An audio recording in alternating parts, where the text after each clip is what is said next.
Hey everyone, watching Paranormal M. How's it going today? Do you remember us? I'm always excited to be back, sharing my mysterious experiences from around the world. Drop a comment below and tell me where you're watching from. Alright, without further ado, let's jump into today's mystery. And don't forget to subscribe and turn on notifications. Good night. So, this is something I don't tell people much, because even saying it out loud makes it feel real again. When my older cousin Marina took her own life, it was the first death I'd ever had to face up close. I was 15 and she was 36, one of those grown-ups you assume will always be around, you know? After everything happened, she was buried in this old city cemetery that sat right at the end of our block, close enough that you could see the headstones if you stood in the right spot. Before that, I was never the paranormal type. I didn't go looking for signs or spirits or any of that. But after Marina died, my nights changed. It started small, but it didn't feel small. For months, like half a year, I kept waking up at the exact same time, 3:27 a.m. Not around that time, not roughly. I mean, I'd open my eyes, look at the clock, and there it was, 3:27, every night. Like my body had an alarm set that I didn't remember programming. And one night, I wake up to this sound, this loud, messy rustling like someone is purposely messing with something plastic. I had one of those thin grocery bags hanging from my bedroom doorknob because I'd been lazy and used it as a trash bag. The thing was going crazy, crackling and whipping around like hands were in it. My room was completely dark. I'm blinking hard, trying to see, my heart already speeding up, and I swear I could feel my whole body go cold. I grabbed my phone, turned the flashlight on. Nothing. No movement. No breeze. Window shut. Door shut. The bag just hanging there like it hadn't made a sound in its life. I called my mom immediately because my younger brother wasn't home that night, and I knew I was alone in the house. And the part that still makes my stomach flip is, my mom wasn't even home. She'd stepped out to a late-night store run. She rushed back, checked every room, checked the doors, checked the windows. And there was nobody. No sign anyone had been there. Nothing missing, nothing disturbed. Just me standing there feeling like I'd imagined something that I know I heard. I tried to shake it off after that. I told myself grief does weird things. Stress does weird things. Maybe I was half asleep. But then there was the night that took that explanation away from me. I woke up with this heavy feeling, like something had entered my room and my body knew before my brain caught up. I opened my eyes, and at the end of my bed, there was someone standing there. She was tall, very pale.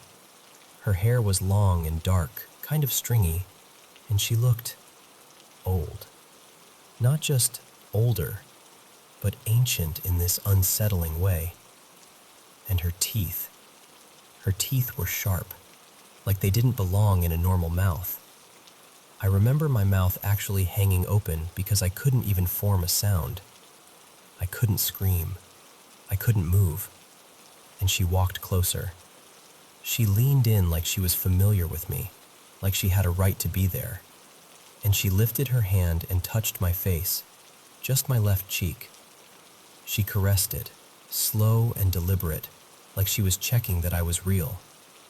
Her hand was freezing, not cold room cold, like winter metal, like she pulled the temperature out of my skin.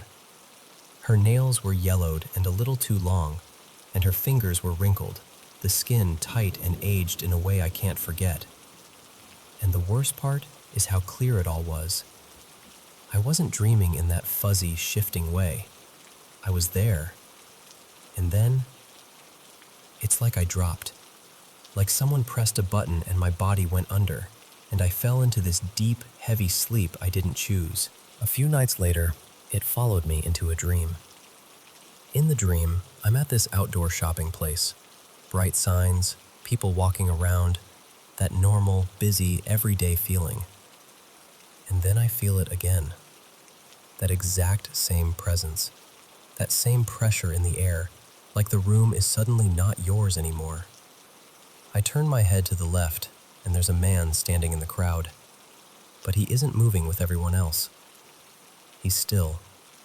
His head is turned toward me, and he's staring without blinking, like he's locked onto me. And I remember feeling trapped, even though I'm surrounded by people. And then he says it.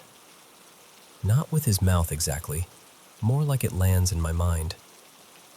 I'll be with you forever. I woke up sick with fear, and after that, I started trying to make it make sense. I asked people who were into spiritual stuff. I looked up different explanations. I tried to find something that fit what I'd seen and felt. Nothing fit. Here's another thing. My mom and I used to watch scary movies when I was little. I was exposed to all of it early, and I stopped watching them around middle school because they started getting under my skin. So I kept telling myself maybe my brain was just pulling from that. But then, years later, last year, I went to the movies with my boyfriend at the time. We picked a horror movie kind of on a whim, like, okay, whatever, it's been forever, let's just do it. The movie started out fine. It was creepy, but in a normal, fun way. And then it got to the end. And I swear to you, I just started crying. Like full-on, can't catch my breath crying. Not because it was sad, because it hit me in a place I didn't want touched. My boyfriend looked at me like I'd lost my mind and asked what was wrong. And I could barely even explain it, but I told him, "That's her. That's what she looked like. That's what I saw." And the way his face changed, he went pale, like the air left him. We left before I could calm down. I wrote everything in my notes the second I got home because I didn't want to talk about it anymore. I didn't want to give it more life by speaking it out loud. But the truth is, ever since those nights, I've never been fully sure I'm alone when it's dark. And sometimes, this is the part that still gets me. Sometimes in dreams, I don't even see her, but I feel that same energy. Like the shape doesn't matter. Like it can wear something else. Like it can be anyone. Like it learned how to hide in different bodies. But it still feels like the same thing standing at the end of my bed.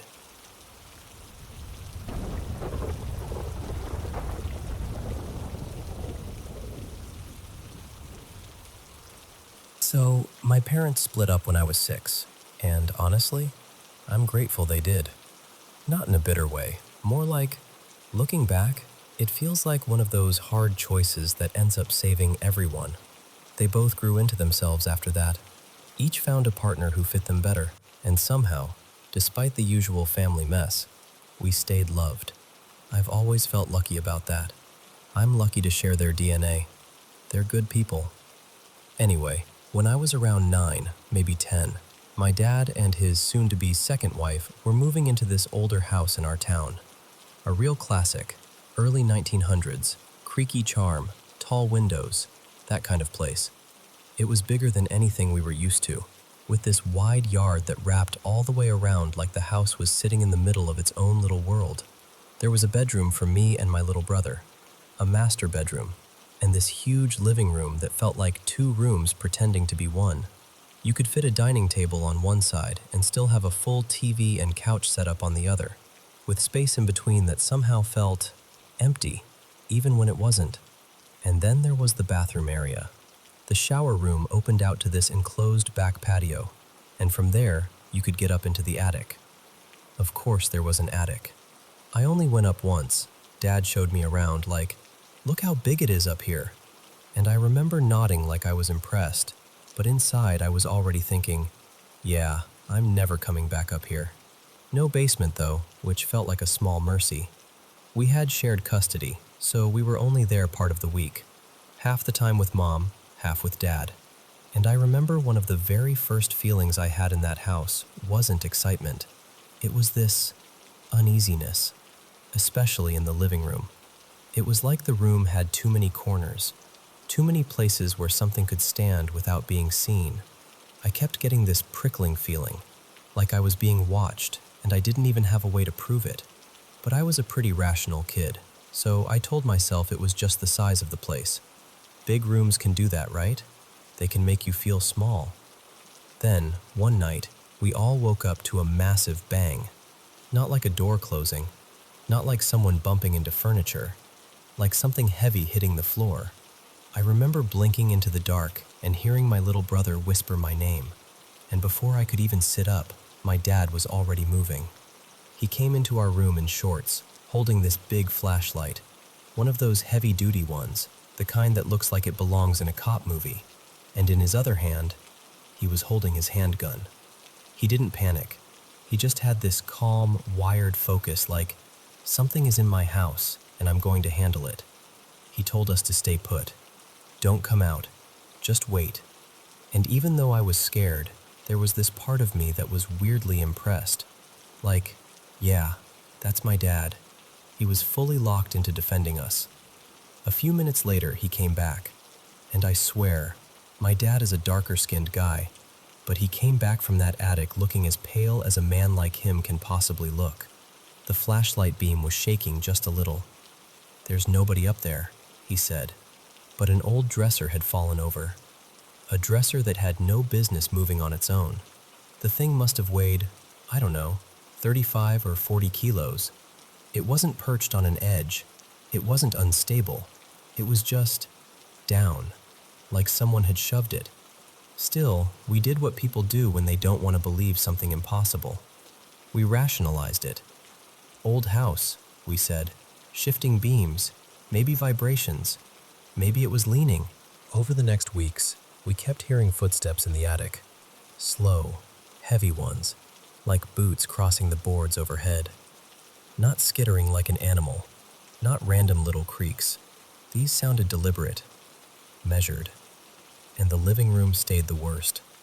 I'd feel exposed in there, like the air itself had eyes. I started doing this thing where I'd just bolt. Like the second the paranoia crept in, I'd run straight to my room. My room felt like the only place that belonged to me. Then the doors started. The bathroom door, the shower door. They'd slam hard, like someone was angry. Sometimes I'd step out of the shower and bam! One door would swing shut so fast it would smack the other. A couple times it missed my face by this tiny margin, like the house had almost taken a shot at me and decided to let me live. I tried blaming it on air pressure, drafts, the way old homes breathe and shift. I even tested it. Opened windows, closed windows, watched how the doors moved. But those slams weren't gentle, accidental swings. They were violent. They felt aimed. And the whole time, I was already into horror movies. I loved them.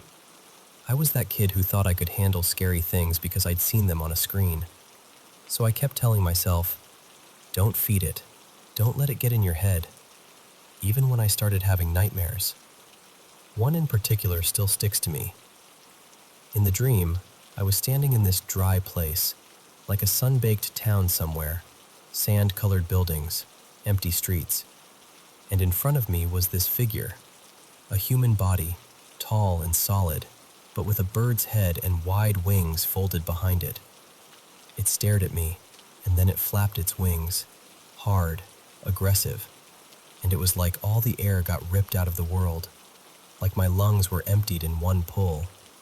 I woke up choking, coughing like I'd been underwater. My chest felt crushed, heavy, like something had been sitting on it. And I remember lying there telling myself, sleep paralysis, bad dream, that's all. I said it like a prayer. Then came the shower incident. I was washing up one evening, trying not to think about anything, trying to be normal.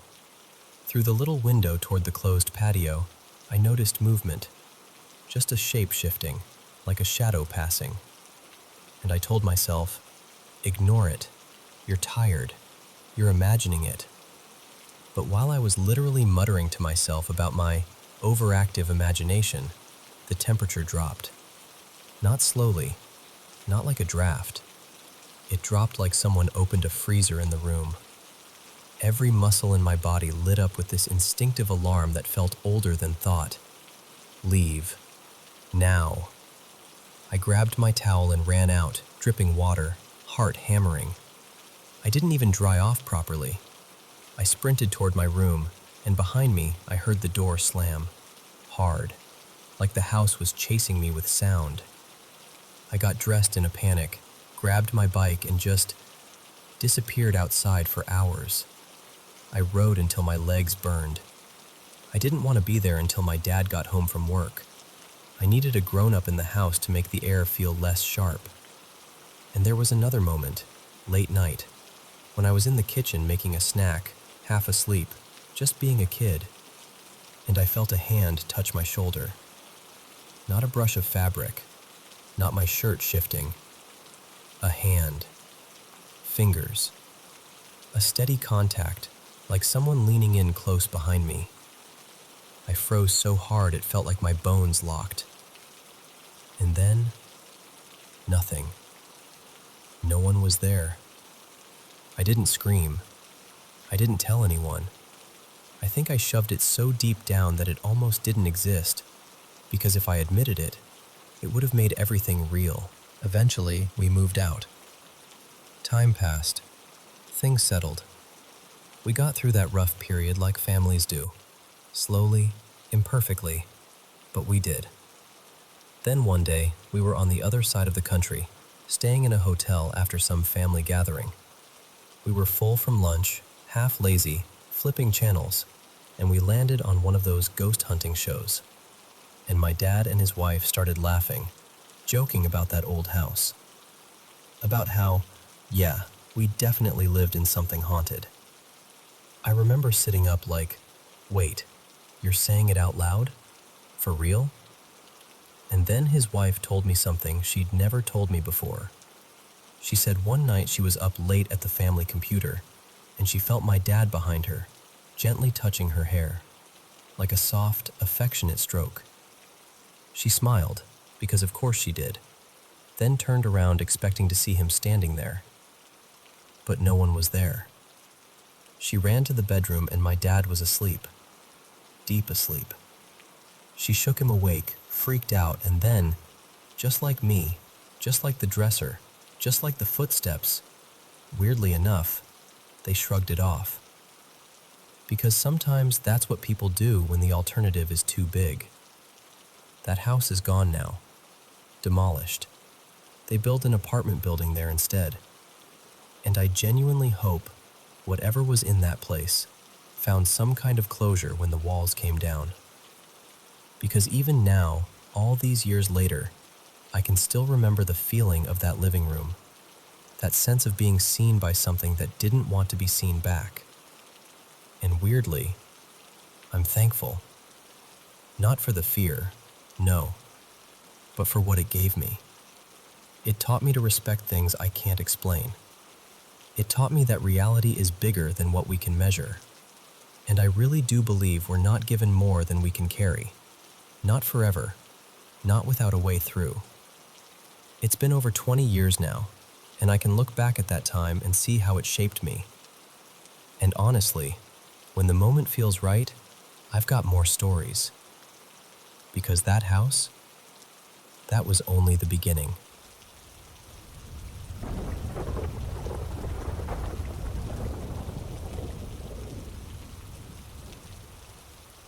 Hey, so I don't usually tell this story out loud. Where I'm from, recent history is the kind of thing people swallow and carry, not the kind of thing you bring to the table.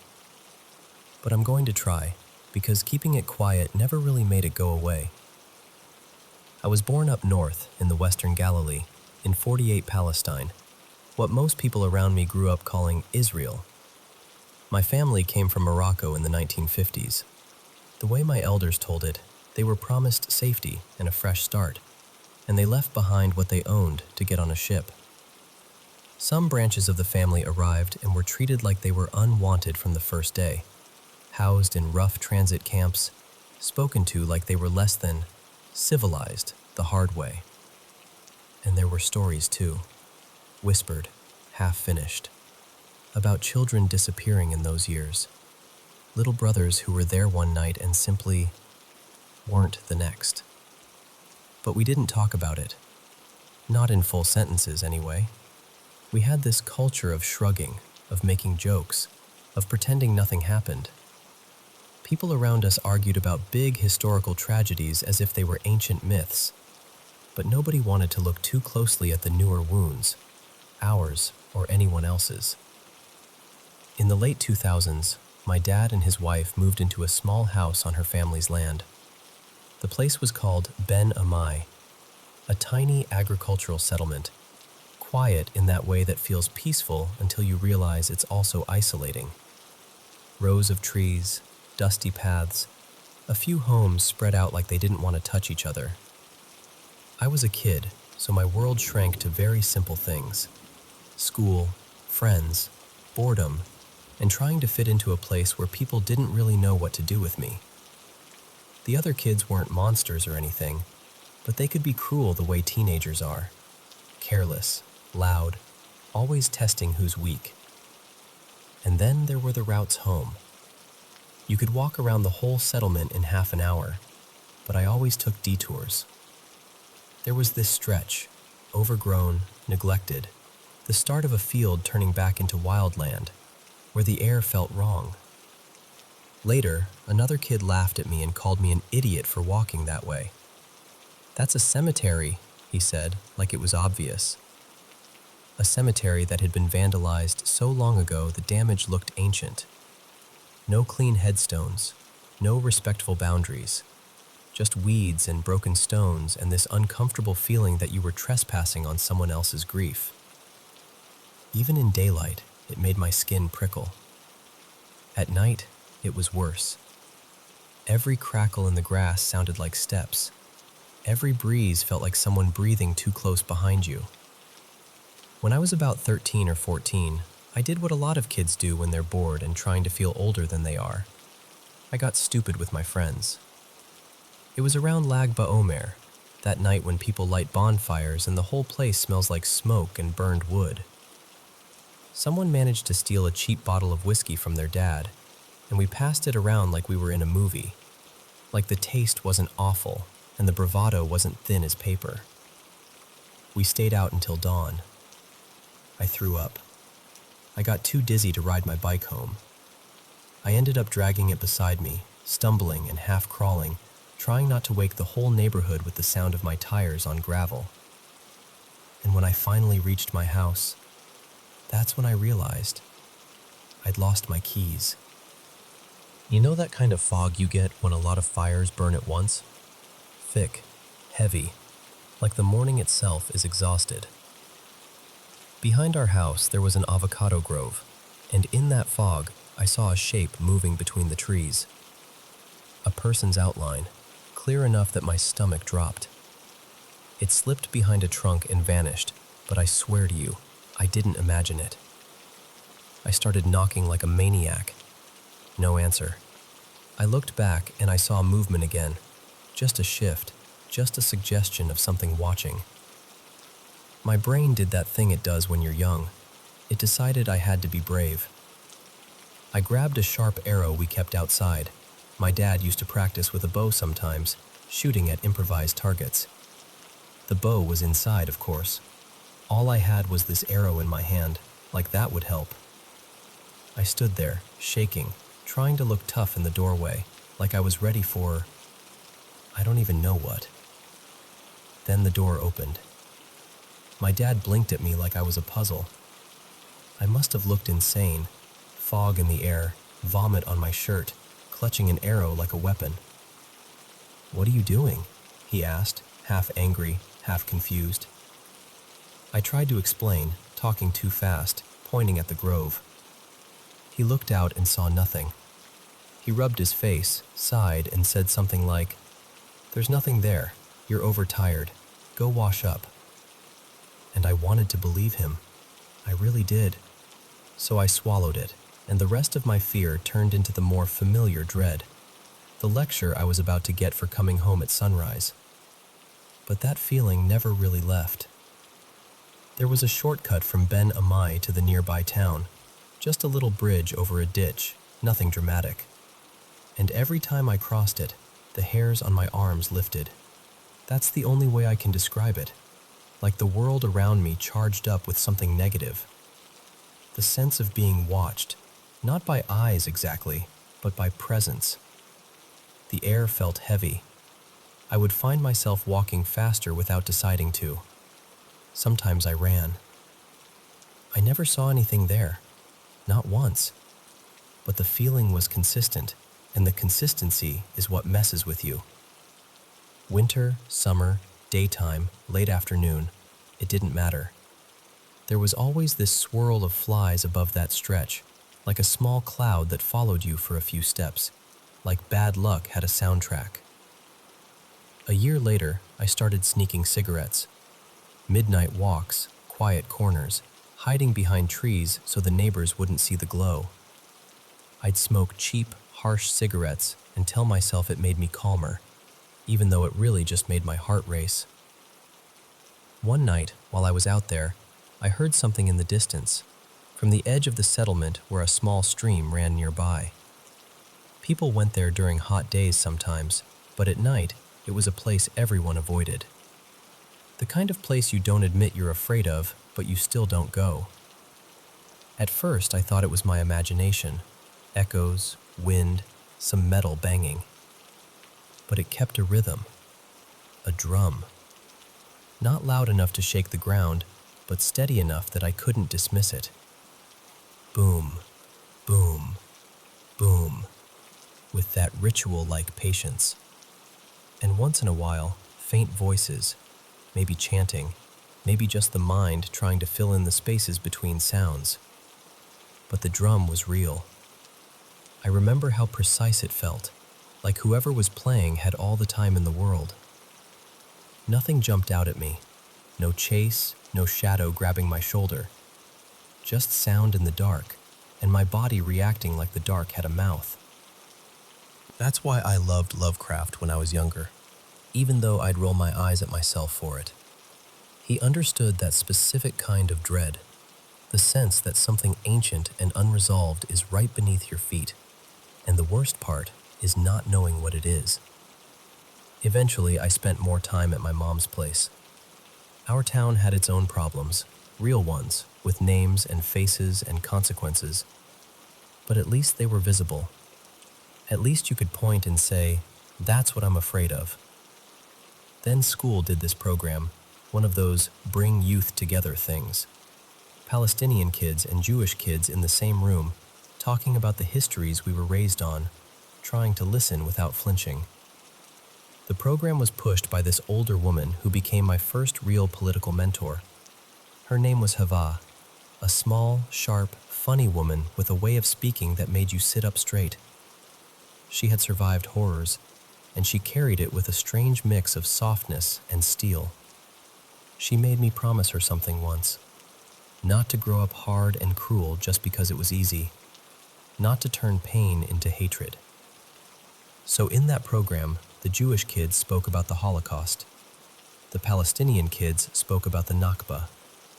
And we tried, really tried, to understand that grief doesn't cancel other grief.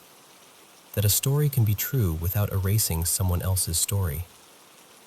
One day we were studying villages that had been emptied and erased in 1948, names on a page that had once been homes.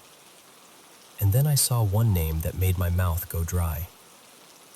al-Faraj. I'd heard it before, but not like that. Not paired with dates and maps. Not connected in a clean academic way to where my dad's house stood. I went home and started digging, reading, cross-checking, following threads. And what I learned changed the shape of everything I'd felt. Ben Amai hadn't been built on empty land. It had been built on the remains of a village that had been destroyed during the war.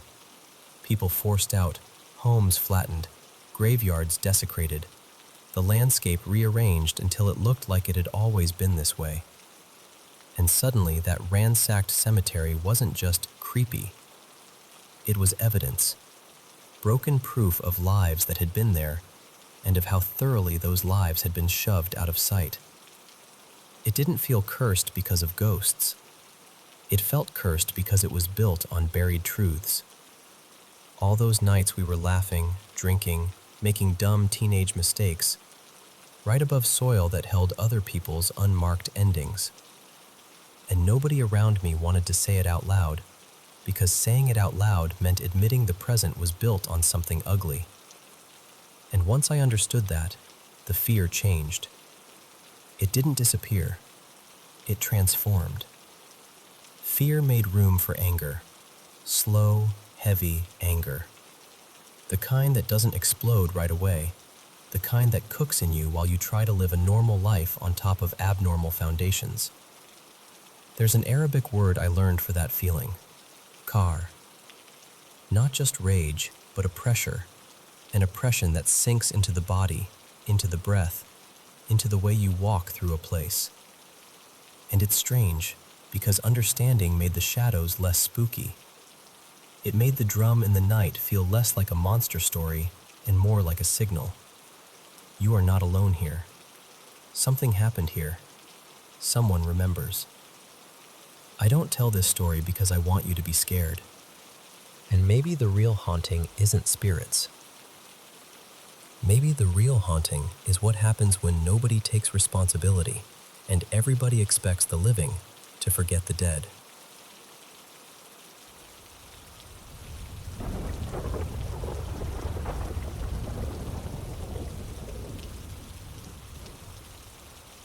So, to set the scene, it was around the summer of 2020, and I was parked up at this local spot everyone calls The Lookout with my friend Maya. My friend, who's a girl, not my girlfriend, just sitting in her car doing that classic teenage thing where you talk big about boys like it's international politics. We weren't drunk or high or anything. The only bad influence happening was us hitting these tacky little vapes. Hers had a bunch of cute stickers slapped all over it, like something you'd win at a carnival. It was probably around 9:30 p.m., totally clear night. City lights spread out below us like a glittery blanket. If you know the type of spot I mean, you get it. A pull-off on the way up the mountain, kind of cliffy, where kids go to feel mysterious and rebellious.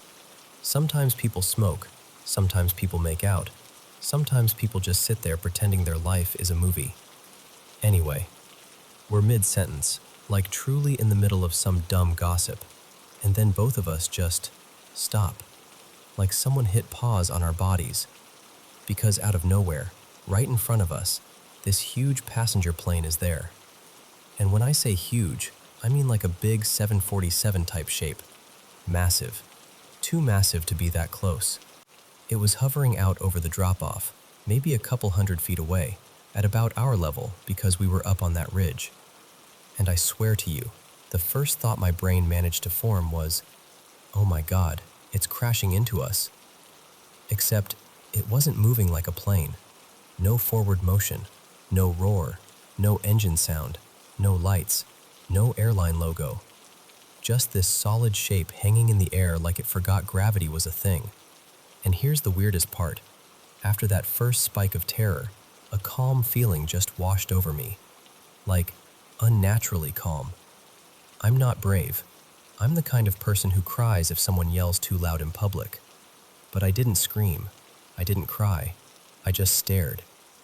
Maya and I were completely silent, not even whispering, just watching this giant thing sit there, close enough that it felt wrong. Then, after maybe 20 or 30 seconds, it starts to rise. Not like a plane climbing, no angle, no acceleration, just straight up and perfectly steady, like it was being lifted on an invisible elevator. It goes up maybe the height of 2 tall streetlights, pauses again, still completely silent, and then it rotates. A perfect 180-degree turn, like it was being turned by a dial. At this point, my stomach was floating somewhere behind my ribs. It rises a little more, and then, it doesn't fly away. It changes.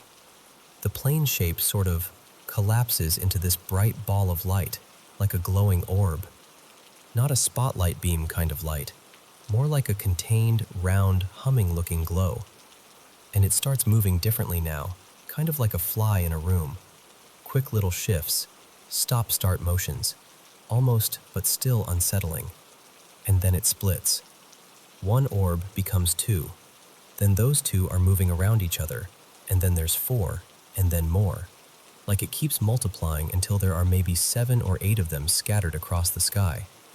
We're just sitting there, frozen, trying to understand how something that looked like a passenger jet a minute ago is now a bunch of bright little orbs doing these weird, darting patterns above the city. And then, like someone gave a silent signal, they all shoot off. Not like airplanes, not like drones, not like anything that needs time to build speed. They just go, each one streaking in a different direction until they're gone. And the second it's over, it's like the spell breaks. I finally breathe and I turn to Maya and I'm like, "Dude, did you think a plane was about to crash into us? What the hell was that?" We were even kind of excited for a minute, because that's what your brain does when something impossible happens and you survive it. Like, adrenaline turns into, and you start tossing out big ideas, like, was that aliens? That was kind of cool. But after that night, we didn't really bring it up much. Because honestly, under the excitement was this heavy, shaky feeling, like we'd seen something we weren't meant to see. And pretending it was cool didn't change the fact that it scared the life out of us. And look, I'm not married to the UFO explanation. I know how it sounds. I've wondered if it could have been some kind of advanced projection tech, a military thing, some optical illusion. I don't know. All I know is this. For about half a minute on a clear night at the lookout, a silent plane hovered too close to make sense. And then it turned into lights and multiplied and disappeared like the sky was nothing but an open doorway.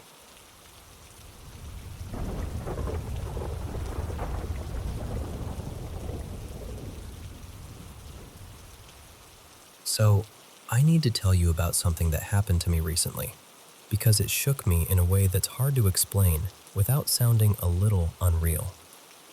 I developed this really intense crush, the kind that gets under your skin, the kind where the person feels emotionally rich and sensitive, and suddenly, your inner world starts orbiting them a little more than you'd like to admit. And I know emotions can seep into sleep and dreams, so that's part of why this felt relevant. This happened right at that in-between point, where you're not fully asleep yet, but you're also not fully awake. That soft ledge. I was lying kind of turned toward my left side, and my right arm was resting beside me in this relaxed, open way, like the natural position your body takes when there could be someone next to you. At first, I didn't see anything. I felt it. I felt the bed shift. Not dramatically, but with a clear, unmistakable heaviness, like someone had climbed in and settled right beside me. Not weird vibes in the room, not imagination in the abstract. It was specifically the sensation of a body's weight, close enough that my arm space felt claimed. And there was this dense, magnetic closeness to it, but also something strangely familiar, like warmth without heat, like a presence that knew exactly where it belonged. Then, slowly, the visual part started to arrive. It wasn't instant. It was like my senses put the pieces together in layers. First the weight, then the proximity, then the outline of a person beginning to sharpen in the dimness. And suddenly I realized I was looking at a face right in front of mine. And I swear to you, it looked like her. Not in a foggy, maybe way. Not in a symbolic dream metaphor way. It was distinct, like someone had turned up the clarity. It was the woman I've been crushing on, except in this moment, her features seemed a touch softer than usual, like a slightly different version of her, like Reina instead of Reina. Same essence, a small shift. But I think, honestly, I knew it was her even before my mind had the image, just from the feeling of her being there. It felt like she slid into the space under my right arm, almost like she was tucking herself into an embrace that was already waiting for her. I felt contact. Not just pressure, but touch against my body, like her shoulder or her hair grazing me. And then she leaned closer, and she kissed me, directly on the lips. And that's the part that messes with me the most, because it felt so real. There was warmth, softness, the closeness of someone's breath and skin. And I remember this strange, vivid detail. I remember noticing how beautiful her lips looked, like my brain paused for half a second just to register it. For a few seconds, I was just inside it, not questioning, just experiencing, comforted even, like something intimate and gentle had found me right where I was. And then my awareness started to rise, that subtle lift where you start thinking, wait, this can't be happening. Like the rational part of my mind was climbing back into the driver's seat. The experience didn't disappear immediately. It lingered while I was half aware, trying to understand it, like I was holding on to it and losing it at the same time. And then the image started to break. Her face, that clear, familiar face, destabilized, like a picture dissolving in water. The features blurred, then melted away completely. And what was left wasn't her anymore. That's when fear hit. Not because of the kiss, not because of the presence. That part had actually felt safe, almost tender. The fear came the moment the identity dropped away and it became something blank, something unknown. My heart started racing and I snapped, fully awake. And here's another detail that matters. Once I was awake, there wasn't a lingering heaviness. No feeling like something stayed with me. Just a few seconds of that, what the hell was that, residue as I oriented myself. And then it was gone.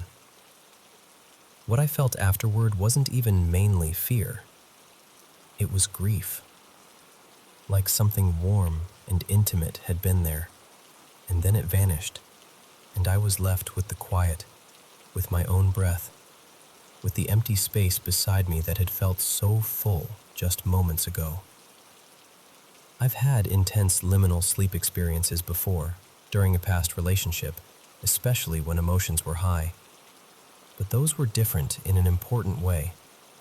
Back then, when I'd wake up, I'd feel heavy, like something was stuck to me, like the air in the room had weight.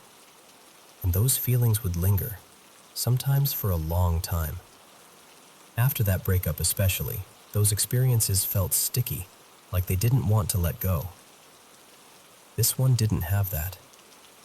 This one came, felt impossibly real, then dissolved, and left me mostly with that ache, not that attachment feeling.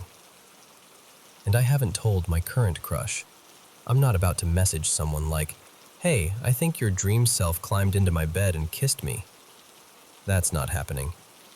I just needed to say it out loud somewhere, because it was so specific. The presence first, then the image forming, then a specific person, then physical sensation, then a kiss, then the identity dissolving into shadow. And I keep sitting with the question of what it was. Just my brain, hovering at the edge of sleep, turning longing into sensation? Or something else entirely? Subconscious projection, emotional imprint, my nervous system giving shape to feeling? I don't know. I just know it felt like I was held for a moment, and then I lost it.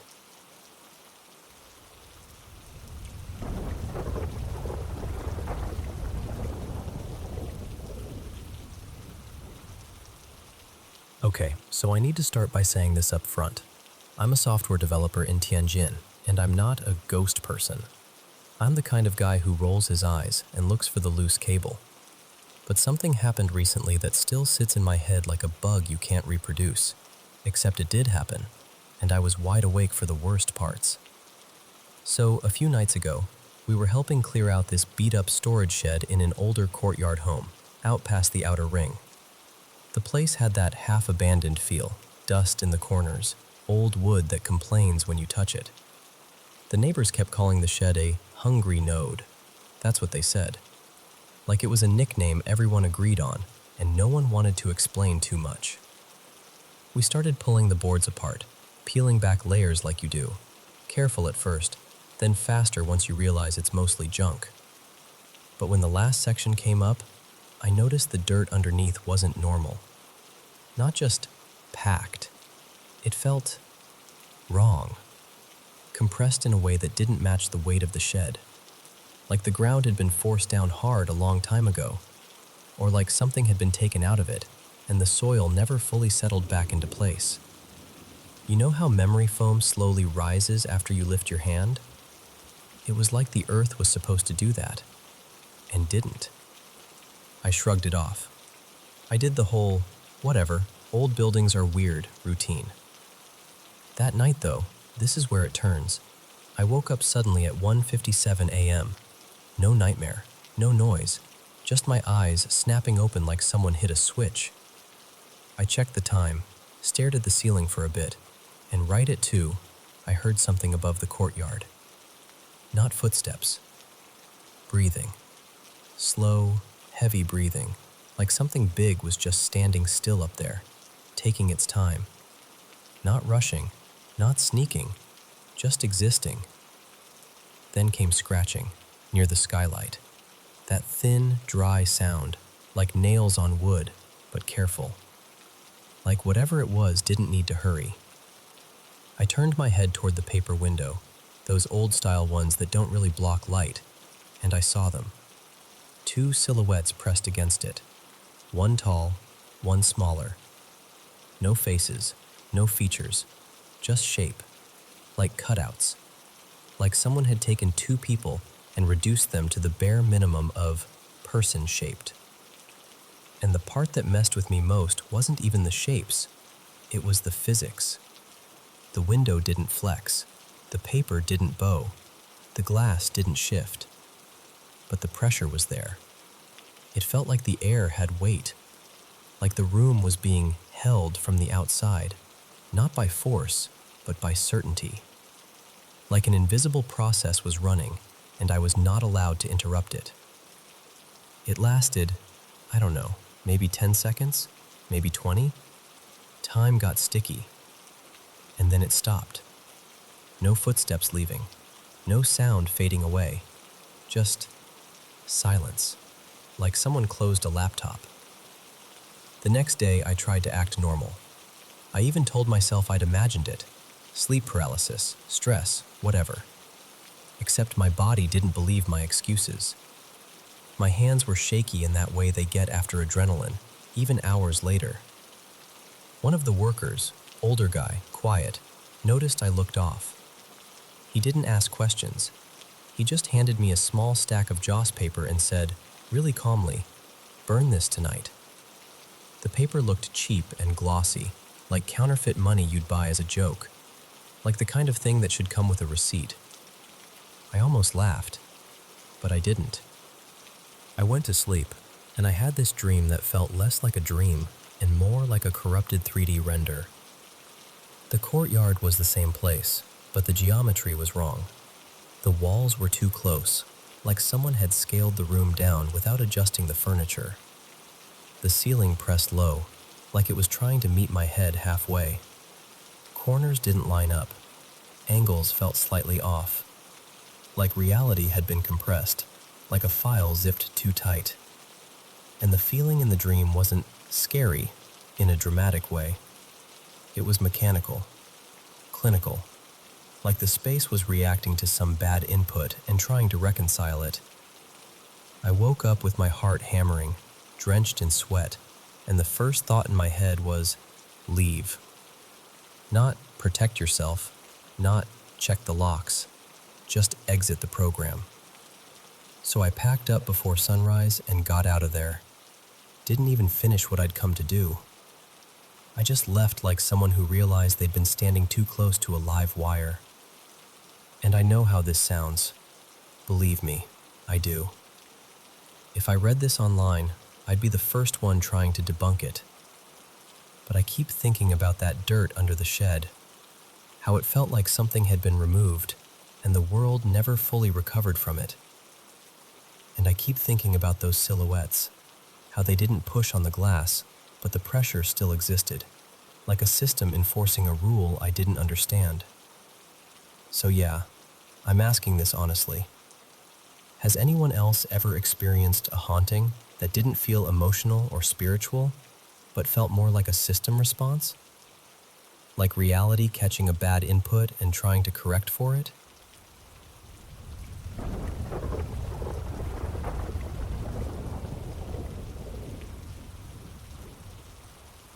So, this happened just a few nights ago, and I'm still not totally over it. My buddy, he's 27, and I'm 25, we're having a late dinner at my girlfriend's apartment. We left a little after midnight, maybe around 12:15, and on a whim, decided we'd swing by a party where some of our friends were hanging out. He had his bike with him. I didn't. So we started walking, about 10, maybe 15 minutes, toward my place so I could grab mine. And before anything else, I'll just say it clearly. We were completely sober. Tired, sure, but sober. There's this long street leading up to my building, Linden Street. It's not scary, it's just long, kind of quiet at night. He was walking on my left, closer to the buildings, and I was on the side nearer the road. We were talking like we always do when it's just us, catching up, laughing a bit. That easy, comfortable kind of conversation you only have with someone you've known forever. And then, maybe 10 or so meters ahead of us, slightly to my right, I noticed a woman. At first it was just a silhouette, someone alone near the edge of the sidewalk, moving in this drifting way, like she wasn't really headed anywhere. I didn't stare.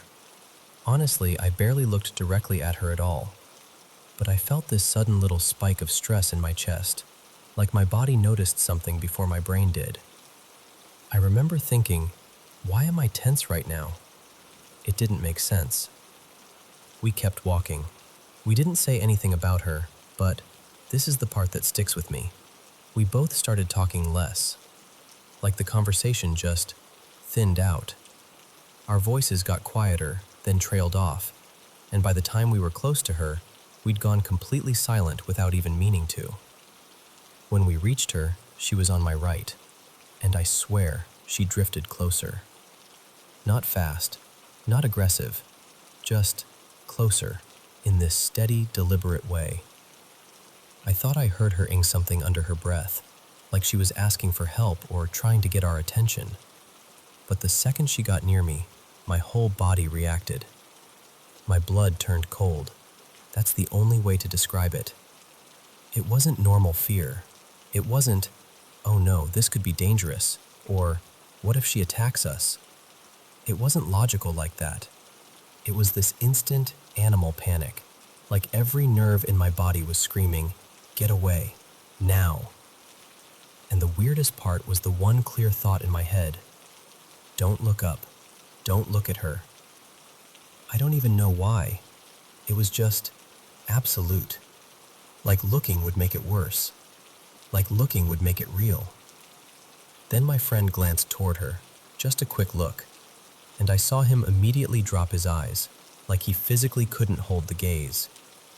And he leaned toward me and said, really and urgent, Mara, we need to leave, right now. He said my name like that, Mara, and it snapped something in me because I realized this wasn't just me. He felt it too. So we sped up, fast walking at first. My hands were shaking. I could feel my legs buzzing like they wanted to bolt. And out of the corner of my eye, I could see her shadow moving with us, keeping pace, like she was gliding right alongside. After a few seconds of that, we just started running. We didn't look back. We didn't talk. We ran hard for what felt like forever, probably only a couple minutes, but it stretched out like a bad dream. Finally, we reached the end of the street where there's more light and a crossroad, and only then did we stop and turn around. And she was gone. Just gone. No footsteps fading, no figure in the distance. Nothing. I've never felt anything like that before. I've walked home late plenty of times. I'm not usually jumpy at night, and I didn't even see anything weird about her at first. No obvious threat, nothing dramatic. But her presence, being near her, felt terrifying in this deep, reality-warping way. And I know that sounds dramatic, but that's the only honest word for it. Terrifying. It felt like we brushed up against something that didn't fit, like we weren't supposed to be there, like we'd walked too close to, I don't know, something irrational, something that didn't follow the rules. A ghost, or a person carrying something with them, or just something I don't have a category for. My friend and I are really different people too, which is why it messes with me even more. But he described the exact same feeling, without me feeding it to him. The same sudden cold, the same urge not to look, the same certainty that we needed to get out of there immediately. And even now, telling you this, I get chills. Have you ever experienced anything like that, where your body reacts before your mind can make sense of it? Where you feel danger, not in a normal way, but like something is just wrong.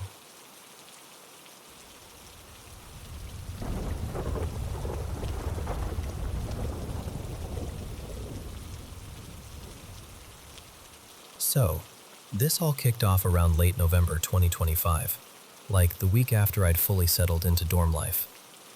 I'm staying on campus because it's close to my classes, and honestly, everything was normal enough at first. Stressful, sure, but normal. One night, I got back to my room around 6:30 p.m., completely drained in that I've been awake too long and my brain is soup kind of way. I remember thinking, I'm not doing anything tonight except existing and then passing out.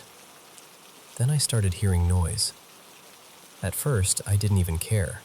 I just assumed someone down the hall was blasting a show or a game through cheap speakers. Dorms are loud, people are annoying, life goes on. But around 9 p.m. it happened again, only this time, it was right by my window. And I don't mean like somewhere outside, I mean it felt close. Like, if I leaned over, I'd hear it clearer, close.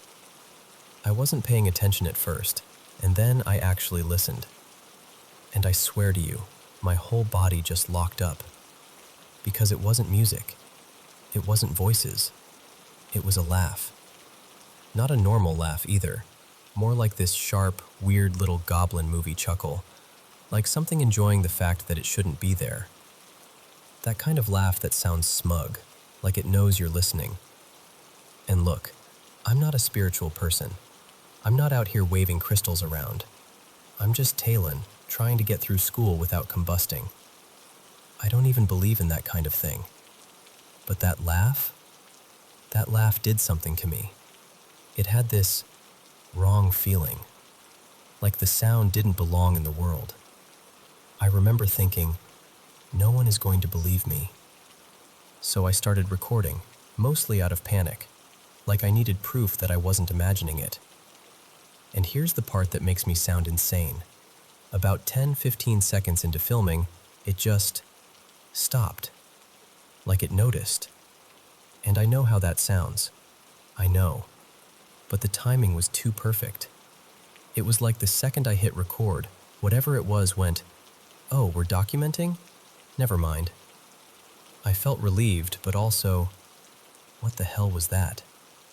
So, with the bravery of someone who absolutely does not have bravery, I grabbed my phone flashlight and stepped out into the hallway. My window faces toward the stairwell area, so I went out there and opened the door to it, half expecting to see, I don't know, a person, a prankster, some idiot from another floor. Nothing. Just the empty stairwell and that stale dorm air smell. And then, because my brain needed a safe explanation, I did the most logical thing. I told myself I was exhausted and caffeinated, and my mind was playing games. I'd had like 2 energy drinks and way too much coffee that day. I was like, cool, so I'm hallucinating. Love that for me. After that, I shoved it out of my head because I had deadlines. Like, the kind where you don't have time to process supernatural goblin laughter because you've got 3 assignments and a quiz that wants you dead. But then the next week, it happened again. This time I was pulling an all-nighter, and it caught me off guard so badly I just froze at my desk. Same laugh, same spot, right beside my window. And I remember staring at my laptop like it was going to offer me guidance. Like, what am I supposed to do? Go outside and fight it? File a noise complaint with the spirits department? I panicked, fully panicked. And here's the funniest part. I don't even believe in God, but I still ended up whispering some desperate half prayer like, "Please, whatever this is, leave me alone. Please, I have an exam." Like I was bargaining with the universe using my GPA as collateral. And from there, it wasn't a one-time thing anymore. And yeah, I've had the thought everyone has. What if it's me? What if this is in my head? But I also know how expensive it is to even get checked for anything. And in my family, doctor visits are basically reserved for "your arm is missing" levels of emergency. So I'm stuck in this awful middle zone where I'm scared, but I also don't want to convince myself of something that isn't real. I've tried talking back to it too. Like, one night I actually snapped and shouted out loud, "Stop it!" And it went quiet for a while, which should have made me feel better, except after that, things got worse in a different way. Because then I started hearing it from inside my room.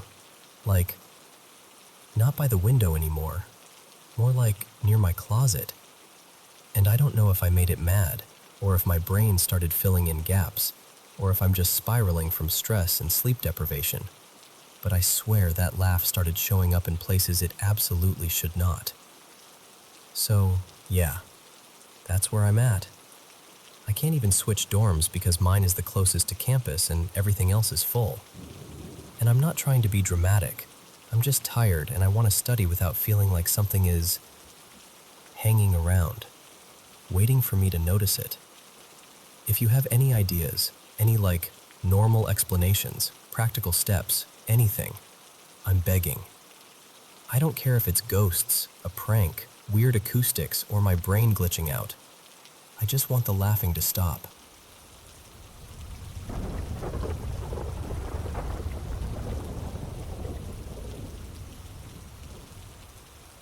So, from about age 12 to 17, I lived in this old house that never felt truly warm.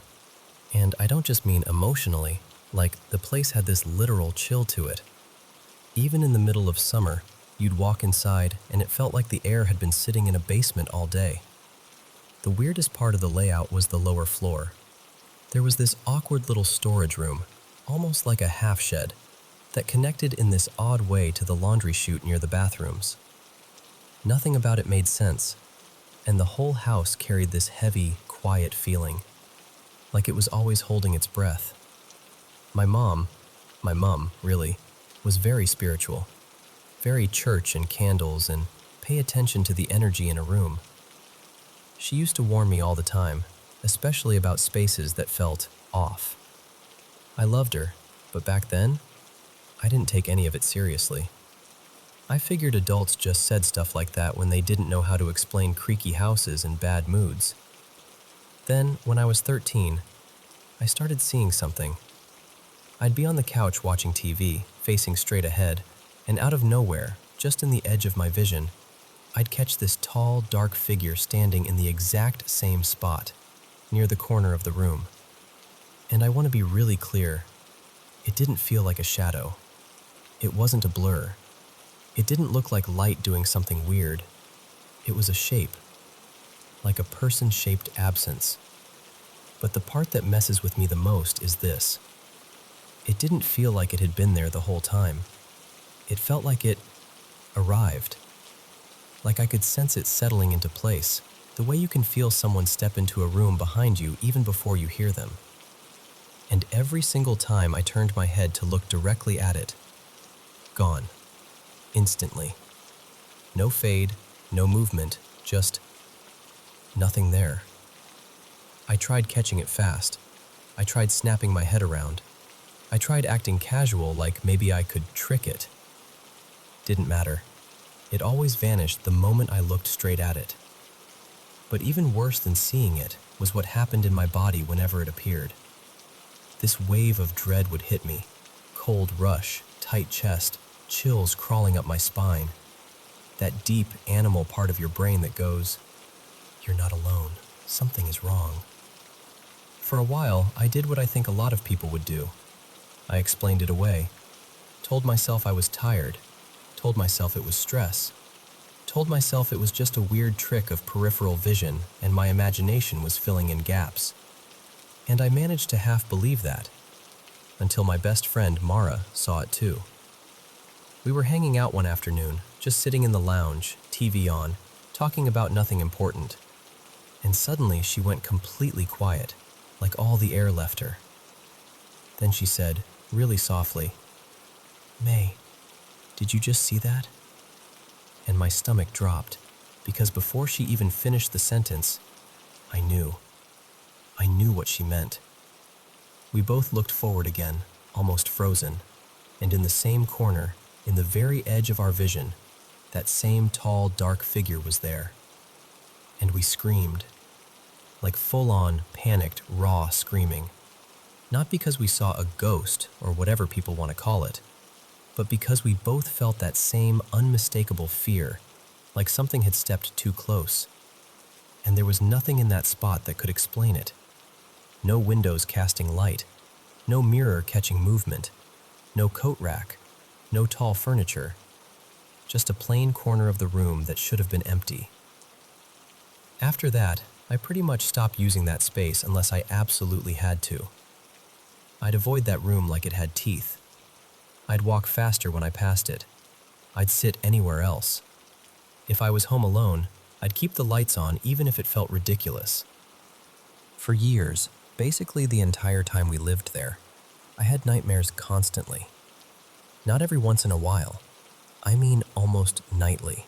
The kind where you wake up sweaty and tangled in your sheets, heart sprinting, and you don't even want to roll over because you're scared of what might be in the dark.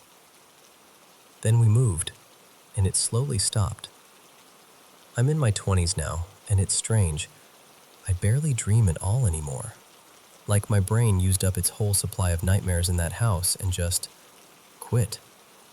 And listen, what still unsettles me isn't even the idea that I saw something. It's the feeling that it wasn't always there. Like it came when it wanted to. Like it showed up the way a person shows up, choosing a moment, choosing a place. And somehow, when it happened, Mara and I both knew exactly where to look. Not because we saw it head on, but because we felt it.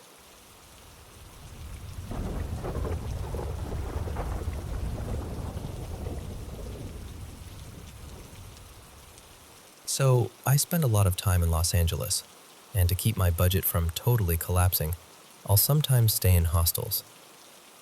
This one trip, I was in Hollywood, in this cramped little 6-bed dorm, 3 bunk beds lined up like a row of metal ribs.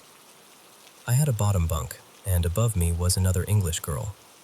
I'd noticed her earlier in the day, passing in the hallway and around the lockers. She seemed completely normal, just another traveler doing the whole live out of a backpack thing. Now, here's the part that matters. Right before coming back to LA, my friend and I had been on a road trip from Vegas, and we made this ridiculous detour out toward the desert. Because why not? We even swung by that ghost town stretch near the old testing sites, and on the way back we stayed the night in Tonopah, at this creepy, clown-themed motel people swear is haunted. The lobby was full of clown faces staring at you from the walls like they were judging your life choices. We were half laughing, half serious, talking about spooky stuff, like, what if we actually tried to summon something? Just being dumb at 2 a.m. But I'm telling you, the vibe was off. Like the air was heavy. And there were a couple moments that night that made us both go quiet. Like, okay, maybe we shouldn't be joking about this. Anyway, fast forward. We get back to LA. My friend goes home, and I check into the hostel alone. That night, I woke up around 5 a.m. and stepped outside for a cigarette. The hostel was dead quiet. The hallway lights were dim, and the whole building felt like it was holding its breath. But nothing seemed wrong. It was calm. I finished, went back upstairs, slipped into the dorm, and climbed into my bunk as quietly as I could. And a few seconds later, I heard the girl above me murmuring. At first, I honestly wasn't bothered. People talk in their sleep all the time. I figured it was just sleep talk, random words, dream nonsense. So I lay there, staring at the underside of the top bunk, waiting for her to stop. Then I heard it clearly. Summoning spirits. I swear my whole body went cold, like instant, full body freeze. She kept mumbling, low, steady, like she was reciting something. And then she said it again. Summoning spirits. And in that moment, my brain did this fast math. Tonopah, the motel, the dumb jokes, the weird night. And now this girl, in the dark, saying the exact same thing. I remember thinking, nope, absolutely not. I'm leaving, right now. My purse was already on the bed with me, so I slowly reached for it, trying not to rustle the sheets, trying not to make any sound at all.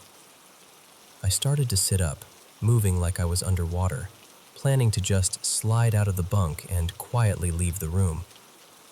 And as I turned to climb down, she was already halfway down the ladder, like she'd been waiting for that exact moment. She moved fast, too fast for someone who'd supposedly been asleep. And when she looked at me, her face had this wide, wrong smile, like stretched, like it didn't belong on her.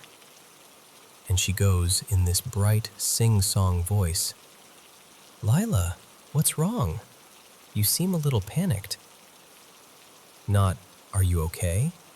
Not, "Did I wake you?" Just like she was amused, like she'd caught me. I don't think I've ever exited a room so quickly in my life. I basically launched myself down the rest of the ladder, grabbed my shoes, and bolted straight downstairs to reception. He didn't argue. He just stood up, grabbed his keys, and came with me. We went back up, and when we opened the dorm door, it was still dark. The air felt thick. My bunk was there. The room looked the same, but the top bunk was empty. And then I saw her. She was standing near the little kitchen area inside the dorm, kind of tucked into a corner where the shadows pooled. Just watching, not moving. The second she realized I wasn't alone, she stepped back into the darker part of the room, like she was trying to disappear. The guy at reception didn't even say anything. He just stayed close while I grabbed my bag, my jacket, whatever I could reach in seconds. My hands were shaking so bad I could barely zip my backpack. And then I left, like fully left. I didn't sleep in the lounge or switch rooms. I was done. I walked out like the building was on fire. The next day, staff told me something that made my stomach drop even more. She wasn't even supposed to be there. Apparently, she was meant to check out days earlier, but somehow she'd stayed. Like she'd just remained in the room. And I know how it sounds. I do. But to this day, the whole thing feels wrong. Not just because of her face, or how fast she got down that ladder, or the way she said my name like she knew me. It's the timing. One day after we're joking about summoning spirits in a creepy motel in Tonopah, I end up in a hostel dorm in Hollywood, and a normal traveler above me starts whispering the exact same words in the dark, and then smiles at me like she's been expecting me to hear it.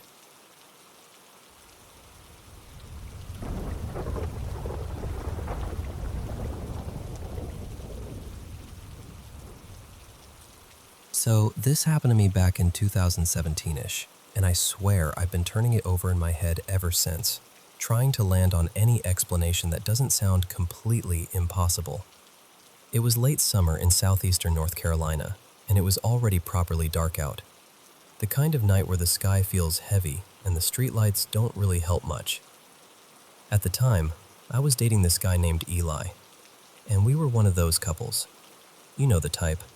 We'd go out for the day, come back, park somewhere, and then sit in the car or stand outside for another hour, just talking about nothing and everything.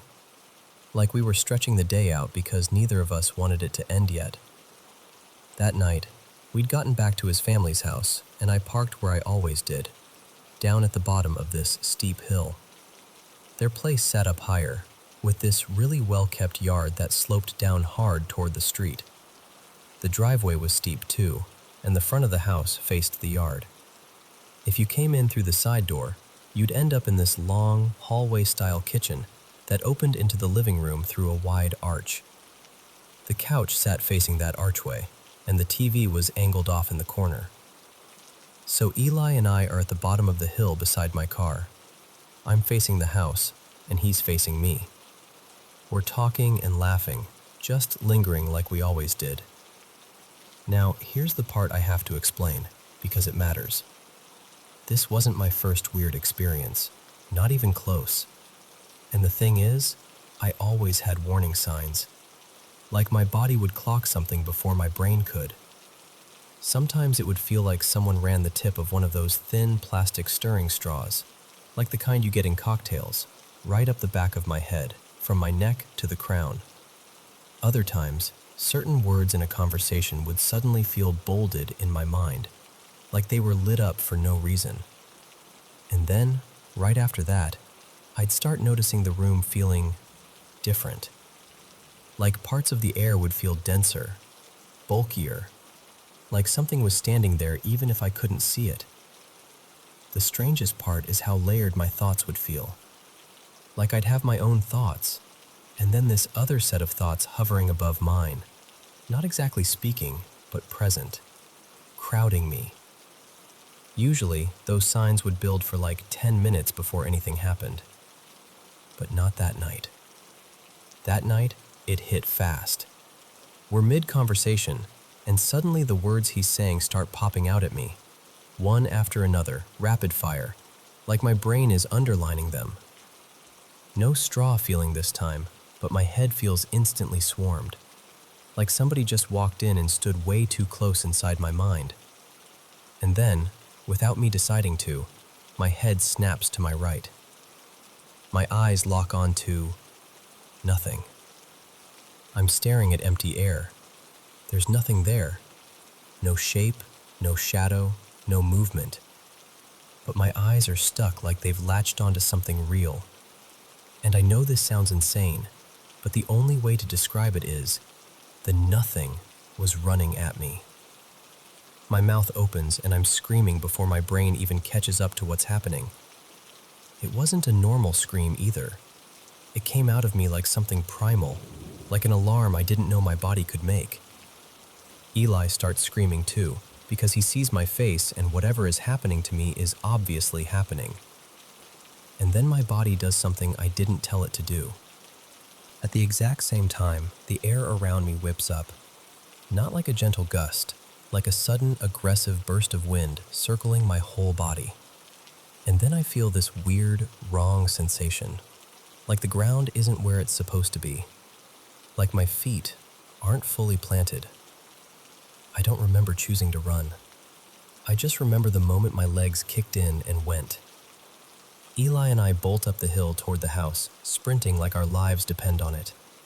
And all around us there's this sound, this loud, muffled static, like white noise swallowed by a blanket.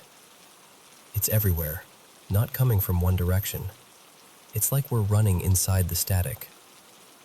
We hit the side door and slam into the kitchen so hard it feels like we could have broken the frame. And his mom is on the couch in the living room watching TV. She looks up, startled, sure, but mostly confused. Like, why are you two acting like you just escaped a bear? Eli and I are gasping, shaking, trying to get air back in our lungs. Our brains are racing, looking at each other like, did that just happen? His mom is talking, asking what's wrong, asking what happened. But I barely register the words at first because I'm still stuck in that adrenaline fog where everything feels sharp and unreal. And then, after a minute or two, Eli blurts out, voice cracking, "You lifted off the ground." Like he couldn't believe the words as he said them. And I remember staring at him because, what do you mean I lifted off the ground? And then we both start talking at once, basically shouting, "What was that static?" Because we both heard it. We both ran through it. It wasn't in my head. Finally, once we're a little calmer, we ask his mom if she heard us screaming. She says no. No screaming. Nothing. And I swear to you, we were screaming at the top of our lungs. Not a little yelp. Not a startled, "Ah!" I mean full, panicked, out-of-control screaming. There is no reasonable world where that much noise happens right outside a house and nobody hears it. Not inside, not neighbors, nobody. At that point, the decision is made without even discussing it. I'm staying the night. Absolutely not walking back down that hill to my car. Not for anything. We go to his room, and his bedroom window looks out toward the front yard. And I'm not exaggerating when I say, the atmosphere outside that window felt heavy. Like you could feel it pressing. Like the yard wasn't empty anymore. It felt full. Crowded. Like the entire space outside was packed with presences you couldn't see but could sense. And the air itself was thick with them. Eli felt it too. We didn't even have to convince each other. We just knew. Eventually, hours later, we managed to fall asleep. Mostly because our bodies ran out of fuel for fear. The next morning, everything looked normal. Sunlight, birds, the usual. If anything was still there, it wasn't making itself obvious anymore. Or maybe daylight just made it harder to feel. I didn't hang around to find out. I beelined to my car, got in, locked the doors, and even though it was already hot as hell inside, I didn't crack the windows until I was way, way out of that neighborhood. I've had other experiences, plenty of them, but this one still messes with me the most. Because I can't shake the feeling that whatever it wasn't just a ghost story kind of thing. The speed of it, the way my body reacted like it was fighting something off, the wind, the static, Eli saying I lifted off the ground, and the part that sticks with me the most? It's not even the fear. It's the fact that, to this day, I can still feel that motion in my arms, the ripping, tearing movement, like my body remembers something my mind couldn't see.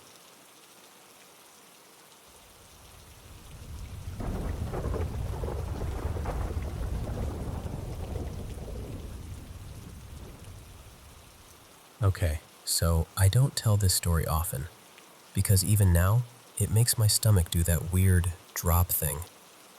But I'll just talk to you like you're sitting right here with me, yeah? So, this was when I was about 15. I went to a party at a friend's house. It was one of those typical teen parties where everyone thinks they're being so mature, but really, it's just a bunch of kids nursing a few drinks and trying to act chill. People were having those pre-mixed vodka cruisers, nothing completely out of control. At least, not at first. And I remember this so clearly. One of my friends, I'll call her Mina, started acting off. Like not the normal, I'm tipsy and being silly kind of off.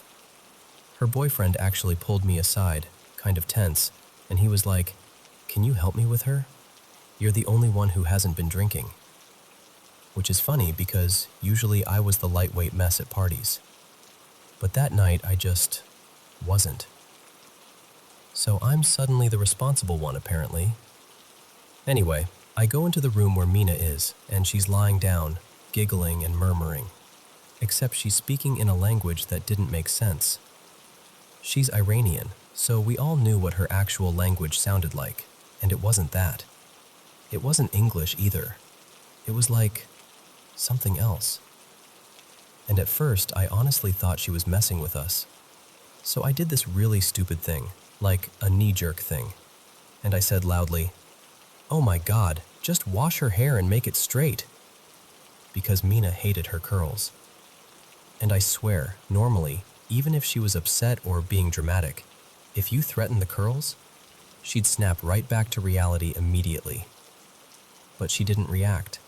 Not even a flinch. Nothing. It was like she didn't hear me at all. Then she suddenly bolts upright and runs. Just takes off out of the room like she's escaping something. We chase her because we're thinking, okay, she's had too much. We need to keep her away from the drinks. She runs into the garage, where all the drinks were set up. And I need you to hold on to this part, because we'd all been in and out of that garage all night. We knew exactly what it looked like. So we walk in after her, and she's just standing there, completely still, staring up at this mounted skull on the wall. It was, like, not huge, but noticeable. A deer skull. And the second I looked at it, my whole body went cold. Because the skull was not normal. It was black. Not like shadowy black, like it had been painted or burned black. And in the eye sockets, where it should have just been hollow, there were these twisting swirls. Like white and black spiral patterns, almost like smoke trapped inside the bone. I remember Mina's boyfriend and I both screamed at the same time, like proper fear screams. Mina turned around, looked right at us, and laughed. Not a regular laugh either, more like she found it hilarious that we were scared. Then she ran again. And I don't know how to describe what happened next without sounding dramatic, but the whole air felt wrong. Like the temperature shifted. Like the house had suddenly gone quiet in a way that didn't match what was happening. It felt like something unseen had stepped into the room with us. So, in a panic, we did the only thing our brains could reach for. We decided to pray. We all went to a Catholic school, so that was the emergency button in our heads. We pulled a few close friends together, told the girl whose house it was, and we all went upstairs. But nothing changed. Mina stayed weird, restless, a little aggressive, just not herself. And then someone said the quiet part out loud. None of us were actually that religious. We didn't know how to pray with real belief, not the way people do when they mean it. So we asked one of the more religious girls, someone who really believed, to pray for us, properly. And after she did, Mina calmed down. It wasn't instant like a movie, but it was like her body softened. Her eyes looked more normal. Her voice changed, and eventually she was just Mina again. Afterward, when things settled, I asked her if she remembered anything. She said no, nothing, like the whole night was missing. And everyone did that thing people do when something is too weird. They shoved it under the rug and pretended it didn't happen. But I couldn't. Because later, I went back down to the garage. I needed to see it again. I needed proof that I wasn't losing it. And the skull was normal. Just a regular mounted deer skull. Bone-colored. Empty eye sockets. No black paint. No swirling anything. I just stood there staring at it, feeling like my brain was trying to fold in on itself. The girl who threw the party eventually told me, kind of casually, that her family had a lot of sleep paralysis, that they'd even had a priest come bless the house more than once, like this was just some ongoing thing they dealt with. Years passed after that, and I did what I think a lot of people would do. I talked myself out of it. I convinced myself it was a prank, or bad lighting, or hysteria, or that I'd imagined the whole thing because everyone was panicking. Until much later, I reconnected with Mina. We were just hanging out, totally normal day, and out of nowhere she goes, "I don't remember much from that party, but I do remember the skull." And I was like, "What about it?" And she says, so casually, like she's commenting on the weather. It was black, and the eyes had those black and white swirls. I swear my heart stopped, because I had never told her what I saw, not in detail. I barely told anyone at all, because I didn't want people looking at me like I was lying or insane. But she described it exactly, and that's the part that still gets me.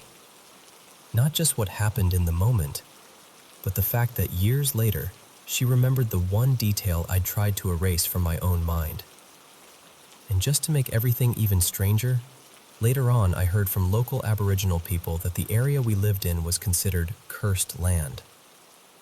I don't know what I believe about that, and I'm not going to pretend I have answers. I just know. It sits in the back of my mind like a loose thread I can't stop touching. Because no matter how many times I try to explain it away, there's one thing I can't get past. Two people saw the same impossible thing, and the skull went back to normal like it never happened.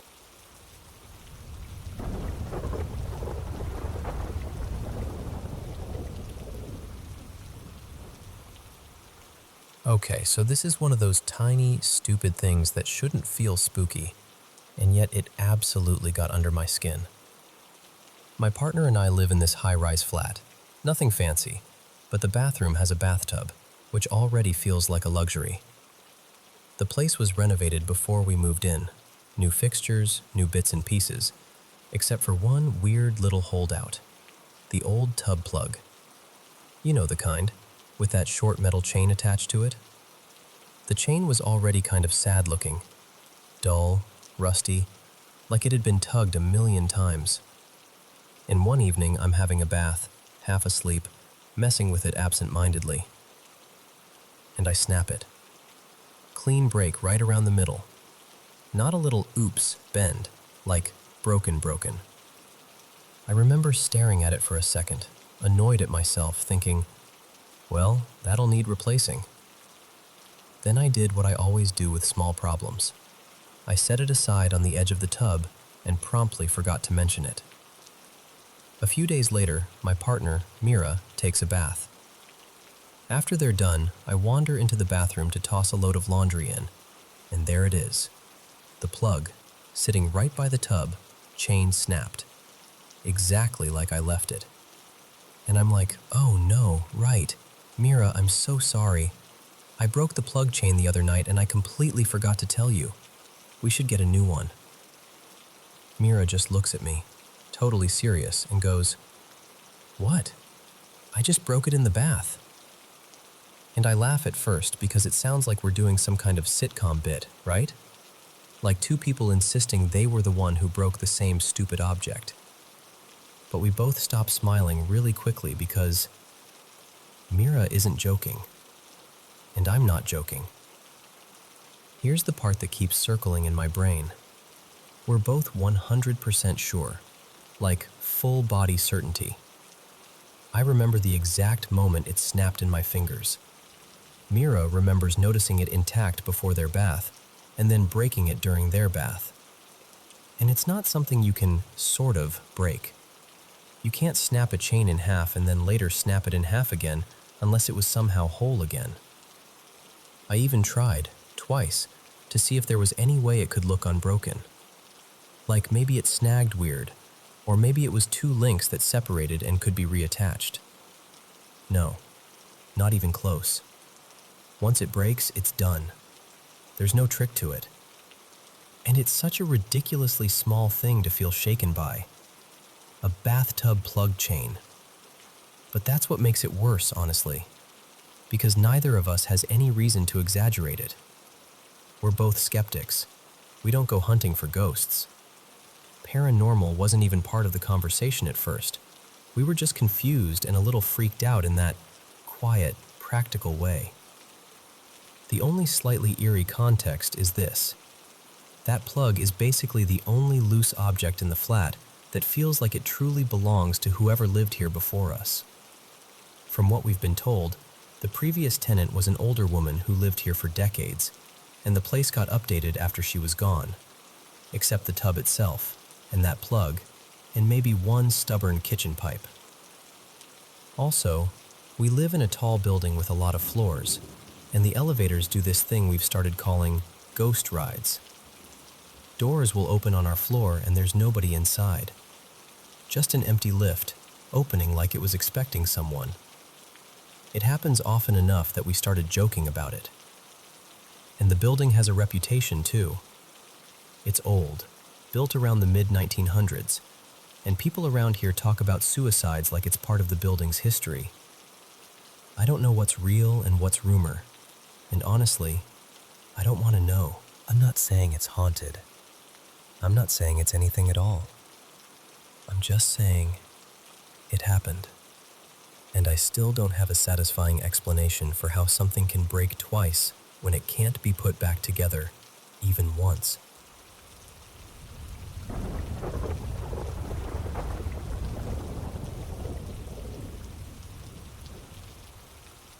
Hello, Paranormal M viewers.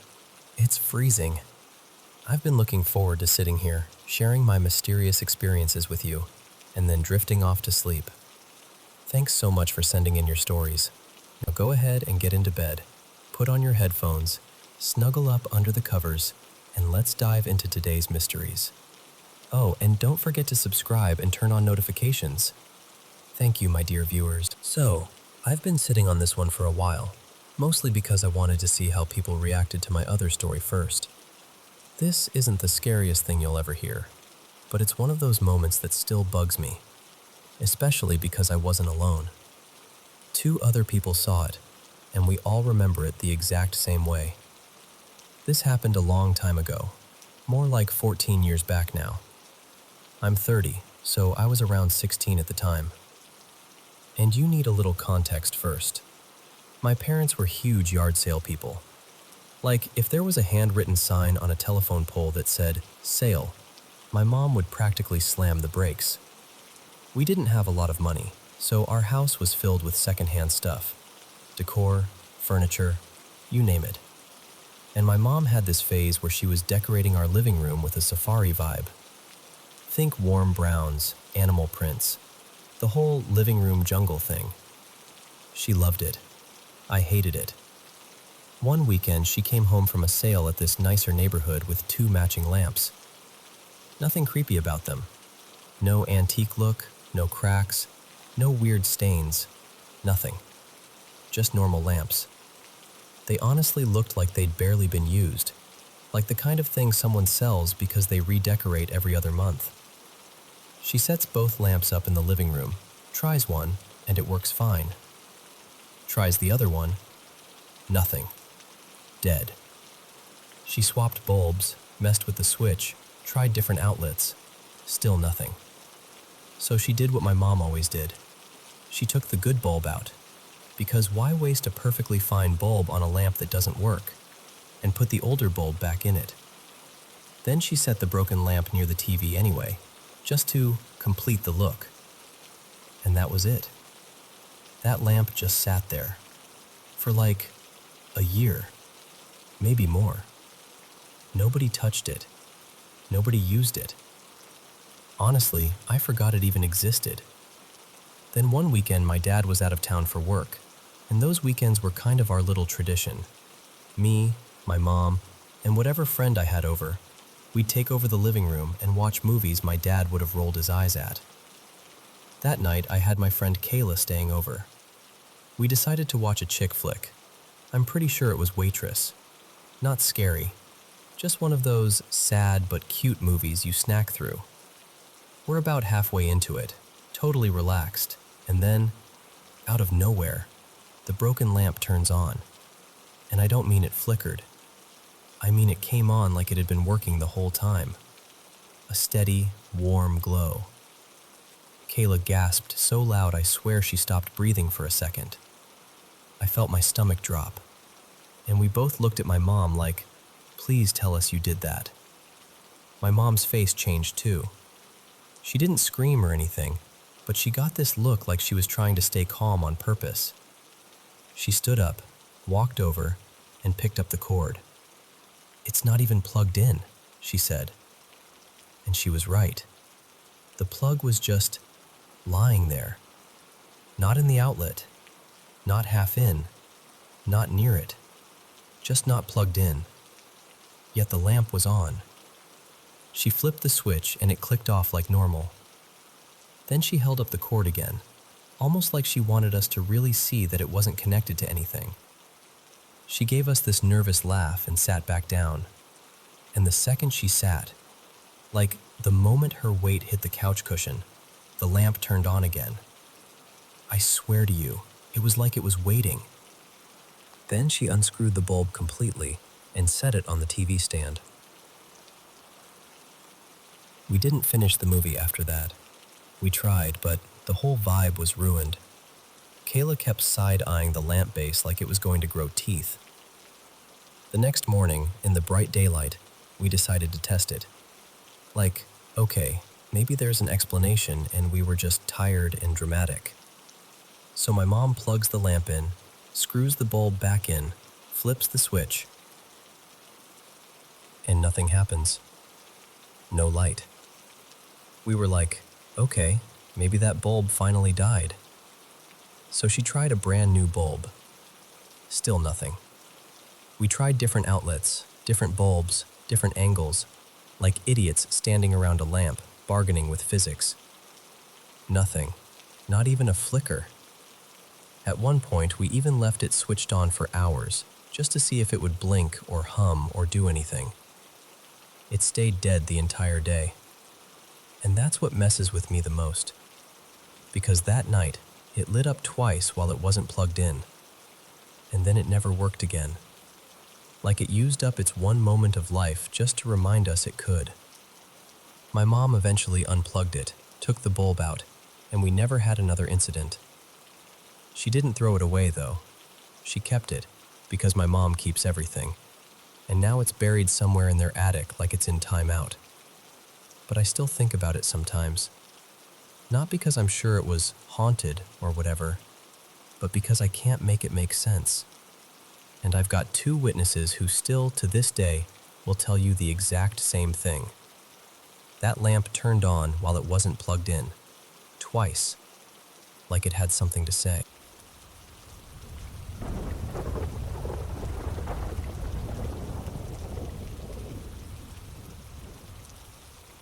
So, this happened the other night, and I'm still kind of weirded out when I think about it. It was around 1:10 a.m., and I finally decided I should try to sleep, because I'm one of those people who gets exhausted, then lies awake anyway. You know? Like your body's begging for rest, but your brain is ready to host a late-night talk show. So I'm in bed, getting comfortable, eyes closed, just listening to the usual nighttime sounds. The heater clicking on and off, pipes doing that faint running water thing, the slow breathing of my partner beside me. Just normal. I live in this in-between kind of place. Not deep woods, not suburbs either. More like small town energy, open fields if you drive 15 minutes one way, and then go the other direction and boom, city lights and traffic and chaos. Anyway, I'm laying there when I notice this really faint howling outside, like barely there. It was the kind of sound where you're not even sure if it's real or if your ears are just inventing it because you're half asleep. It wasn't constant either. It happened every few seconds, maybe every 4 or 5 seconds, like clockwork. At first I shrugged it off. Dogs bark out here all the time. That part isn't unusual. But then, I started actually paying attention, and I realized something that made my stomach tighten a little. The howl sounded exactly the same every time. Not like a dog reacting to something. Not like it was changing pitch or getting tired or moving around naturally. It was the same sound, repeated, over and over, like a recording someone kept pressing play on. And the longer I listened, the more it felt like it was drifting closer, just slightly. Not dramatic, but enough that I noticed it getting a little clearer, a little louder, every few minutes. I remember thinking, okay, it's probably somebody's dog roaming around, or maybe a neighbor's dog stuck outside and miserable in the cold. But then my brain started offering me the less comforting options, like, what if someone's doing it on purpose? like messing with people. Or, what if something's out there and it's not a dog at all? And I'm lying there telling myself I'm being ridiculous, but I can feel that creeping fear starting to settle in, quiet and heavy. Then the dogs inside the house reacted. Every time the sound happened, they'd tense up, growl, bark under their breath like they didn't want to fully commit, but they were definitely hearing something. I had to whisper at them a few times, shushing them, trying not to wake anyone else. That's when I had this sudden thought, like a jolt. What if I left my dog outside? Like, what if he's out there freezing and that's him? So I get up and start checking around the house, trying to move quietly, heart beating way louder than it needs to. And I find him, not outside. He's asleep in this random little spot, curled up in the closet like that's his chosen bedroom tonight. So at that point I'm relieved, but also even more unsettled. Because now the question is, okay, then what am I hearing? I didn't want to, but I felt like I had to know. Curiosity does that thing where it pushes you even when fear is telling you to stay put. So I went to the front door. The second I cracked it open, the dogs inside went absolutely off, full volume barking, like they were warning me. I had to calm them down fast, and then I stepped out onto the porch and pulled the door shut behind me so I could actually listen. And this is the part that makes my skin prickle. As soon as I was outside, it was like the whole soundscape changed. I stood there for a few minutes in the cold, staring out at the street, listening hard. I could hear a couple dogs far away, little echoes bouncing around the neighborhood, but that repeating howl? Gone. Just gone. Like someone flipped a switch. After a few minutes, I couldn't take the cold anymore, so I went back inside, got back into bed, and honestly felt kind of stupid for being so scared. But then I noticed something else. Everything outside went silent, like unnaturally quiet. Even the distant dogs that had been barking earlier weren't barking anymore. And I just laid there thinking, why would it stop the second I stepped outside? Why was it so consistent? Why did it feel like it was getting closer? And why did everything go quiet right after? I don't know. Maybe it was totally normal and my tired brain turned it into a horror scene. Maybe it was a dog with a weird rhythm. Maybe it was someone messing around. I can't prove anything. But I'll tell you this. When you're lying in bed at 1 a.m. and something outside keeps repeating the same sound like it's meant to be heard, it does something to you. It made me want to ask, has anything like that ever happened to you? Like, something that felt irrationally scary, even though you couldn't explain why. What was it? And did you ever find out what it actually was?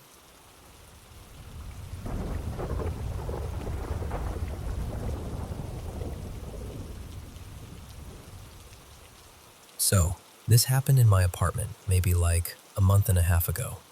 And I'm telling you, I've lived here for years. Quiet building, familiar creaks, normal stuff.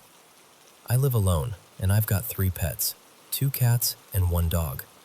Nothing about my place has ever felt off to me. Until this. It was one of those regular evenings where I'm just at my desk, scrolling or working, and I can see the back of my couch from where I sit. That's usually where somebody's passed out, one of the cats, or my dog Benny. He's usually the chillest little lump on the couch, honestly. Anyway, Benny was laying there awake, not sleeping, just kind of watching the room. And out of nowhere, he sits up really fast, like alert, and turns his head toward the short hallway that leads to my bedroom and bathroom. And then, he starts barking. Not his normal, someone's at the door bark. This was sharper, urgent, and his fur along the back of his neck kind of stood up, like that raised ridge. He was staring straight down the hallway like he could see something standing there. And I'm trying to get his attention like I always do, calling his name, snapping, doing the little, hey, it's fine. And he would not break focus. It lasted, I don't know, maybe 12 seconds, something like that. Long enough to feel weird, but short enough that I was like, okay, maybe he heard something in the walls. so I brushed it off. Then a few minutes later, like 5-ish minutes after that, one of my cats, Milo, hops down from the couch and wanders off toward the hallway. I didn't think anything of it. He does that all the time, just goes to patrol the bedroom like he pays rent. But he's gone longer than usual, like 10 minutes, maybe closer to 15. And then suddenly, Milo explodes back into the living room like he's being chased. Not regular cat zoomies. This was different. His fur was puffed up, tail huge, and he skids a little on the floor and whips around to stare back toward the hallway, the exact place he came from. Ears pinned back, body low, completely locked in. He stood there like that for almost a full minute, just frozen and staring, like he couldn't decide if he should run again or fight something invisible. And I'm sitting there watching this like, what on earth could have scared him that badly? And then, this is the part that messes with me. He kind of snaps out of it, like someone flipped a switch. He relaxes, his fur settles, and he just casually strolls away like, anyway, I'm going to the kitchen. Totally normal again. So now I'm like, okay, 2 pets, 2 weird reactions, same hallway. That's a little odd. But then my other cat, Miso, who'd been hanging near me while I'm at the computer, gets up and walks a few steps toward this corner of the room where Benny's food and water bowls are. And Miso stops and starts growling. I mean, a real low warning growl. Ears back, shoulders hunched, and then he hisses right at the corner, like the corner personally insulted him. I'm staring at him like, are you serious right now? Because that cat is normally a sweetheart. He's the type of cat who would apologize to a chair if he bumped into it. He never growls. Like, ever. So I get up and I go over to check the corner thinking, okay, mouse, bug, something behind the bowls, whatever. I look everywhere. Behind the bowls, under the little mat, along the baseboard. Nothing. And Miso is still crouched, staring, growling like there's something standing there that I'm just not seeing.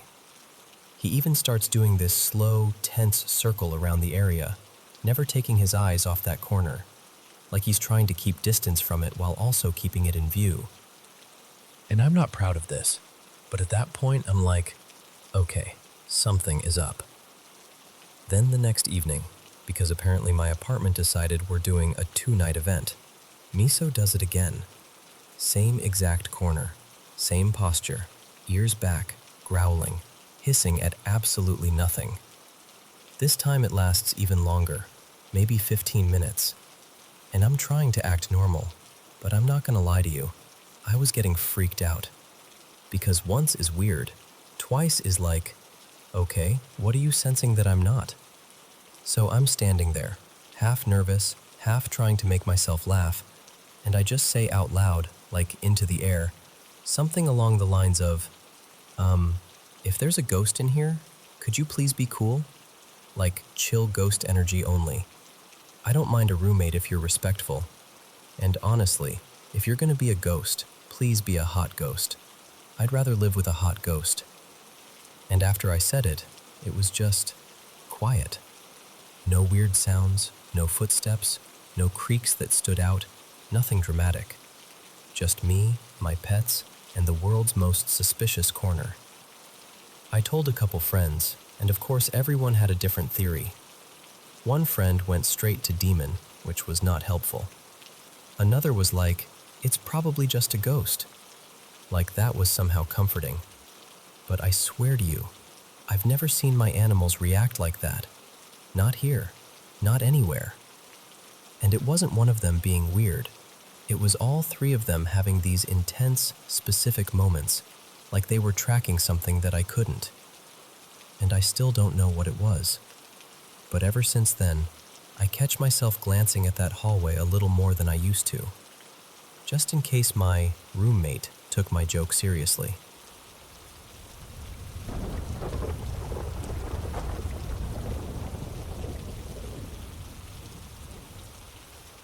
So this happened not long ago, February 15th, 2025, out in North Alabama. I'm not going to say the exact spot, just back roads, woods, the kind of place where the dark feels thicker than it should. And I need to say up front, we've had a few weird run-ins before. Little things, sounds, feelings, stuff you can almost convince yourself is nothing. But this night, this was the worst one. It was me, my boyfriend Jay, his sister, my best friend, Addie, and her boyfriend Aston. It's around 9:30 at night. We've just finished eating at Addie and Jay's place, and Addie's like, let's go take cute pictures. You know, just being silly. There's a little church not far from their house, maybe a mile or so, and it has this small parking lot and a graveyard right there beside it. We pull up, and at first it's totally normal, just freezing cold. Like the kind that makes you laugh because your face hurts. We're messing around, taking pictures, trying not to look stiff and miserable. But looking back, it was way too quiet. No wind, no distant cars, no background noise, just us and the cold. We're about 10 minutes into taking photos when Jay stops mid-laugh and goes, guys, what is that? He's pointing toward the graveyard. All three of us squint, look, try to see what he's seeing, and we don't see anything. Addie kind of laughs it off like, it's probably a deer. And we keep going because none of us want to be the one to ruin the mood. Another 10 or 15 minutes pass, and Jay goes, wait, be quiet. Do you hear that? And that's when we hear it. This sound, like hard clicking, almost like someone smacking two thick sticks together. Not a little noise either. It was loud, too loud. It didn't sound like frogs. It didn't sound like bugs. It sounded intentional. Aston is like, it's probably just animals. Addie nods along, trying to be calm. But Jay keeps listening, and he tells us, everybody shut up for a second. So we do. And in that silence, the clicking changes. I don't mean it stops and something else starts. I mean you could literally hear it shift, like the clicking stretched into this wrong bark. Not like a dog, not like a coyote. It had this broken, unnatural edge to it. And the creepiest part was that it sounded like the clicking became the bark, like it was practicing it. And then it sounded closer, like way closer. Like it went from the tree line to the edge of the parking lot in a heartbeat. All four of us just panic at the exact same time. We bolt. Jay and I jump in his truck, Addie and Aston jump in theirs, and Jay tears out of the lot so fast the gravel pops. We're flying back toward the house, and when we pull into their driveway, I realize their car isn't behind us. My stomach drops. I tell Jay, we can't leave them. Turn around. Now. We whip back and meet them coming out, and we pull up window to window like, go, go, go. But Addie and Aston aren't even talking normally. They're yelling, frantic, pale, like they just saw something that deleted every logical thought out of their brains. Addie's screaming, leave, right now, it's over there. And I don't know why I did it. I think my brain needed proof, but as we sped off, I looked back. It looked pale, kind of grayish, low to the ground, hunched over like it was folded wrong. And it turned its head slowly, like it knew I was looking. Its eyes looked white, not reflecting light, just white. Later, Addie told me she saw something else first, like a tall black shape, maybe 7 feet, dropped down from a tree near the graveyard. And she swears it shifted, like it collapsed into the smaller, hunched thing I saw. I still get chills saying that out loud. So we all go inside, lock everything, try to act normal, but nobody is normal. We're shaky, talking too fast, checking windows, laughing in that stressed way people laugh when they're trying not to cry. Not long after, me, Jay, and his mom run to the store for a few things. Addie stays home with Aston. He was only going to be there another 10 or 15 minutes before heading out. The store trip is fine. For a second, I start to think, okay, maybe that was a freak animal sound and our brains spiraled.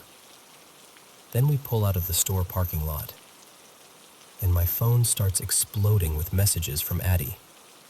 She says Aston left a few minutes earlier, and as he was backing out of the driveway, something was standing there, at the edge of the drive, just staring straight at him. And when he pulled off, it scurried into the bushes. Then Addie says she started hearing tapping at her window. And listen, her room is on the second floor, and there aren't any trees near her window. Nothing close enough to tap it. Not branches, not vines, nothing.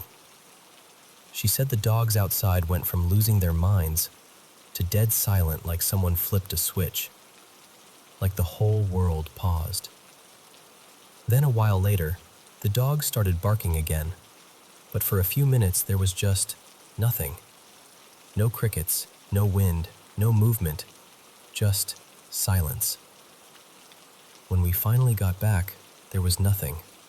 No sounds, no shapes, no weird barking, nothing at all. Like whatever it was had just stepped out of reality.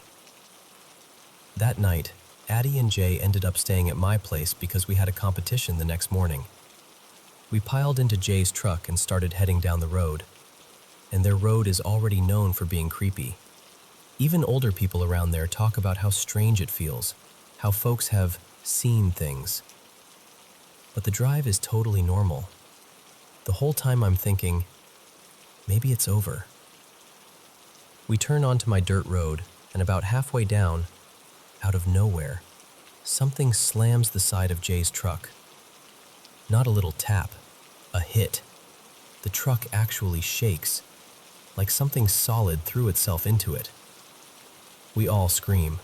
Jay hits the gas, and then right after that, as we pass a field, all three of us see it. A tall, dark figure running off into the field. Not walking, not stumbling, running, fast, and disappearing into the darkness like it melted into it. When we finally pull into my driveway, we jump out, hearts pounding, and we check the truck expecting a dent or a scratch or something. But there's nothing, no damage, except there was a small smear of blood on the back tire.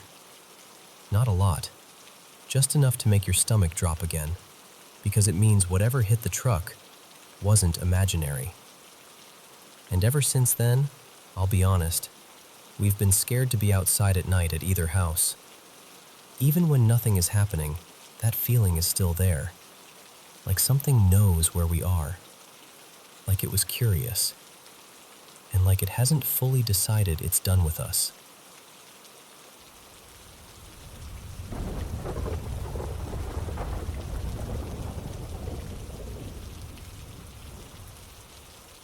Hey, so I want to tell you something that still gives me chills when I think about it.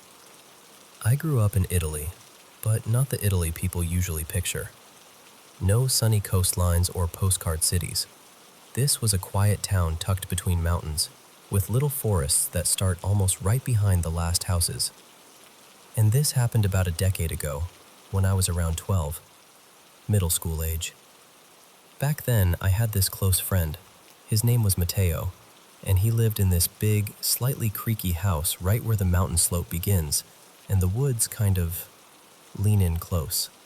On weekends or during school breaks, he'd invite me to sleep over, especially on nights when he was home alone.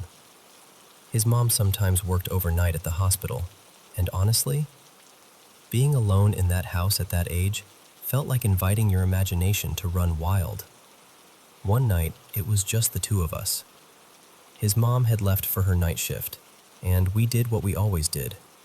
Camped out downstairs with snacks and played video games for hours. I remember it wasn't Kirby that night, actually. We were glued to Mario Kart, getting louder and more competitive every race, because no adults were there to tell us to calm down. Eventually, we forced ourselves to go upstairs and sleep because we had this plan. Wake up early, sneak back down, and keep playing like it was our secret little world.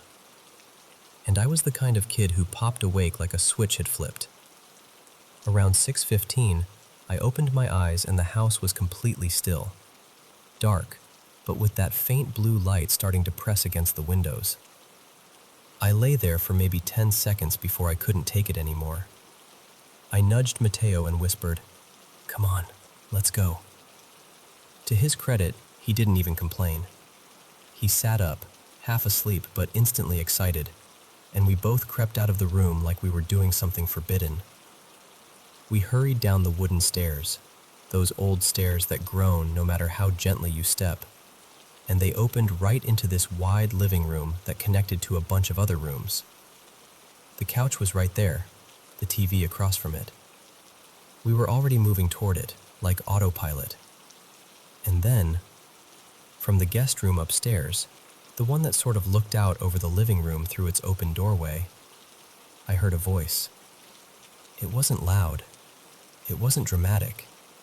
It was thin and rough, like someone waking up upset. But it was clear. Clear enough that my whole body went cold. It said, "Go away." I froze so hard I honestly think I stopped breathing. And I turned my head toward Mateo, because part of me was desperate for him to be normal, laughing, shrugging, saying I imagined it. But he was frozen too. His face had changed completely, like all the sleepy excitement had been ripped out of him in an instant. And then he bolted. He sprinted back toward the stairs like his life depended on it, and I'll never forget this. He tripped on the first steps, caught himself with his hands, and scrambled upward on all fours like a terrified animal. That image is burned into my brain. It took me a second, maybe two, before I could move again. Then I ran after him, heart hammering so loud I thought it might echo through the house. We slammed ourselves into his bedroom, locked the door, and just sat there, staring at each other, shaking, waiting, listening for footsteps, listening for anything.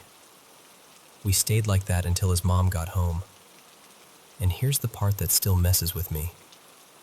But Mateo looked at me, totally serious, and said, "It didn't say go away. He said he heard, 'Come here.'" To this day, we tell that story sometimes when we're together late at night, like we're testing whether it still feels real. And every single time I go back to that house, I get that same prickly feeling in my neck when I walk past that guest room. And maybe this is me trying to make sense of it, but I can't help remembering something else about that house. The downstairs bedroom where his grandfather died years earlier. At the time, I immediately connected it in my head, like my brain wanted an explanation, any explanation. But the truth is, I still don't know what we heard. I just know we both heard something. And whatever it was, it didn't want the same thing from both of us.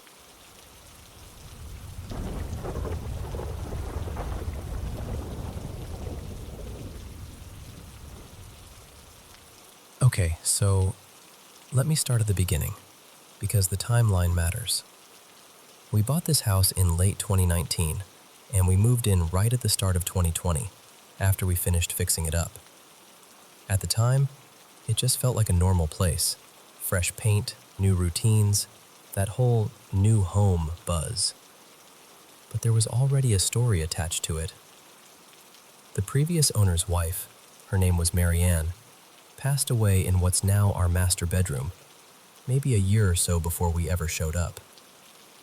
After that, her husband moved into a retirement home, and the house went up for sale. And I swear, for the first while, everything seemed fine. Like, totally fine. No weird noises, no bad vibes, nothing dramatic. It's just that over the years, especially once we'd really settled in, things started getting unsettling in a way I can't quite shrug off anymore. The biggest thing? The smells. Marianne was apparently a smoker, and she loved coffee. Not the quick kind, not instant packets. I mean real coffee, like freshly roasted, freshly ground, the kind that makes your kitchen smell like a cafe. And here's what's creepy. You can wake up at any hour and smell tobacco. Not smoke like someone just lit up, more like fresh tobacco. Like if someone opened a pouch of it right next to you. And just to be clear, nobody in this house smokes at all. Then there's the coffee. Sometimes, usually around 2 or 3 in the morning, I'll wake up and the air smells like someone is standing at the counter brewing this perfect cup. It's rich and warm and unmistakable, like a barista just clocked in. And again, no coffee drinkers here. Tea? Sure. Coffee? Never. But it doesn't stop at smells, and that's the part that really gets me. One night, I got up around 2:10 a.m. because I was thirsty. I was in the kitchen, filling up a glass, half asleep, trying not to even look into the darker parts of the house. And the layout is kind of open. Kitchen, dining area, living room, they all connect, so you can see and hear a lot from one spot. While I'm standing there, I hear this drawer in the living room. And I don't mean a little creak. I mean I heard the distinct sound of a drawer sliding open, slowly, and loud enough that it made my stomach drop. And then I saw it, just pulling itself out like someone was calmly opening it.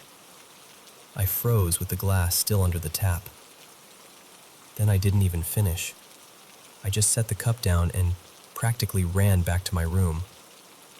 I'm not someone who panics easily, but when it comes to this kind of thing, that's my limit.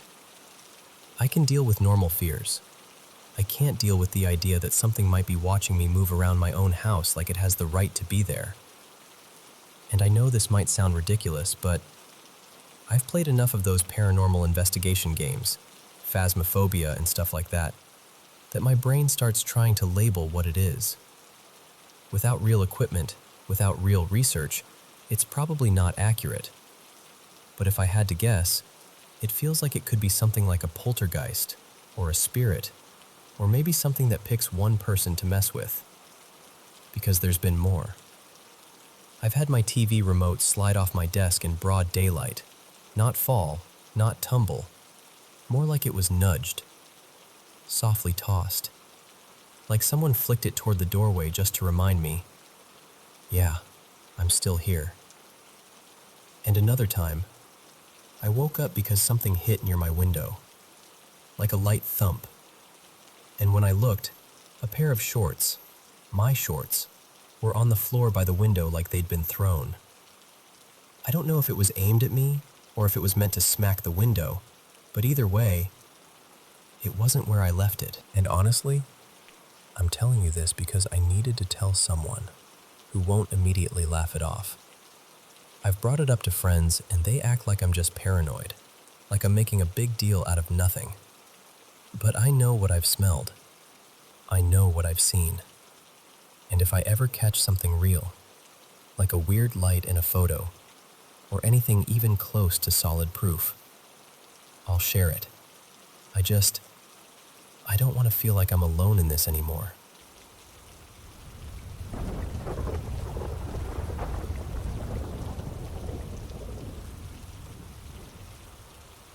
So, let me tell you something that still gives me this weird, tight feeling in my chest when I think about it. I'm 25, and for a while I was living in this rented apartment not too far from my parents' place. It was one of those setups that actually felt like home. Me and a couple of office friends sharing the space, cooking together sometimes, complaining about work, all of that. But money got tight, and in May 2024, I had to move back in with my parents. The thing is, even after I moved out, that flat stayed in my head because of the stories. One of my roommates, my cousin, let's call him Arjun, was always the one who'd notice things. He'd casually bring up these little incidents like, "Bro, I heard someone walking around," or, "I swear something was right behind me," or, "Why did that door sound like it opened when nobody touched it?" Stuff like that. And we had this caretaker, Rafiq, early 30s, super serious about the paranormal. He wasn't dramatic exactly, just confident, like he'd seen enough to stop questioning it. He kept telling us, "Put up pictures of gods, pray every day, don't ignore it." He was fully convinced there was something not normal going on in that building. But me and my other roommate, Kunal, around 27, we were curious, sure, but we never actually felt anything, not once. Even when something odd happened, like a thud at night or a weird creak, we'd laugh it off. Old building, pipes, wind, our own imagination. Easy. Until last night. So Kunal still lives there with Arjun. Same flat, same routine, same everything. And just after midnight, like around 1 a.m., Kunal hears these heavy footsteps above them. Not normal footsteps either, like slow, deliberate stomps. The problem is, the floor above them used to belong to the landlords, but the landlords moved to the UK ages ago. That floor has been empty for months and months. No one's supposed to be up there. Kunal tries to talk himself down at first. Maybe it's the building settling. Maybe it's water tanks. Maybe something fell. But then he steps out of his room to tell Arjun, and as he gets closer to the main door, he hears it. Giggling. Right outside the flat. Not inside the flat. Not from a phone. Not far away. Like it's coming from the staircase landing, just beyond their door. And I'm not talking about a random ha-ha that you can mistake for a TV or a neighbor. Kunal described it like playful giggling, close enough that it felt aimed at them. That's when both of them just lost it. They didn't do the brave movie thing where you open the door and look. They did the real life thing. They backed away, locked everything, and called the police because at that point, it had to be an intruder, right? Some creep in the staircase messing around, trying to scare them. The police arrived pretty quickly.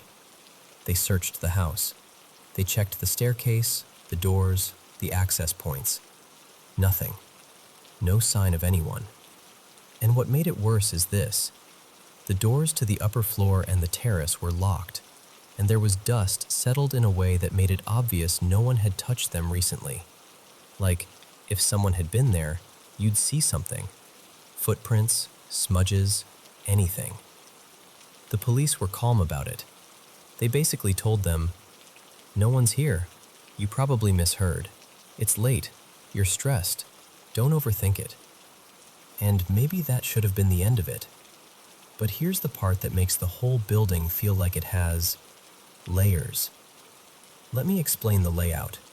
The ground floor is gated, parking, and a small garden.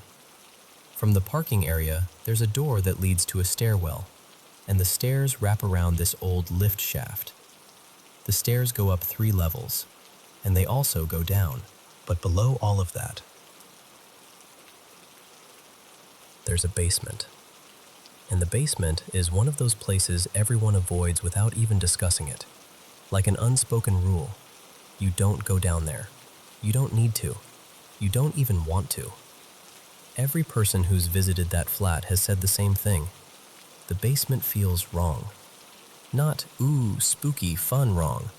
More like, your body wants you to leave before your brain can explain why. And the worst part? When the police came, they didn't check the basement. Not because they refused, just because nobody thought of it in the moment. The focus was the stairwell, the empty floor above, the terrace access. It wasn't until after the police left, when Kunal and Arjun were on the phone with me, still shaken, that one of them suddenly went quiet and said, "Wait, they didn't go downstairs." And for a second, all 3 of us were just silent.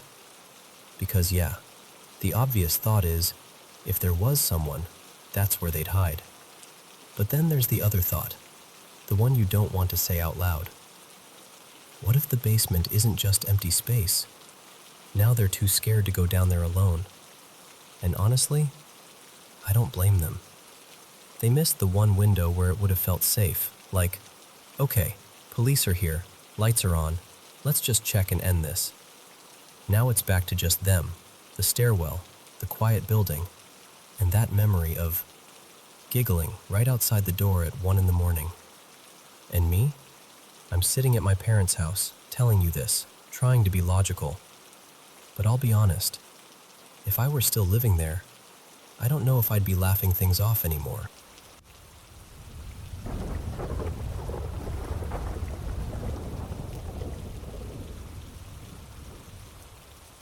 So, this happened about 7 years ago, and I've only really told it once. I think the only reason I can even talk about it now is because time put a little distance between me and that feeling, like your stomach is trying to crawl up into your throat. For context, I'm native, and I live on the res. Back in 2019, my grandpa, Eldon, got diagnosed with Hodgkin's lymphoma. He hated doctors, like hated them. He went days without being able to eat or drink before he finally called us, and by then he had to be hospitalized. Once he was in the hospital, he asked my mom to move us into his house, not just to watch the place, but so we could keep it warm and lived in while he went back and forth for treatments. My grandma had already passed a few years earlier from lung cancer, so the house had this quietness to it, the kind that settles into corners. They had a big stretch of land too, left over from when they used to farm. And I need you to understand, weird things had happened around that property for years. My mom and her siblings had stories they'd tell in half jokes and half whispers. Stuff like seeing someone where there couldn't be someone, hearing things on nights when the wind wasn't even blowing. They swore there was an old, rusted stroller deep in the tree line that nobody ever brought home, like it belonged to something that didn't want it found again. Anyway, by the time this happened, we'd been living there a few months and had kind of settled in. One evening, my mom didn't feel like cooking, so she brought home fried chicken, one of those big, greasy takeout bags that makes the whole kitchen smell like salt and pepper. She invited my cousin over too, so it felt almost normal for a minute, like a regular family night.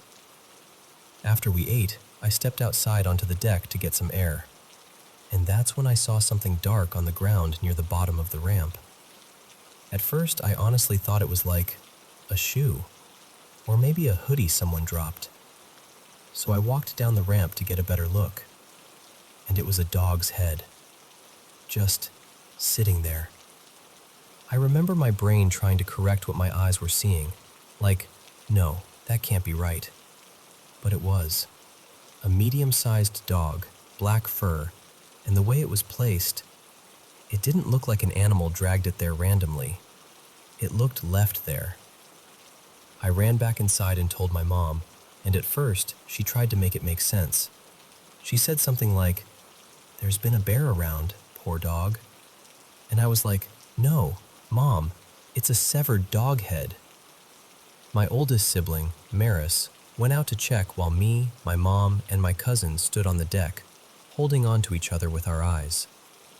Maris leaned in closer, then just slowly looked back at us and confirmed it.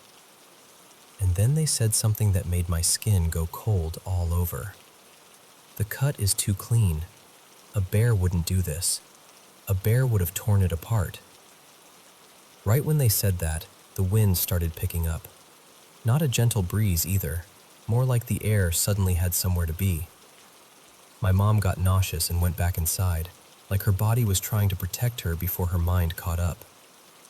My cousin, shaking, called her mom, my auntie, who's a medicine woman, and she came fast. When she arrived, she was dressed in her full ceremonial gear and carrying everything she needed. The second she stepped in, the whole mood of the house changed, like a stronger presence had entered, and whatever was there knew it. She started blessing us first, right there in the entryway.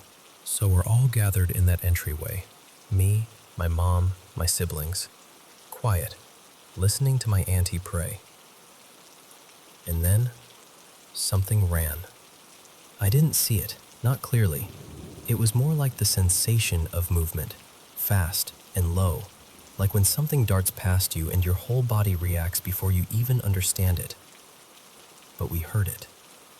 It tore toward the hallway, toward the bedrooms, and the wind chimes snapped to life, jingling hard, like something brushed it or shoved past it. That's how we knew exactly where it went. My younger siblings were right on the edge of crying. I could feel my own fear in my teeth, like my jaw wanted to chatter even though I was trying to stay still. It was that kind of fear where you don't want to turn your back on any doorway. My auntie didn't panic. She just kept going. She finished blessing the inside of the house, room by room, like she was sealing something shut. Then she went outside and blessed around the house and along the property line. She had someone dispose of the dog's head. She didn't let it stay there, not even for a second longer than it had to. And then she told us very clearly, "Tonight you sleep in the living room. Cover the windows. Don't leave anything open. And don't talk about it. Don't acknowledge it." Because whatever did that wanted attention. And it got it. So we dragged bedding into the living room, put blankets over windows, and tried to act like we weren't terrified. But there was no pretending, not really. The house felt like it was listening. I didn't sleep at all. I just kept movies playing quietly through the night, like noise could hold something back, like light from a TV could stand guard. In the morning we moved back to our rooms, though my mom hesitated like she didn't want to send us away from each other again. And after that, we barely talked about it. Not in detail, not out loud, like saying it would make it real again. There's one more detail that still makes me feel sick when I think about it. That dog's head, how it was positioned, was facing the basement window where Maris slept, like it was placed there on purpose, like it was meant for them. And the awful part is, Maris has always been like a magnet for strange things. Always. None of us have ever understood why. Out of my siblings, I'm the one who sees and hears the most. Always have. And growing up, a lot of the weirdness seemed tied to my dad, like he carried something with him and we got caught in the shadow of it. But that night at my Grandpa Eldon's house, that didn't feel like a shadow. That felt like something standing right outside the window, waiting for someone to look back.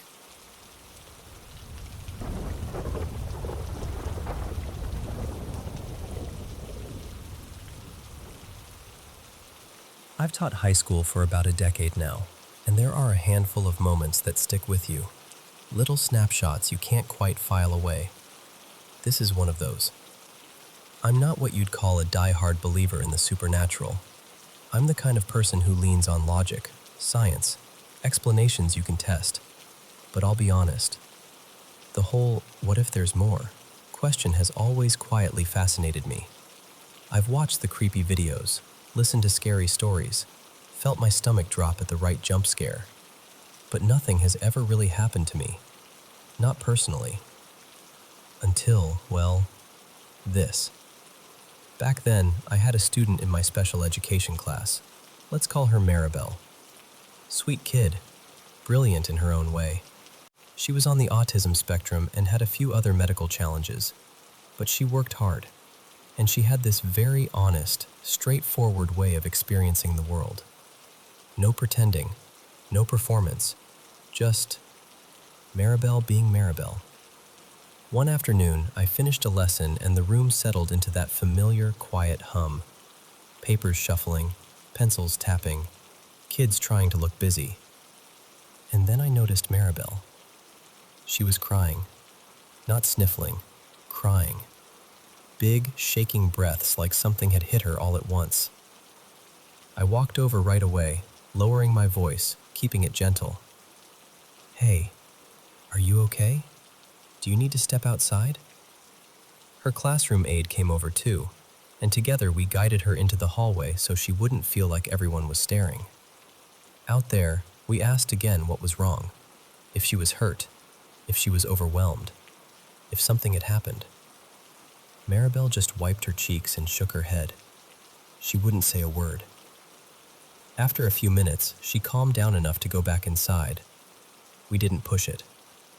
Sometimes the best thing you can do is give a student space and let them come to you when they're ready. A little while later, I was at my desk when I heard Maribel's voice, clear, steady, and loud enough that half the room turned. "I can see angels." I swear the classroom went so quiet it felt unreal, like someone hit a mute button. You could hear the air conditioner click. I didn't want to embarrass her or make it a thing, so I kept my tone calm, almost casual. "Do you want to talk about that outside again?" She didn't even hesitate. "No, there are angels around the room." This time she wasn't panicked, just watery-eyed, like she was moved by something. And in that moment, I had a choice. Shut it down, redirect, treat it like a disruption, or meet her where she was. So I nodded, gently. "That sounds beautiful," I said. "Maybe they're here to keep us safe." Maribel's whole face softened. She gave the smallest smile, like I'd said the right thing. And then, like it was perfectly normal, she went back to her assignment. Later, I documented it the way we do, professionally, carefully, so the right support staff would know what had happened. A week or two after that, we had one of those team meetings. Me, the counselor, the diagnostician, an assistant principal, Maribel, and her grandmother. The kind of meeting where everyone's trying to make plans and talk through accommodations and supports. Very routine, very school. Everything was going smoothly until Maribel started crying again. This time she dropped her head onto the table, shoulders trembling. We all did the same thing at once, asking softly if she was okay, if she needed a break, if someone had said something that upset her. She shook her head no, still crying. Then she lifted her face just enough to speak, eyes downcast, voice quiet but certain. "There's an angel behind my teacher." And that was me. But here's the part I didn't expect. I didn't feel fear.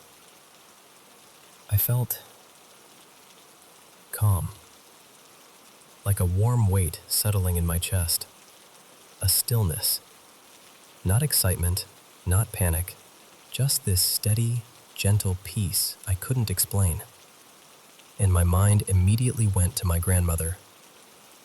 She'd passed not long before that meeting, my first real loss in the family. The kind of grief that doesn't always show up as tears, but as this dull ache you carry around like a stone in your pocket. I'd been trying to be fine, trying to keep teaching, trying to keep moving. And now this student was crying in a meeting, saying there was an angel behind me. Maribel's grandmother, bless her, didn't laugh or dismiss it. She leaned in with that calm, grandmotherly seriousness and asked, "What do you see, honey?" Maribel sniffed and said, "It's a bright light, really bright. No shape, just light." The diagnostician asked if it scared her. Maribel shook her head quickly. "No, it's pretty. It makes me happy." Her grandmother asked if she saw them often, and Maribel, still wiping her cheeks, said yes. She said she sees them a lot, in different places, that the lights move around rooms and sometimes stay behind people. Then she said something that still sits with me. She said, "Some people have them, and some people don't." I asked gently, "Is that what you saw the other day in the classroom?" Maribel nodded. "Yes, some kids had lights with them, some didn't." No drama, no theatrics, just her stating it the way a kid might tell you the sky is blue. The meeting eventually moved on, because that's what meetings do, but I didn't really come back down to earth for a while after. Even now, years later, I still don't know what I believe about it. I don't know if it was angels, or grief doing something strange to my brain, or her interpreting energy and emotion in a way I can't understand, or something else entirely. All I know is this. In that moment, when she said there was a bright light behind me. I felt a peace I've never been able to fully explain. And I still get a little sad when I remember her saying that some people don't have one. Because whether it was literal or symbolic, it hit something human in me. And I think about it more often than I ever expected to.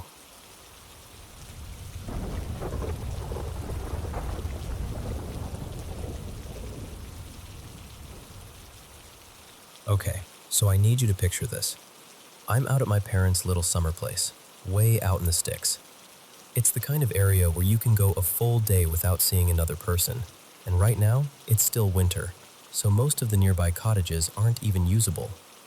No one has their places heated. No one's around. At least, I'm pretty sure of that. I came out here because I'm trying to grind for my flight school finals, and I cannot focus back home. So, this all kicked off late last week. I think it was Thursday, late afternoon, somewhere around when the sun starts dipping. I've been trying to stay off my phone, so I'm not tracking the time like I normally would, but it had that almost evening feel.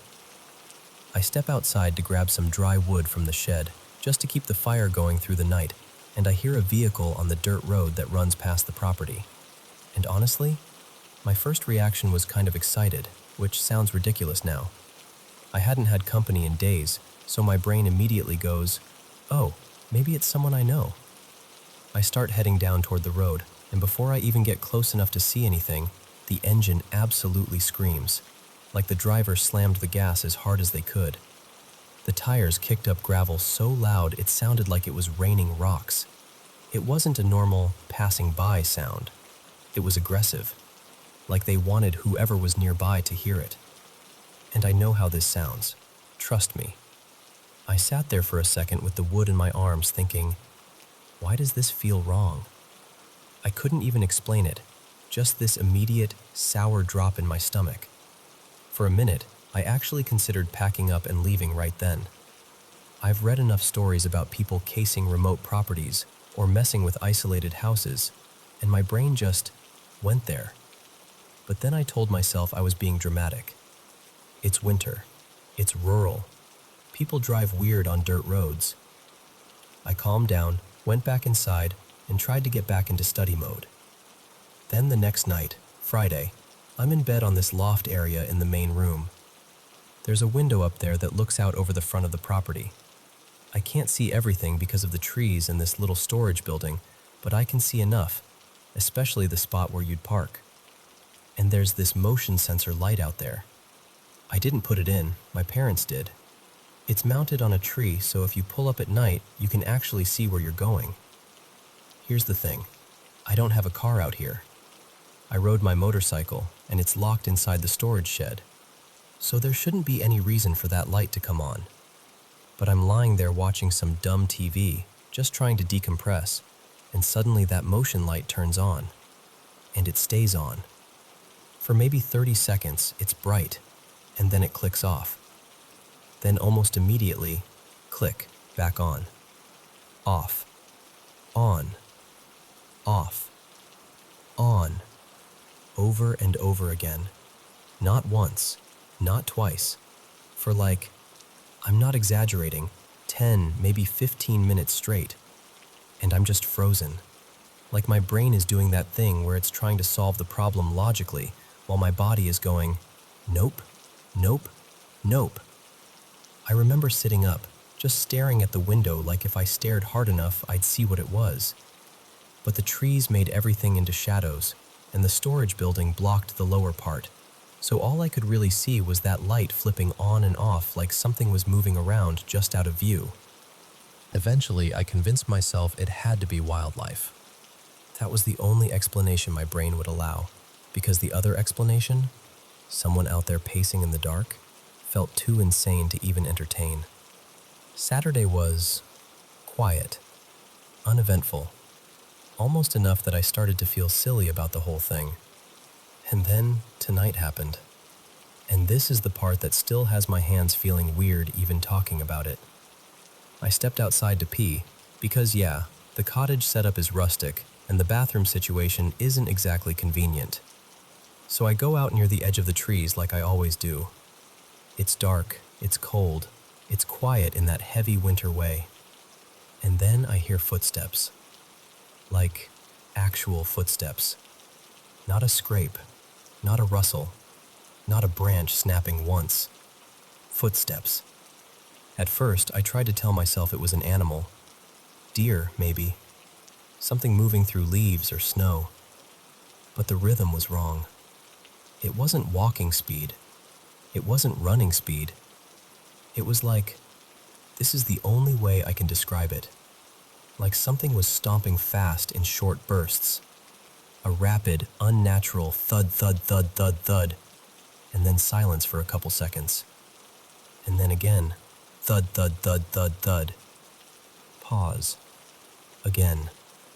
Like something was doing it on purpose. My entire body went cold. I didn't even finish what I went out there to do. I just pulled my pants up and bolted back inside like my life depended on it.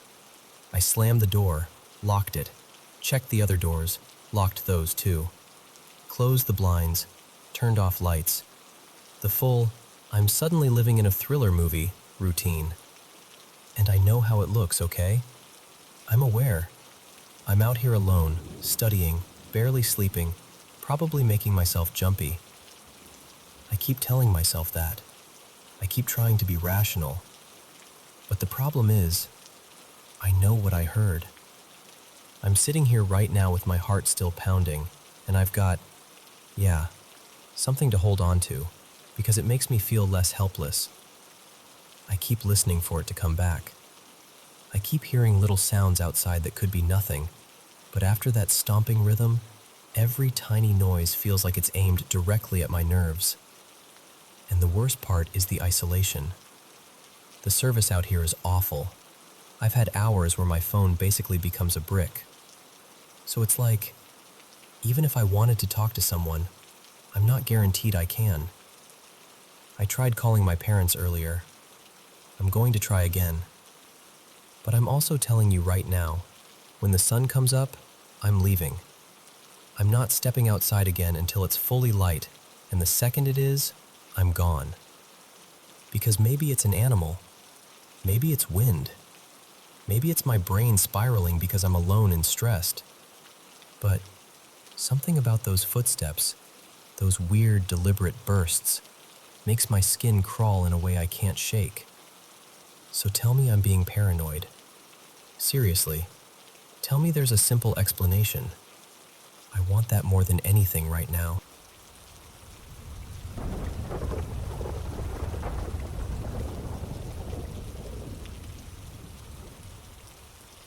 Hey, so I've had these strange little experiences ever since I was a kid. Nothing dramatic enough for me to be like, okay, something is definitely wrong, but enough to keep a little knot of paranoia living in my chest. And I'm going to tell you everything the way it happened, even if some of it doesn't connect. Because honestly, it all feels connected when you're the one living it. For as long as I can remember, I've been able to lucid dream. Like, I'm in the dream, and I know I'm dreaming. I can wake up and recall details, faces, rooms, bits of conversation, like they were real places I visited. But here's the weird part. Even though I'm aware, I usually can't control what's happening.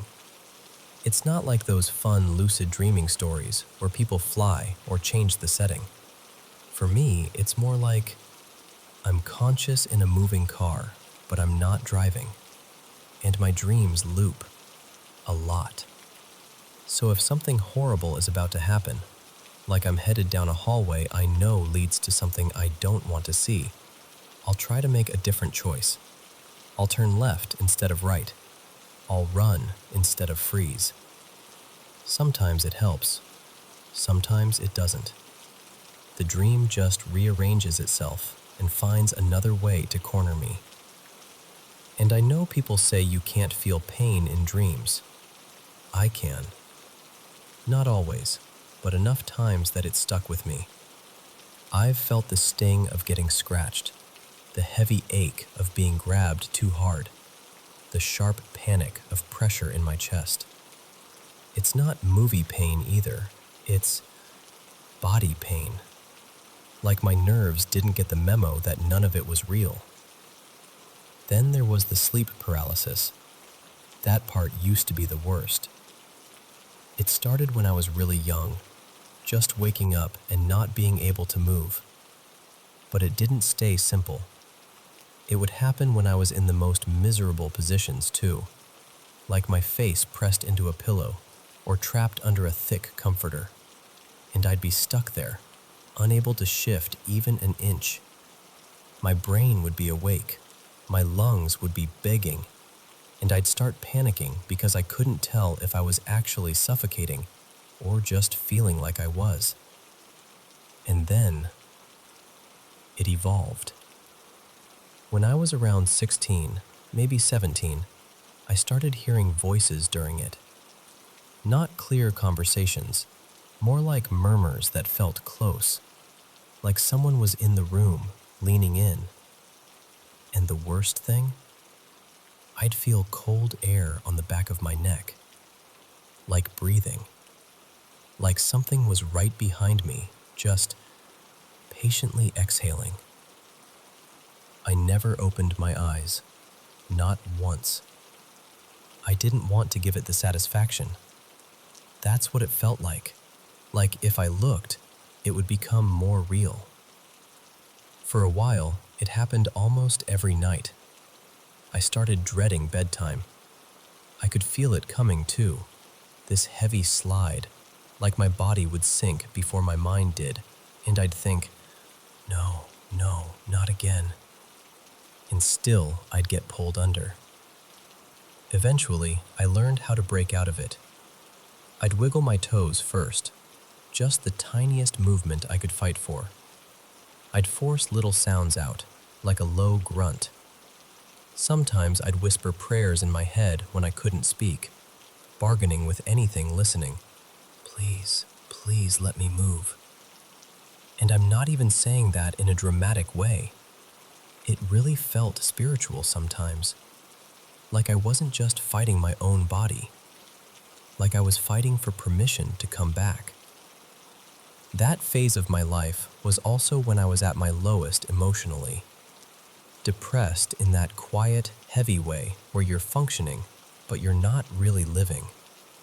And I can't ignore that connection, even if I don't fully understand it. These days, the sleep paralysis only comes back when I'm exhausted, like running on fumes, or when I'm deeply stressed. Sometimes I'll put on a soft video or a calm voice in the background when I fall asleep, and weirdly, that seems to help, like it keeps me anchored. I should probably tell you this too, because it matters.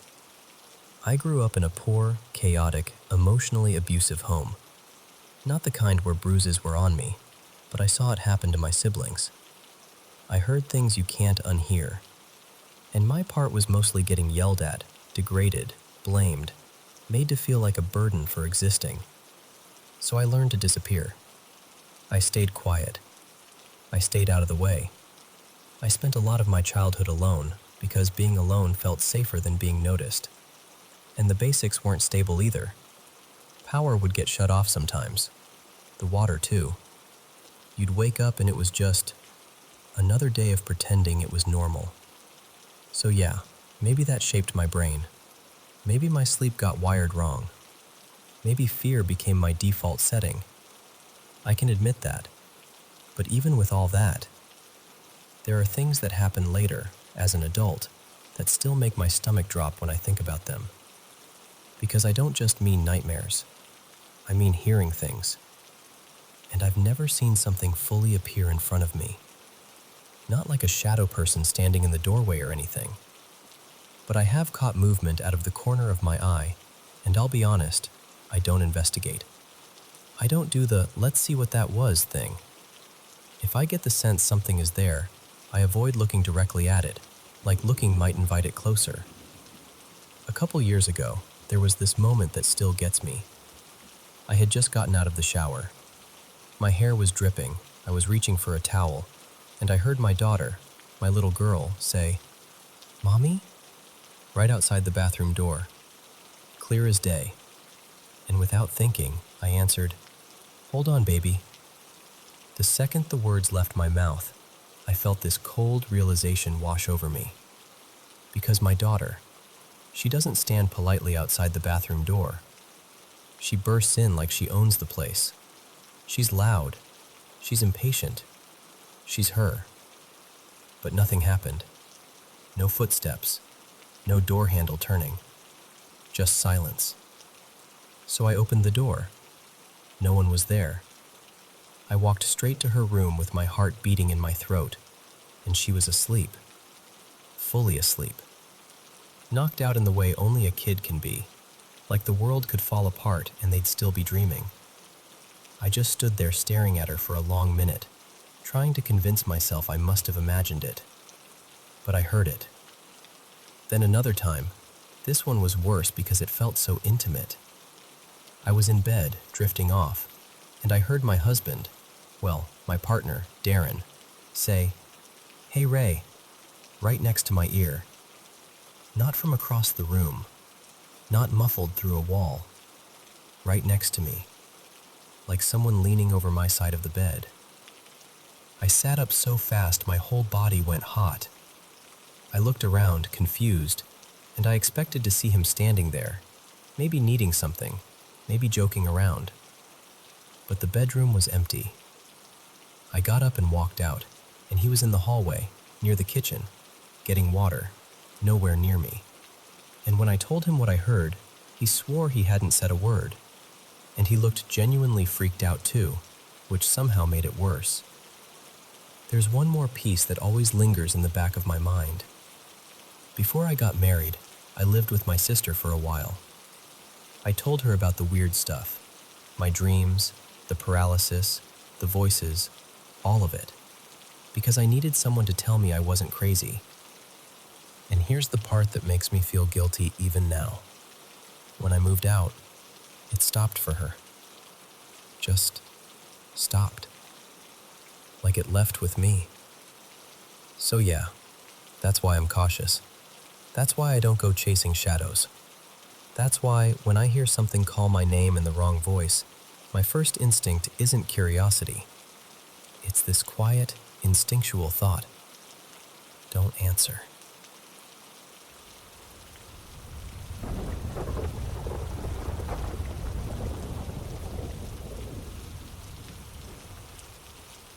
Hey. So, this is one of those stories I don't tell lightly. But if you're listening right now and you've ever felt like fear was living in your bones, then maybe you'll understand why I'm sharing it. When I was little, like really little, I used to sleepwalk and sleep talk all the time.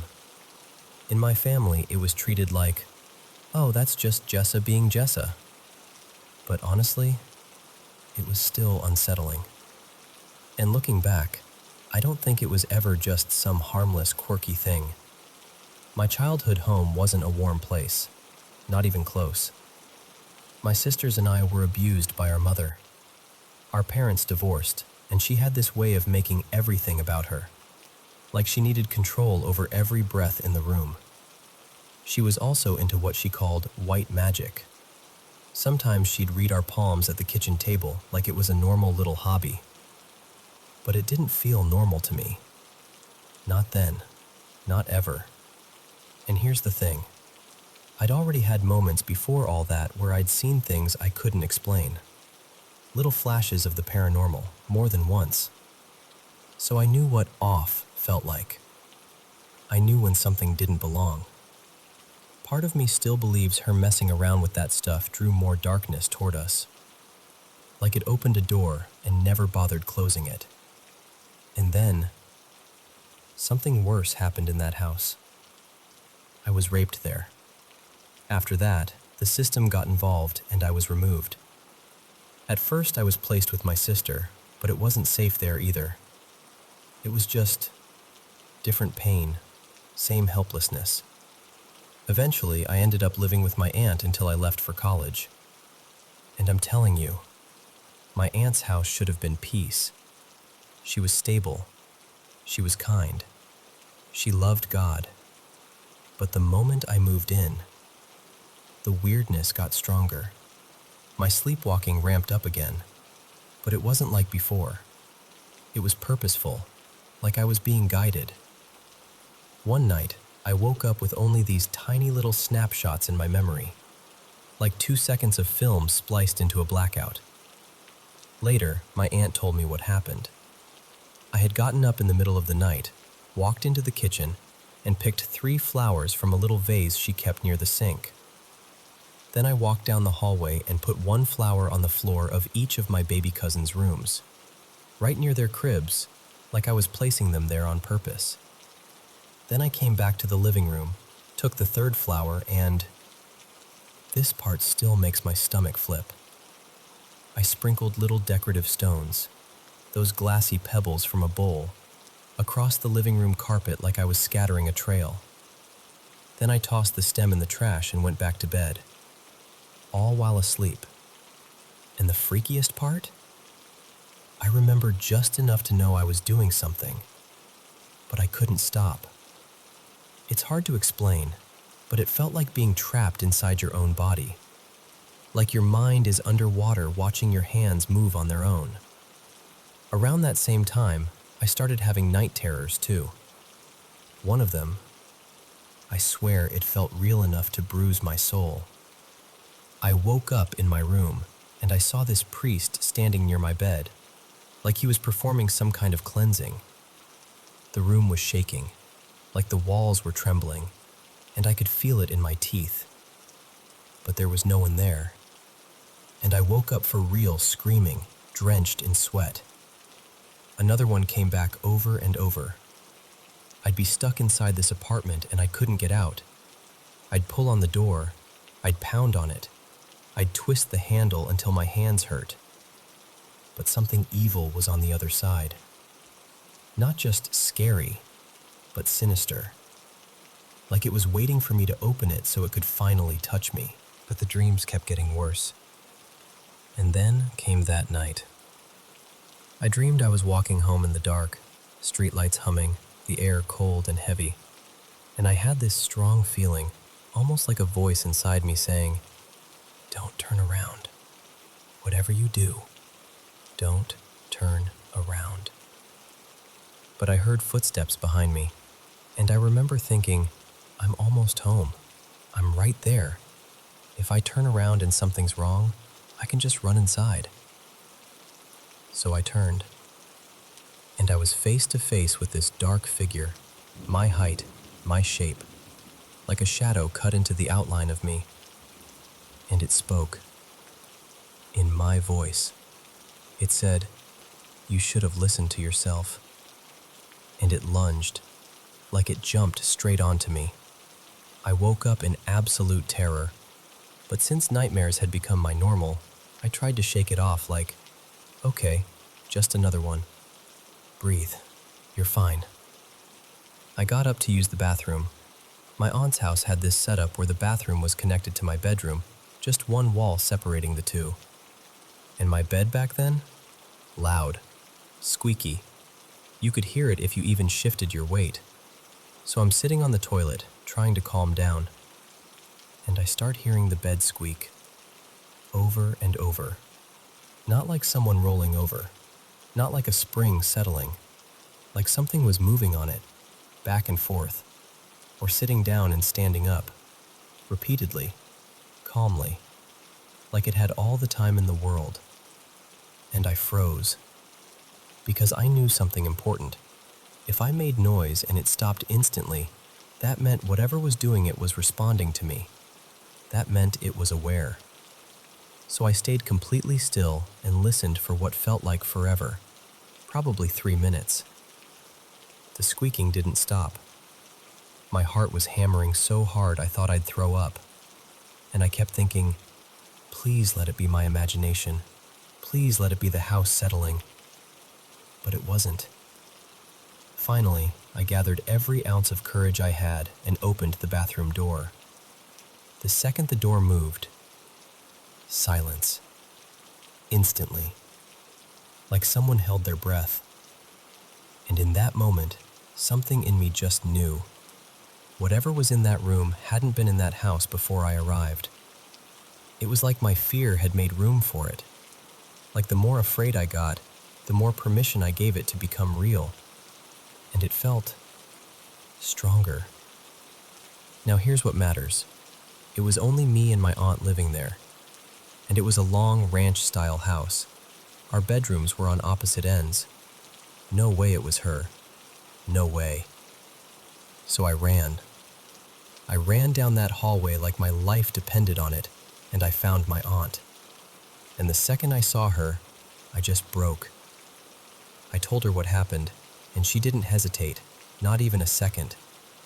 My aunt is a God-fearing woman in the truest sense. Not performative, not loud, just grounded, certain. She came with me to my room, and she prayed like she was stepping onto a battlefield.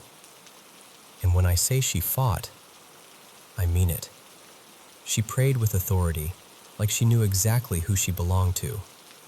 Like fear wasn't allowed to speak louder than faith. And I'm getting emotional even saying this, but it was like the air changed, like something heavy lifted off the house. That night, I slept like a baby. And after that, the sleepwalking stopped. The night terrors stopped. It was like someone shut the door and locked it.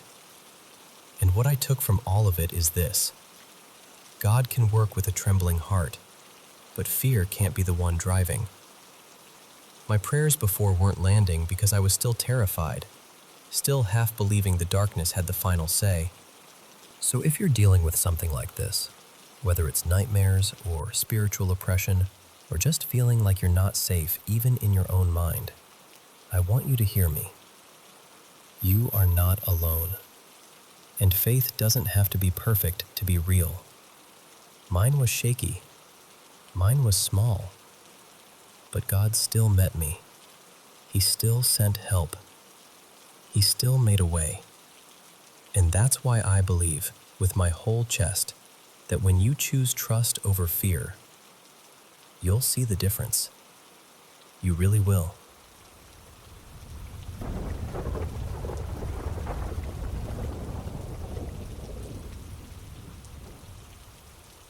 Okay, so it's been a long time since I've had sleep paralysis. Like, I'd almost convinced myself I was past that phase of my life. But this time actually rattled me. So, quick layout because it matters. My bathroom is basically split into two sections. There's a front part with the sink and mirror, and then there's a second little room behind another door where the toilet and shower are. 2 doors, 2 separate light switches. You'll see why that's important. A few nights ago, my roommate, Jules, goes, "I swear I just saw someone run down the hallway." And I'm like, okay, maybe you're tired. Maybe you're just jumpy. But still, I got up and checked. I looked down the hall, checked the living room, even peeked into the other rooms. Nothing. Nobody. No weird open door, no footsteps, no anything. So I brushed it off, told myself it was imagination plus late-night paranoia. Later that same night, though, I'm laying in bed, trying to fall asleep, and I hear this soft humming. Not like someone singing a song you recognize, more like this gentle, melodic hum that feels too close, like it's in the room with me. And then I feel hands. 2 hands, gripping my leg and my thigh, firm, like someone really meant it. And right after that, it's like a heavy weight just pours over my whole body, pinning me down. The humming keeps going, totally calm, like whoever, or whatever, was doing it wasn't stressed at all. Meanwhile, I'm internally freaking out, trying to force myself to move, trying to wake up. And when I finally snap out of it, I'm drenched in sweat, heart racing, like I'd just survived something. Then 2 nights later, Jules gets all quiet, kind of pale, and goes, "Do you hear that? Coming from the kitchen?" And I'm listening and I'm like, no, I don't hear anything. But I still got up and checked because I'm not trying to be that person who ignores it and then regrets it later. Nothing. Again, empty kitchen. No cabinets open, no weird shadows, no sound. So that night, after finding nothing, I go to bed, and I wake up in the middle of the night needing to use the bathroom. I'm half asleep, stumbling, like my brain is still buffering. I shuffle into the bathroom and shut the first door behind me. I flick the first light switch. Nothing. The light doesn't come on. And instantly, I'm wide awake because that bathroom gets dark. The kind of dark that feels thick. I get this sudden panic, like my body knew something before my mind caught up. So I reach my hand through toward the second part of the bathroom, feeling for the other switch. I flip it, expecting at least that one to work. Still no light. But the vent fan kicks on. Like, the switch did something, just not what it was supposed to do. And I remember backing up because that tiny detail, fan on, light off, made my skin go cold. Then the door to the second section of the bathroom shuts, right in front of me. And I'm telling you, I didn't touch it. I didn't bump it. It just swings and closes like someone pulled it. So now I'm standing there in the pitch dark, stuck between two doors, one behind me, one in front of me. And that panic turns into this full-body wave of dread, like an invisible pressure pushing down from the ceiling. And I'm trying to wake myself up because something in me is screaming, "This is a dream. This is sleep paralysis. Get out, get out, get out." And then, snap. I'm back in bed, eyes open, except I can't move.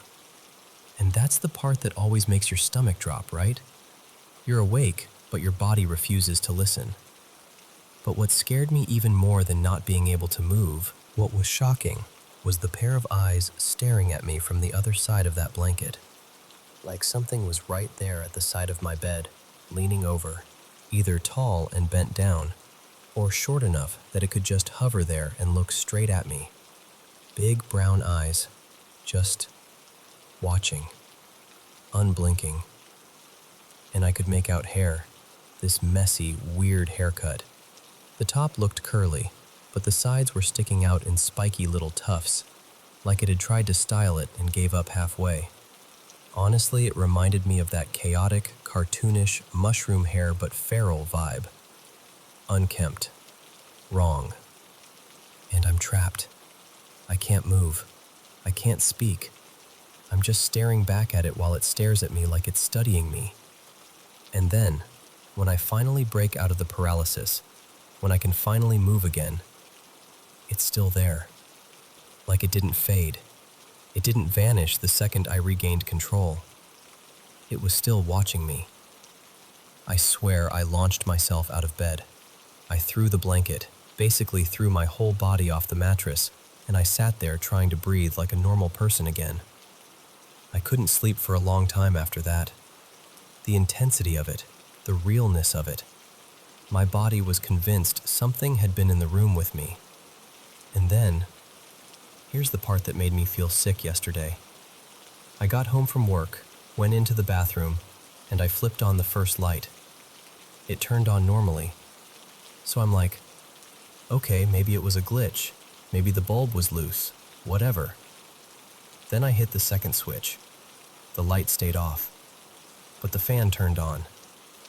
Same exact thing. And I immediately called out to Jules like, "Hey, bathroom light might be out." They come over, flip the switch, and the light turns on. Perfectly fine. They just stare at me like I'm messing with them, like I'm doing a prank. But I'm standing there feeling my face go hot because I know what happened. I know what I saw. And the timing of it all, hallway shadow, humming, hands on my leg, the door closing, the eyes. That's not just a string of cute little coincidences. It feels personal. Like it's not just in the apartment, it's with me. And I hate that I can't even fully describe what it looked like. The only clear things I got were that bizarre haircut and those huge brown eyes. Last night I actually prayed. Like for real. I asked God to protect me and get whatever this is away from me. I even said, half out of fear, half out of anger, like, "Please, get rid of it. Kick it out. Don't let it stay." But here's the messed up part. The apartment feels heavier now. like the air is thicker, like the vibe is bruised. And I can't tell if I'm just freaked out and noticing everything more, or if I actually made it mad. I don't know.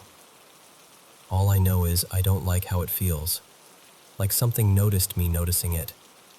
Like something is waiting for me to fall asleep again.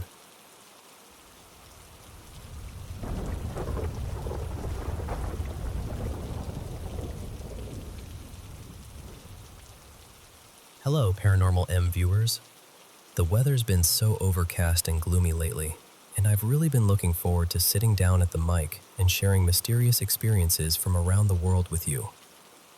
By the way, thank you so much for sending in so many of your own stories.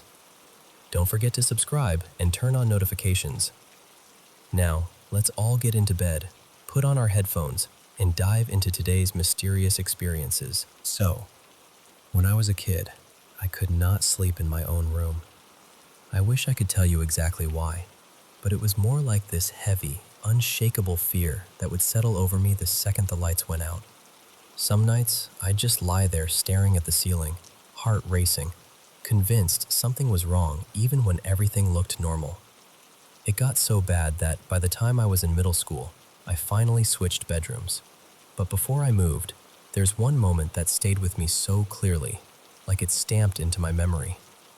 I remember waking up in the middle of the night and seeing someone standing in my doorway. Just a silhouette at first. A really tall man, broad shoulders, the kind of shape that fills up the frame of a door. I froze.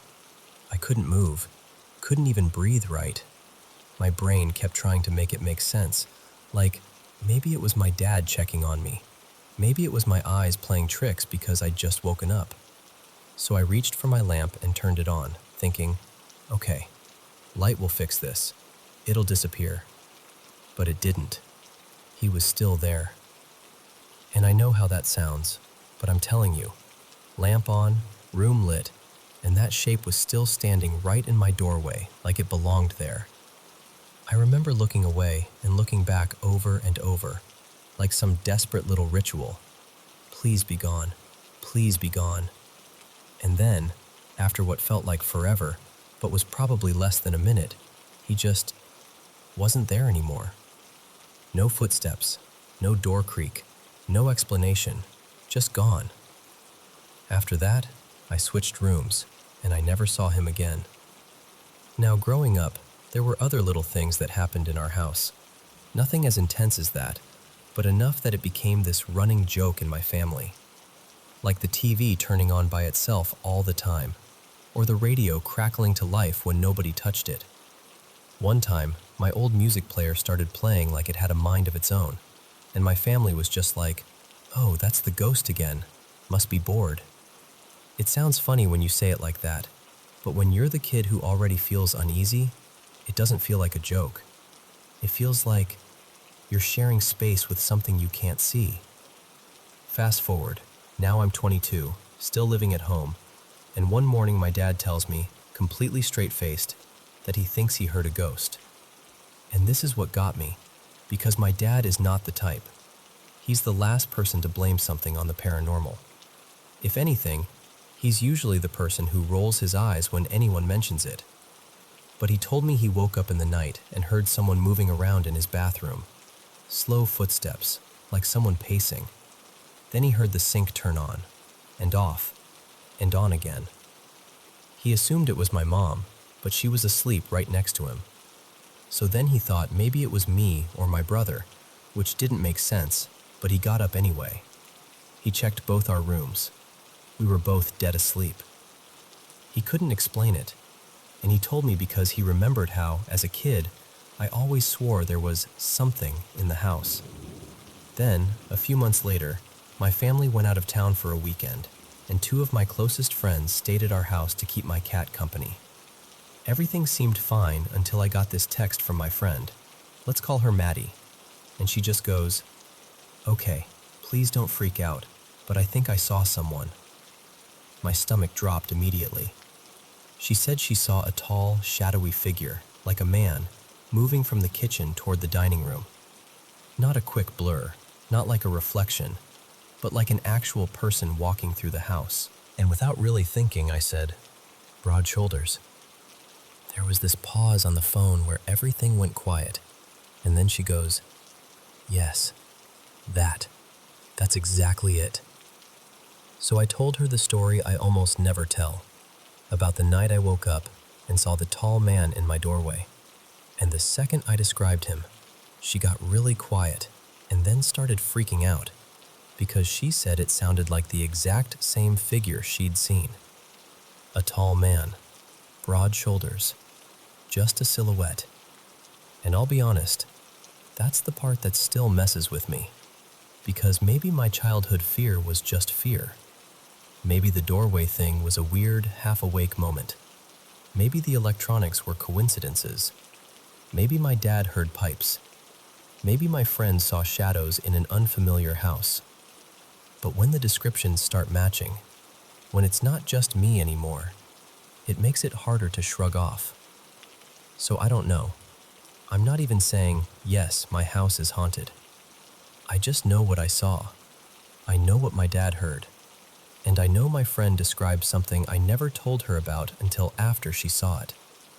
And sometimes I catch myself thinking, if it really is something, maybe it's been there all along. Quiet, occasional, just present enough to remind us it's still around. Anyway, that's my story. I'm curious what you think, because I still don't have an explanation that feels solid.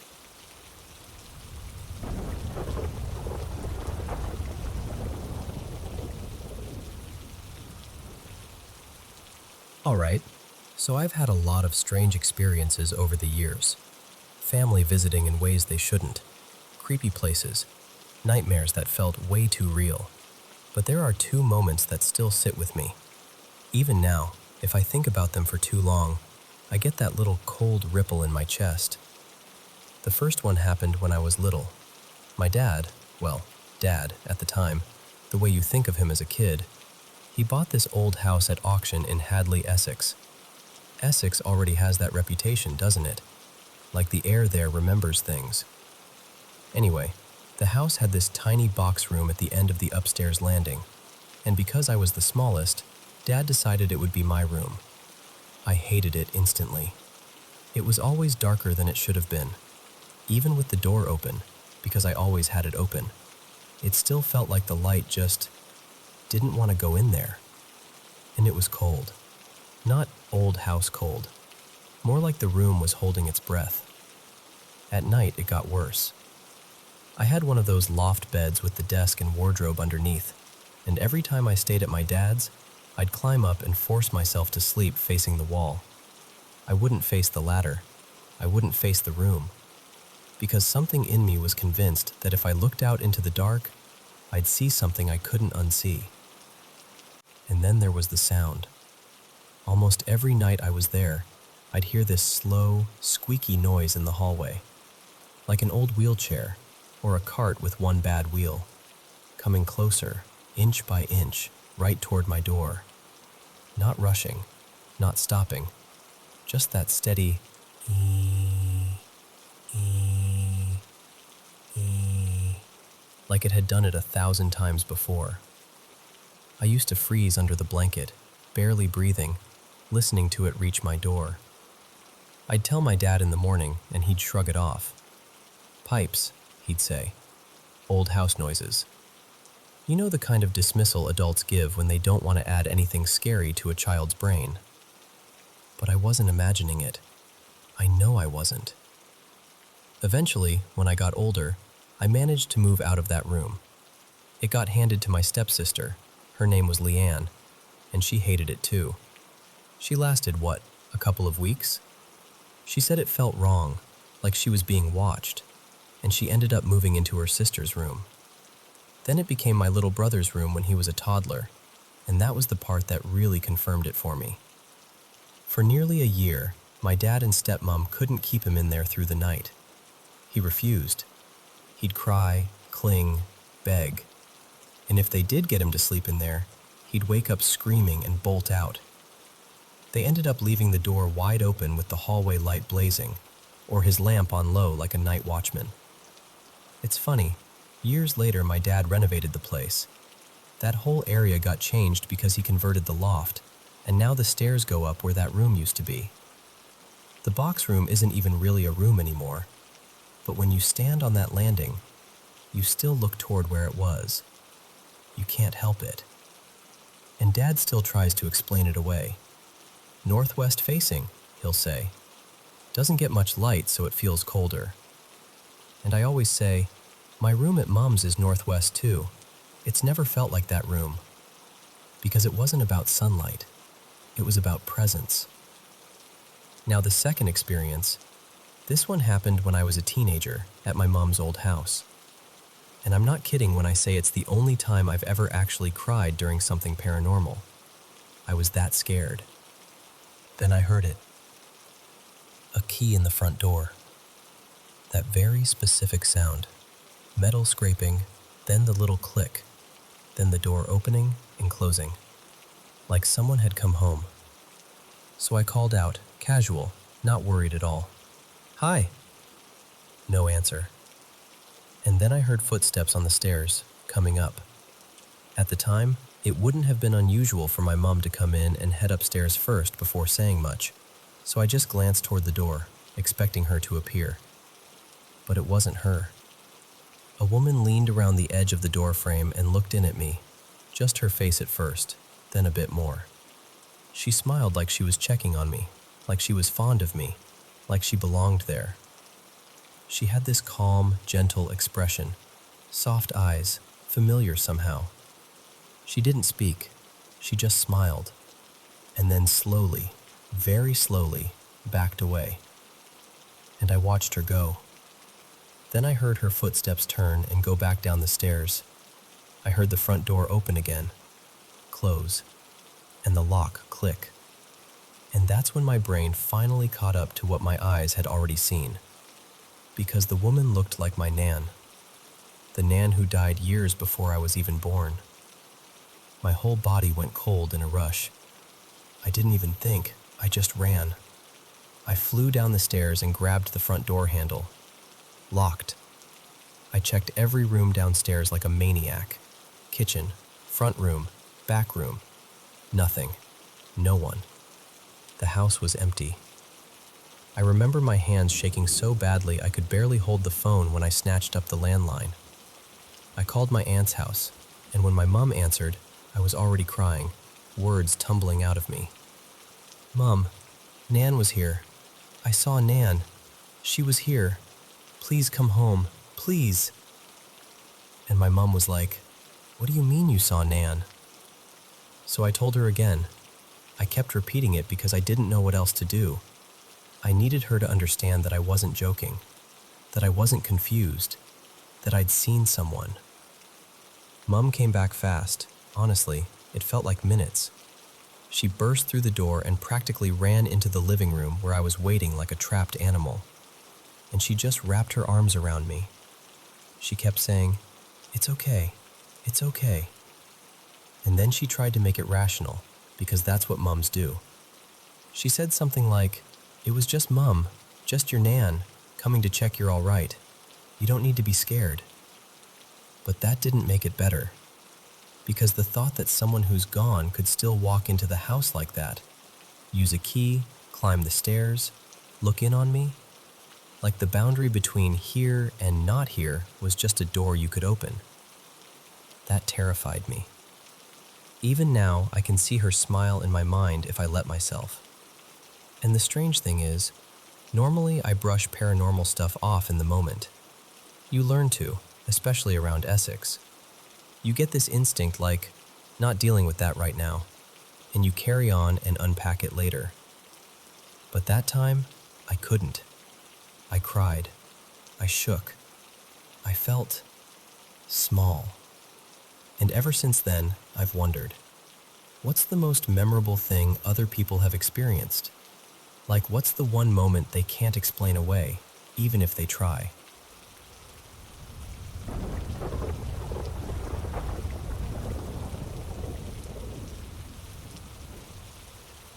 So, I'm pretty new to thrifting, and honestly, I get why people love it.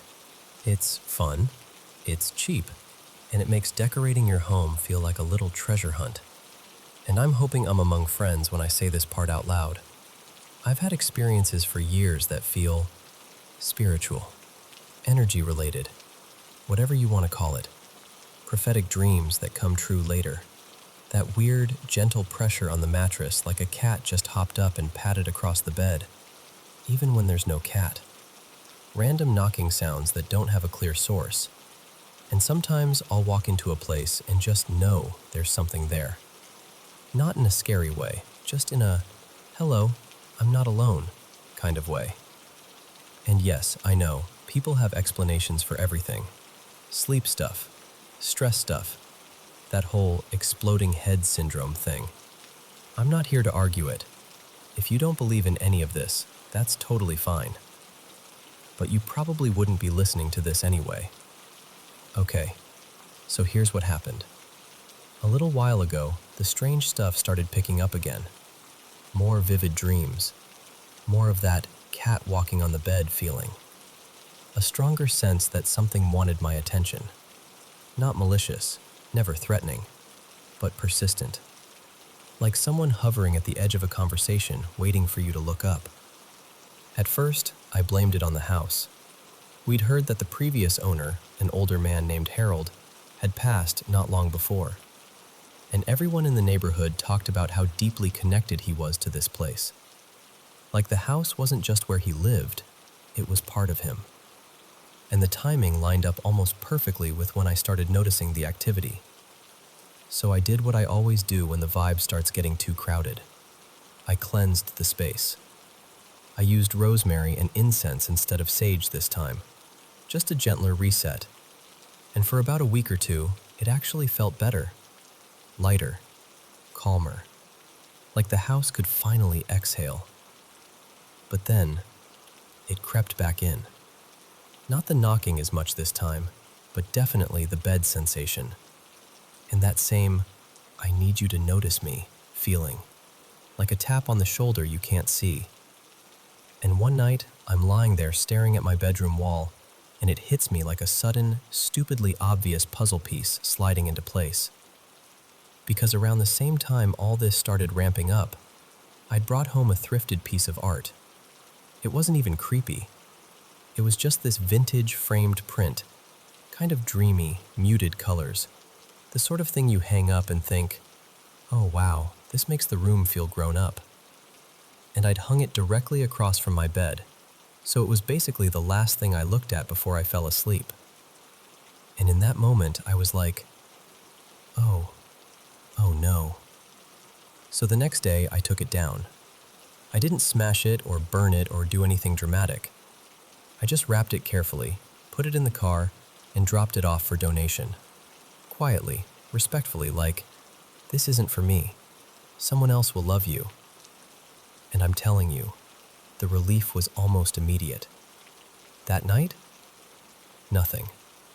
No shifting on the mattress, no prickly awareness, no feeling of someone standing just out of sight waiting for me to acknowledge them. It's been calm ever since, like the whole house settled back into its normal rhythm.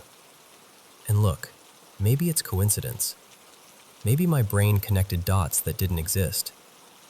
But all I know is, the second that artwork left my home, whatever had been trying to get my attention seemed to leave with it.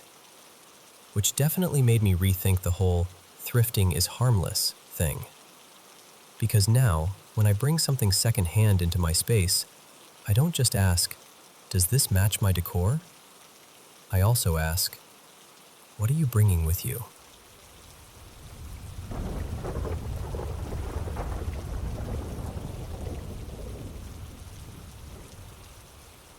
So, let me tell you about something that happened to me recently. I'm still not sure what I believe about it, but I remember every second like it's stamped into my skin. I'm a disabled person from South Asia, and my life has been uneven. My income comes and goes, and so does my housing. I move between shelters, women's hostels, and these places we call PGs, paying guest accommodations. It's basically renting a bed or a room in someone's home. You live with the family, you pay for the basics, and sometimes they even include meals. It's not fancy, but it's something. Right now, I'm staying in a 2-story house with a family of 5, the parents, their 3 kids, and the grandmother, the wife's mother. I stay upstairs on the top floor, and I get around with a walking stick. The kids' rooms are up here too, so usually this floor is full of footsteps and noise and life. But that day, everyone left. In the morning, the landlord's wife and the grandmother went to the hospital for a minor procedure. Nothing dramatic, just something planned. The landlord took the kids out for a movie. They said they'd be gone until evening, which meant I was alone in the house for hours. And listen, I like being alone sometimes. Solitude can be a relief. But this wasn't peaceful quiet. It was the kind of silence that feels wrong. Like the house is holding its breath. Like something is listening back. I tried to ignore it. I sat with my laptop, checking job listings, refreshing emails, doing those small, boring tasks you do when you're trying to keep your life together one click at a time. Then I heard it. A voice, right outside my room, calling, "Mole." That word, elders use it like "dear girl" or "daughter." And the voice was unmistakable. It sounded like the grandmother. Warm, familiar, a little raspy. The exact voice I'd heard 100 times downstairs. My first thought was simple. Oh, they must be back from the hospital. It would have been unusual for her to come upstairs because her knee is bad. Honestly, her mobility is as rough as mine, maybe worse, but it wasn't impossible. I figured maybe she didn't know the kids had gone out and she was looking for them. Or maybe she needed something. So I got up, slowly, carefully. I leaned on my walking stick and opened my door. And there was no one. The hallway was empty. No footsteps fading away. No rustle of a sari. Nothing. The house was still. Still in that unnatural way that makes your stomach tighten. For a moment, I just stood there, confused, holding my breath like maybe I'd see her turn the corner. But there was nowhere for her to have gone without me hearing it. She couldn't have gone back downstairs that fast. I told myself, okay, maybe I imagined it. I'm tired. I'm stressed. The silence is playing tricks. Then I heard it again. Mole. This time, it wasn't in front of me. It was to my left, toward the utility area, the little space with the washing machine that opens out onto the terrace. My heart did that horrible thing where it drops too fast. I'm speech impaired, so calling out is hard for me, but I tried anyway. Just a strained, worried sound like, "Hello? Are you there?" Because my mind instantly went to the most logical fear. What if she fell? What if she tried to come up and collapsed near the terrace? And out of pure habit, before I moved, I closed my bedroom door behind me. I keep thinking about that part. I don't know why. It just feels important. No one was there. Nothing. No movement. No shadow. No sign of any person. And then, a loud crash came from downstairs. Not a small sound, not a creak or a bump. A heavy, sharp impact, like something dropped hard enough to shake the air. I froze for 1 second, and then I panicked. I turned around, went back to my room as quickly as my body would let me, locked the door, and messaged the landlord's wife immediately. My hands were actually shaking while I typed. I asked if they'd returned. I told her I'd heard the grandmother call me. I told her something crashed downstairs. She replied pretty quickly. They were still at the hospital, nowhere near home, not coming back until evening, and she added, like a reassurance, that the house had been locked when they left. So, if the house was locked, and they weren't home, Then who called me? And what fell downstairs? I sat there staring at my door like it was the only thing separating me from something that had learned my language. I did this quick protection visualization, just something simple I've taught myself for when fear gets too loud. Nothing fancy, just imagining light around me, around the room, around the lock. And I made a decision. I will not open that door again. Not for anything. A few minutes passed, maybe longer. Time got strange. I tried putting on music to make the room feel less hollow. I kept checking the lock, like it might undo itself. Then I heard it again. Mole. The same voice, the same tone, the same exact familiarity. And that's when the thought slid into my mind, quiet and terrifying. What if something is mimicking her? I hate even saying it out loud because it sounds like a scary story you'd tell someone else, not something you'd admit happened to you. But in that moment, it made a horrible kind of sense. The voice, the timing, the way it came from different directions, the feeling of being watched even when I couldn't see anyone. So I stayed in my room the entire time until evening, barely working, barely breathing normally, trying to act like I was fine while my body insisted I wasn't. Every little sound made me tense. I kept the music going just to cover the silence, because the silence felt like an invitation. Finally, when the family came home later, the house filled up again. Voices, footsteps, doors opening, the normal mess of life. And the relief I felt. It was physical, like my muscles finally unclenched. Later, I found out what likely caused the crash. The wall clock downstairs had somehow come loose and fallen. That part at least had an explanation, a simple one. But the voice? I still don't know. Because I'm not guessing when I tell you this. I heard the grandmother's voice 3 separate times, clear enough that my body reacted before my mind could even argue. And what's strange is that the clock fell right when I was on the terrace, like the house waited until I stepped into that bright open space. So was it all coincidence? Just stress and silence and a falling clock? Or did something in that quiet house learn the safest voice it could use to get me to open my door? I don't know. But I know what it felt like. And I know I'm grateful I closed my door behind me.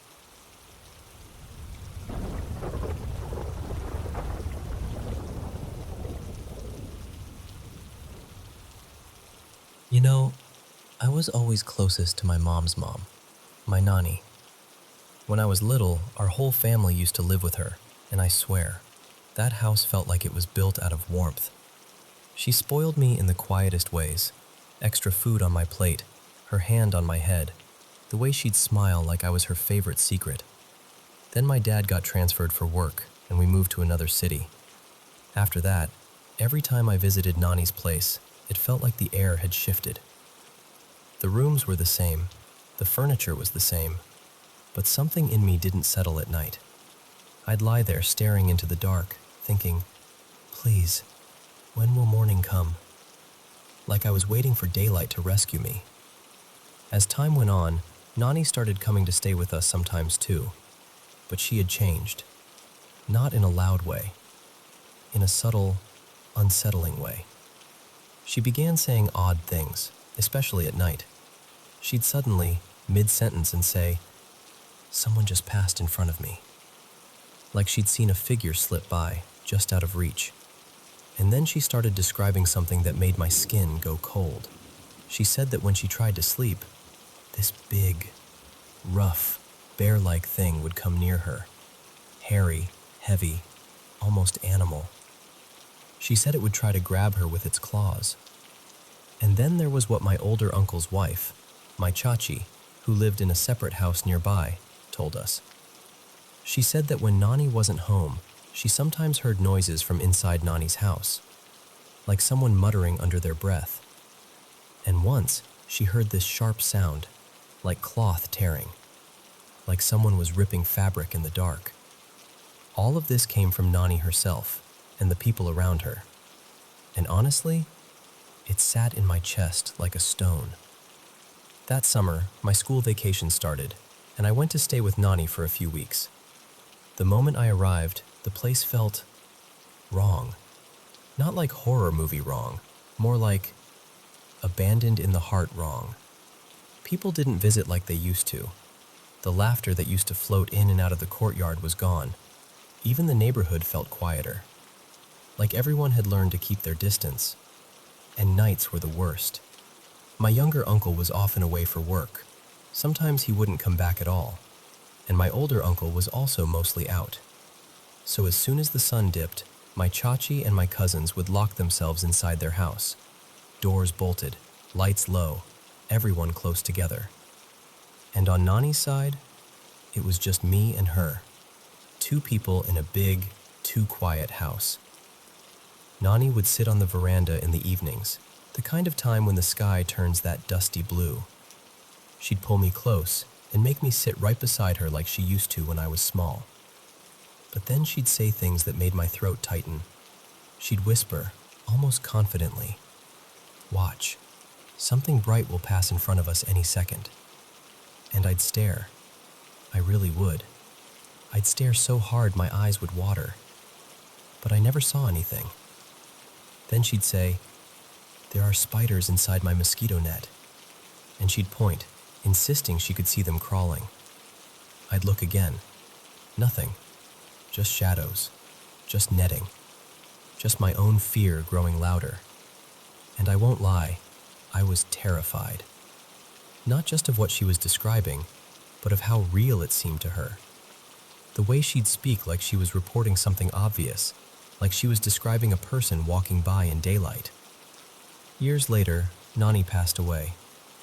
It wasn't sudden. She'd been ill. It turned out she had a brain tumor. And even now, I miss her so much it surprises me sometimes. Like grief can still tap you on the shoulder years later and say, "Hey, remember? Was she truly seeing those things? Or was it the tumor, hallucinations, confusion, her brain misfiring in the dark?" I don't know. And maybe that's where the story would end. Except there's one part that still makes me pause. Because that same bear-like presence she described, hairy, heavy, reaching, my mother once told me she saw something like it too, around the time I was born. She said it would come close, trying to touch her, and the strangest part was this. She said it felt cold. Not like a person, not like skin, like the kind of cold that doesn't belong. And my aunt, my Masi, she told a similar thing. Before she had her son, she went through multiple miscarriages. It was a painful time for her, physically and emotionally. And she said during that period, she saw that same presence more than once. That same shape. That same feeling of it trying to come near her. So even though my brain wants to choose the logical answer, wants to say, it was illness, it was the tumor, there's this other part of me that stays quiet and unsure. Because grief and fear and love, they don't always fit into clean explanations. All I know for sure is this. My Nani loved me deeply, and I loved her back. And somewhere inside that love, there's also this unanswered darkness, something I still don't completely understand, no matter how many years pass.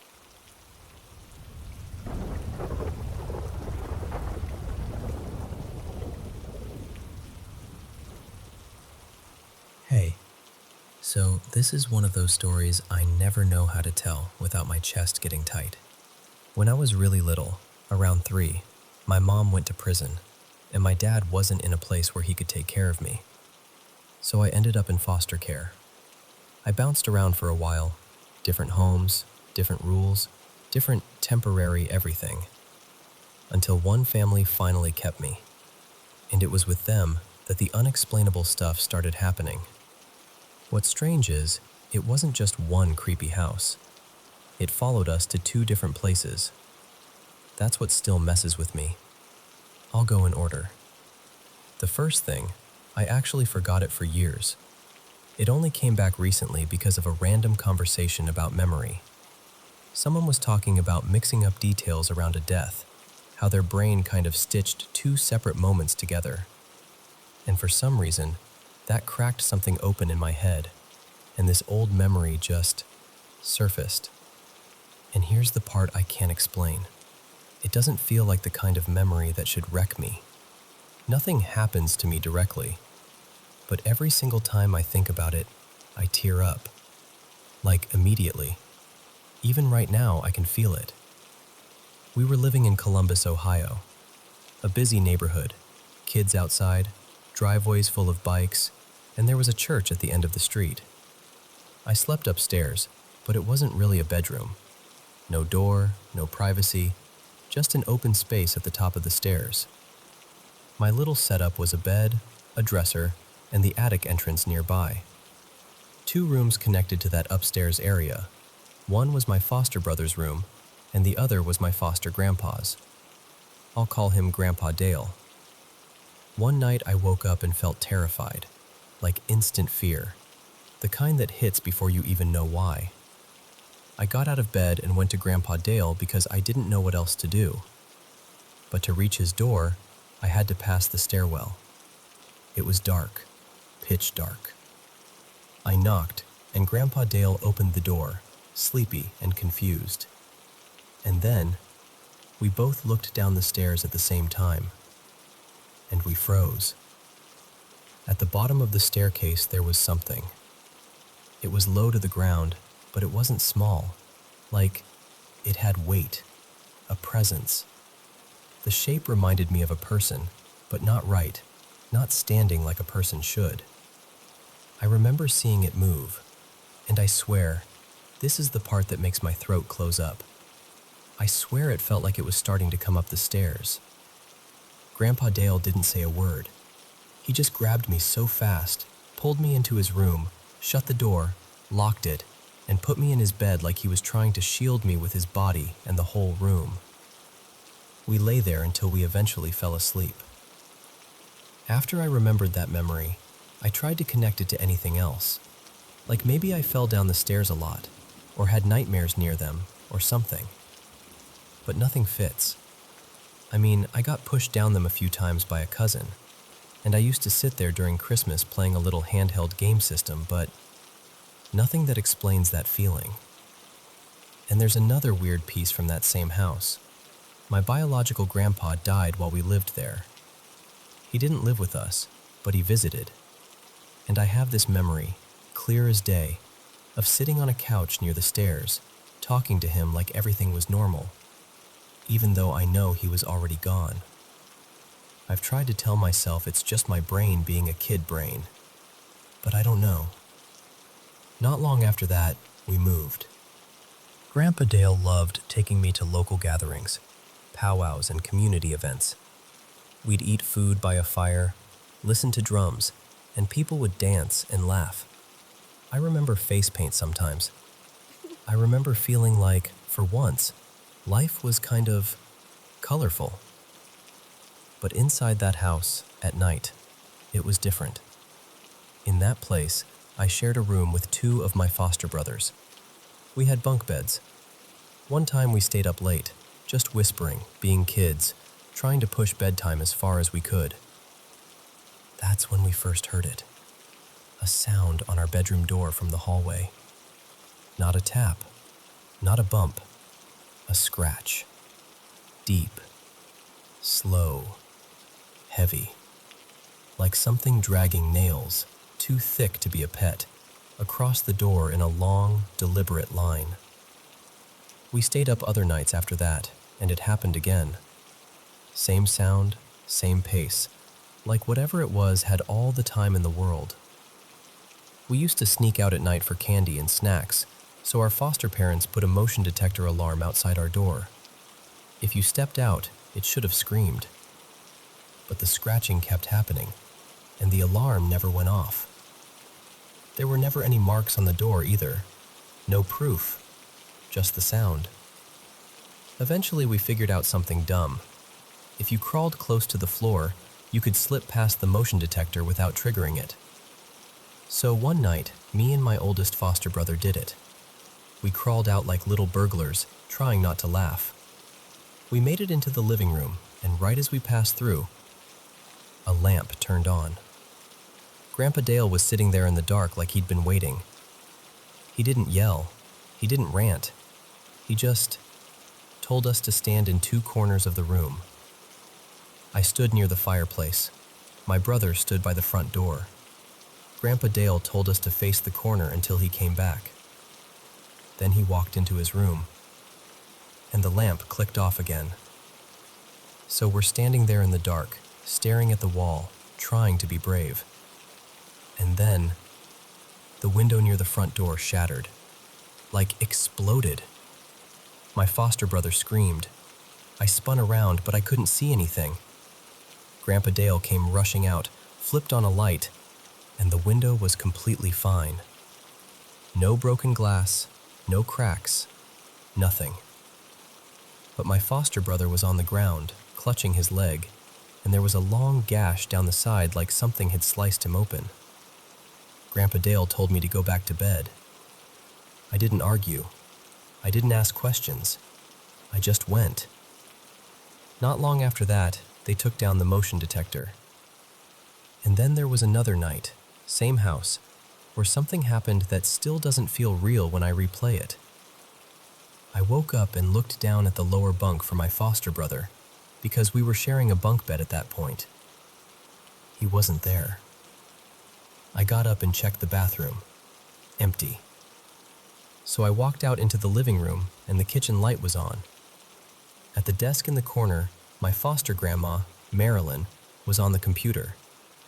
She was playing one of those little hidden object games people used to play online. And behind her, my foster brother was standing there, quietly, slowly, scratching her head with his fingertips, just gently raking his nails through her hair, like he was soothing her. But it didn't feel soothing. It felt wrong, like he wasn't fully there. My foster grandma calmly closed the game, stood up and said, "Time for bed," like she'd just been reminded of something. She said yes, but I had to get my sleeping bag and sleep on the floor. So I did. I dragged my sleeping bag in there, laid it out, and got down on the ground. Her closet door was slightly open. The room was dark except for faint light from somewhere outside. She fell asleep fast. I stared at that closet, and the shadows started moving. Not like, "Oh, your eyes are adjusting," moving. Like something moving. They slid downward, pooling onto the floor, and then they moved across the room. Not like a person walking, but like something slithering, like snakes made of darkness. They came together into one bigger shape, and it rushed me. I remember the sensation of being lifted, like hands at my throat, and then being slammed hard into the floor. And then everything snapped into a nightmare so vivid, it still feels like it happened in real life. In the dream, I woke up in my own bed like it was morning. Everything seemed normal. Grandpa Dale had made breakfast. We were sitting at the table on these funny, mismatched chairs we had, like something you'd see at a restaurant, not a house. I remember thinking how weird they looked, even in the dream. I looked down at my eggs. The yolk moved. It wriggled like it was alive, then hopped off my plate and shot straight into my foster brother's mouth. And something changed in him. Something took him over like a switch flipped. And then he hurt everyone. Everyone but me. I was begging him, crying, trying to remind him who I was, trying to make him remember that I was his brother, that we were kids, that this wasn't real. And as I begged, the house started falling apart. Walls dissolving, floor breaking up, until it wasn't a house anymore. It was a desert. Just sand and empty space and heat. He looked at me, really looked at me, right in the eyes. And I woke up. But when I woke up, I wasn't on the floor in my sleeping bag. I was on my foster grandma's bed. Her bedroom door was open, and my foster brother was standing in the doorway, peeking around it, staring straight at me like he'd been there for a while. After that, I don't remember big dramatic moments as clearly.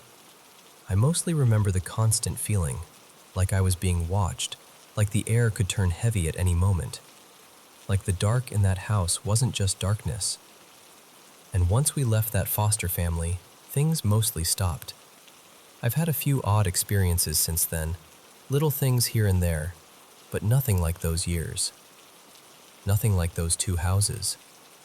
And even now, I still don't know what any of it meant. I just know it stayed with me.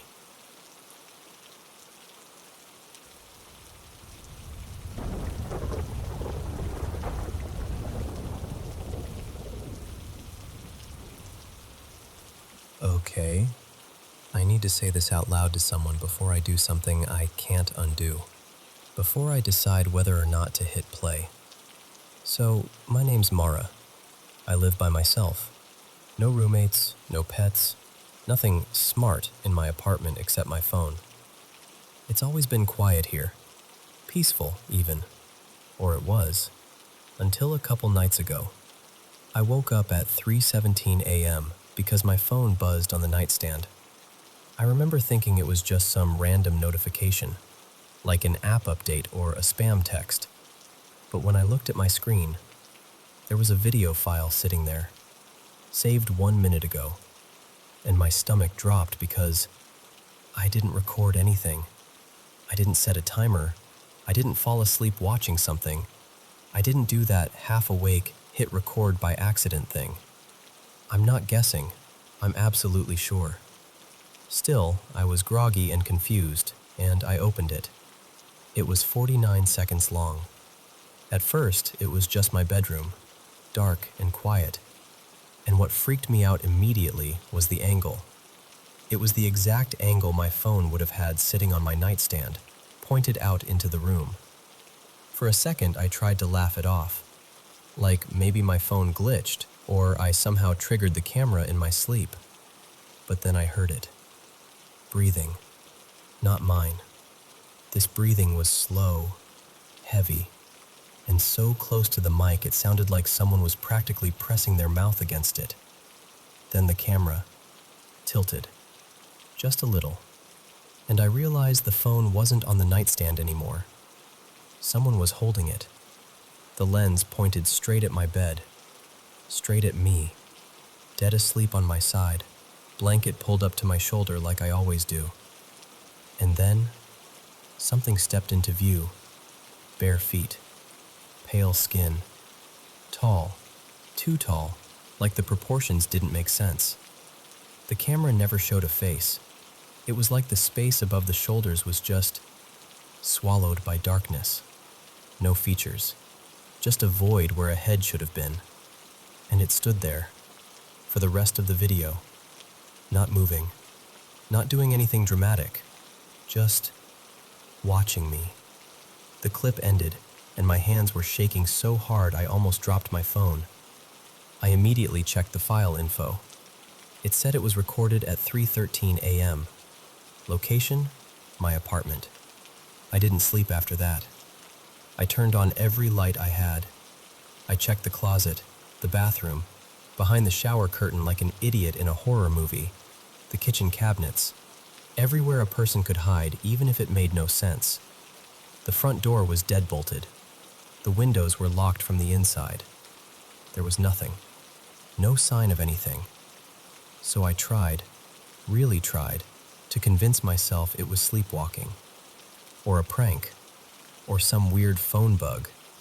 I kept telling myself, Mara, you're tired, you're stressed, you're being dramatic. But the fear didn't go away. It sat in my chest like a weight. I went to work the next day barely functioning. Around lunchtime, I decided I had to show someone, just one person, because I needed proof that I wasn't losing it. I opened my gallery to pull up the video. It was gone. Not in my camera roll, not in the cloud, not in recently deleted, not anywhere, like it had never existed. And that scared me more than the video itself. because it meant whatever did it could access my phone whenever it wanted, even while I was awake, even while it was in my hand. So last night, I did everything I could think of. I didn't plug my phone in. I powered it off completely. I covered the front and back cameras with thick black tape, like layered it. I put the phone face down on the dresser across the room, as far from my bed as I could, and I slept with every light on, every single one. When I woke up this morning, the lights were off, all of them, and my mouth went dry because I don't turn off my lights in my sleep. I don't. I know I don't. I looked at the dresser. My phone was face up, right above where my head rests, like someone placed it there on purpose, like a note. The phone was on, battery 96%, and there was a new video, 3 minutes long. I'm sitting in my car in my office parking lot right now, trying to breathe like a normal person and pretend I'm not completely falling apart. I haven't opened it yet. My thumb keeps hovering over it, because I'm terrified of what I'll see, but I'm even more terrified of what happens if I don't watch it. So yeah, that's where I am. I haven't hit play. Not yet.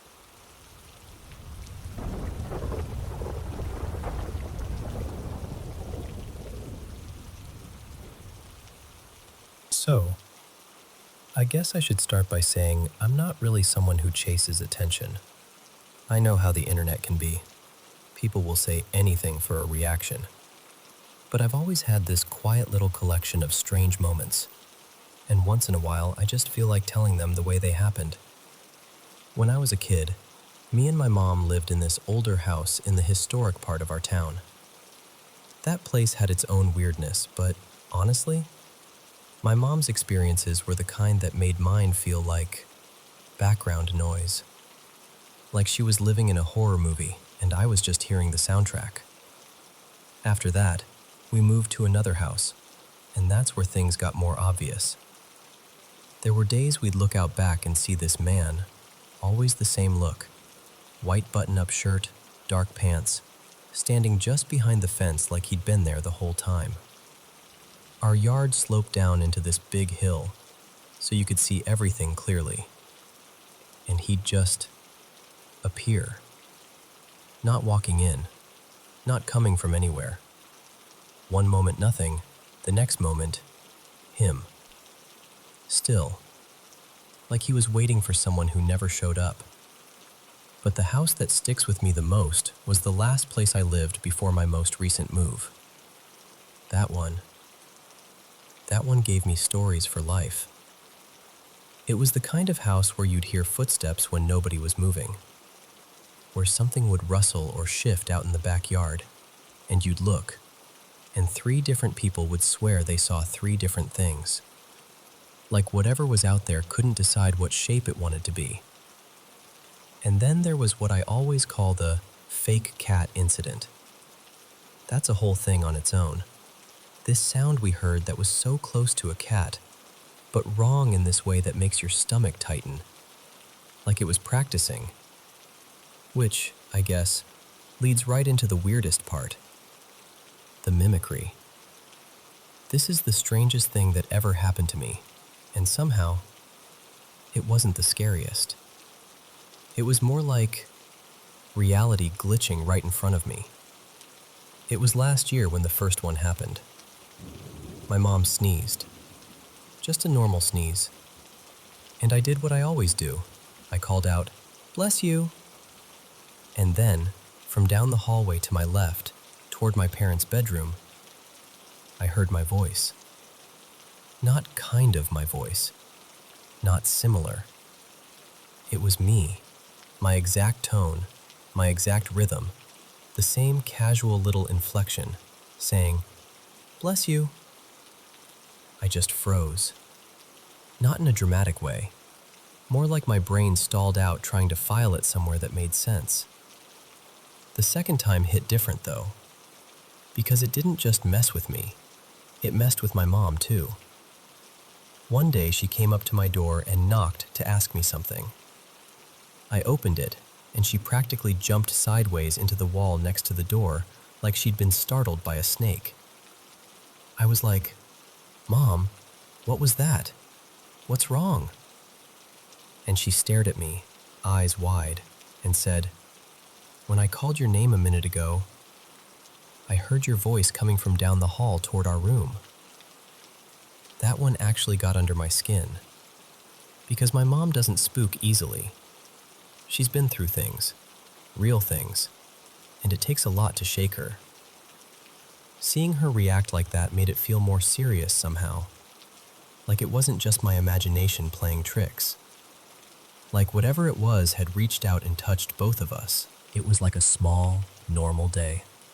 I woke up and helped my dad plant this little palm tree near the base of the driveway. I remember the sun, the dirt on my hands, my dad talking while we worked. It felt real in that simple, grounded way. After that, I went inside and played a game I was obsessed with back then, L-Sword. I was the kind of teen who could sink hours into it without noticing time passing. And I know what my account looked like because I checked all the time. My hours, my characters, what quests I was on. That afternoon, when I opened Steam, I noticed something off. My playtime number was lower than it should have been. Not by a tiny bit, by a lot. Enough that I remember staring at it like, that can't be right. I brushed it off and kept playing anyway. I even remember working on this quest line, something that took time, something you don't just forget doing. I played until later in the evening, then eventually went to bed. And then I woke up the next morning, and the palm tree was in a different place. Not a little shifted, not leaning. It was planted at the end of the driveway instead of where we'd put it. And the weird part was the ground. There wasn't torn grass or disturbed soil where it had supposedly been moved. No mess. No sign of a redo. Like the driveway had always been that way, and my memory was the thing that didn't belong. I asked my dad, and he was like, "You left right after we finished and went to sleep. You were knocked out. You must have been exhausted." But that didn't match what I remembered at all. I remembered being awake. I remembered gaming. I remembered the time. I remembered the quest. So I checked again. My hours were back to normal, like nothing had ever happened. The number that had been wrong the day before was suddenly right. And the quest progress I swore I'd made, it hadn't been started. Like that whole evening had been erased. I just sat there staring at the screen, then staring outside, then back at the screen. Like if I looked hard enough, something would blink and confess. But nothing did. And honestly, I didn't have some big conclusion. I didn't turn it into a theory or a warning or a dramatic ending. It was just this one day that didn't fit into the rest of my life neatly. So I did what I usually do with things like that. I stopped tugging on the thread, and I moved on.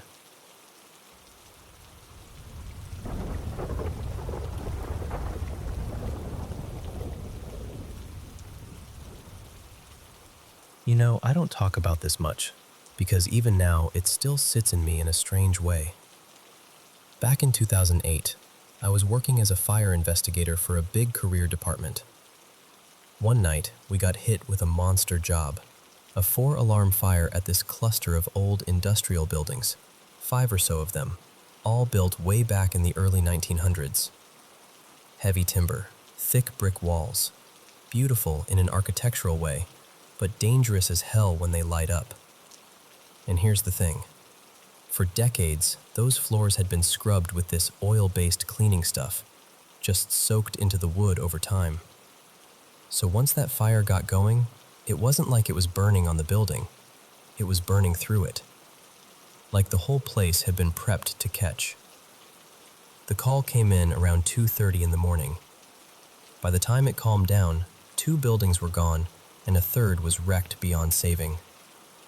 We spent hours out there, smoke still hanging in the air, everything dripping, everything quiet in that eerie after way fires have.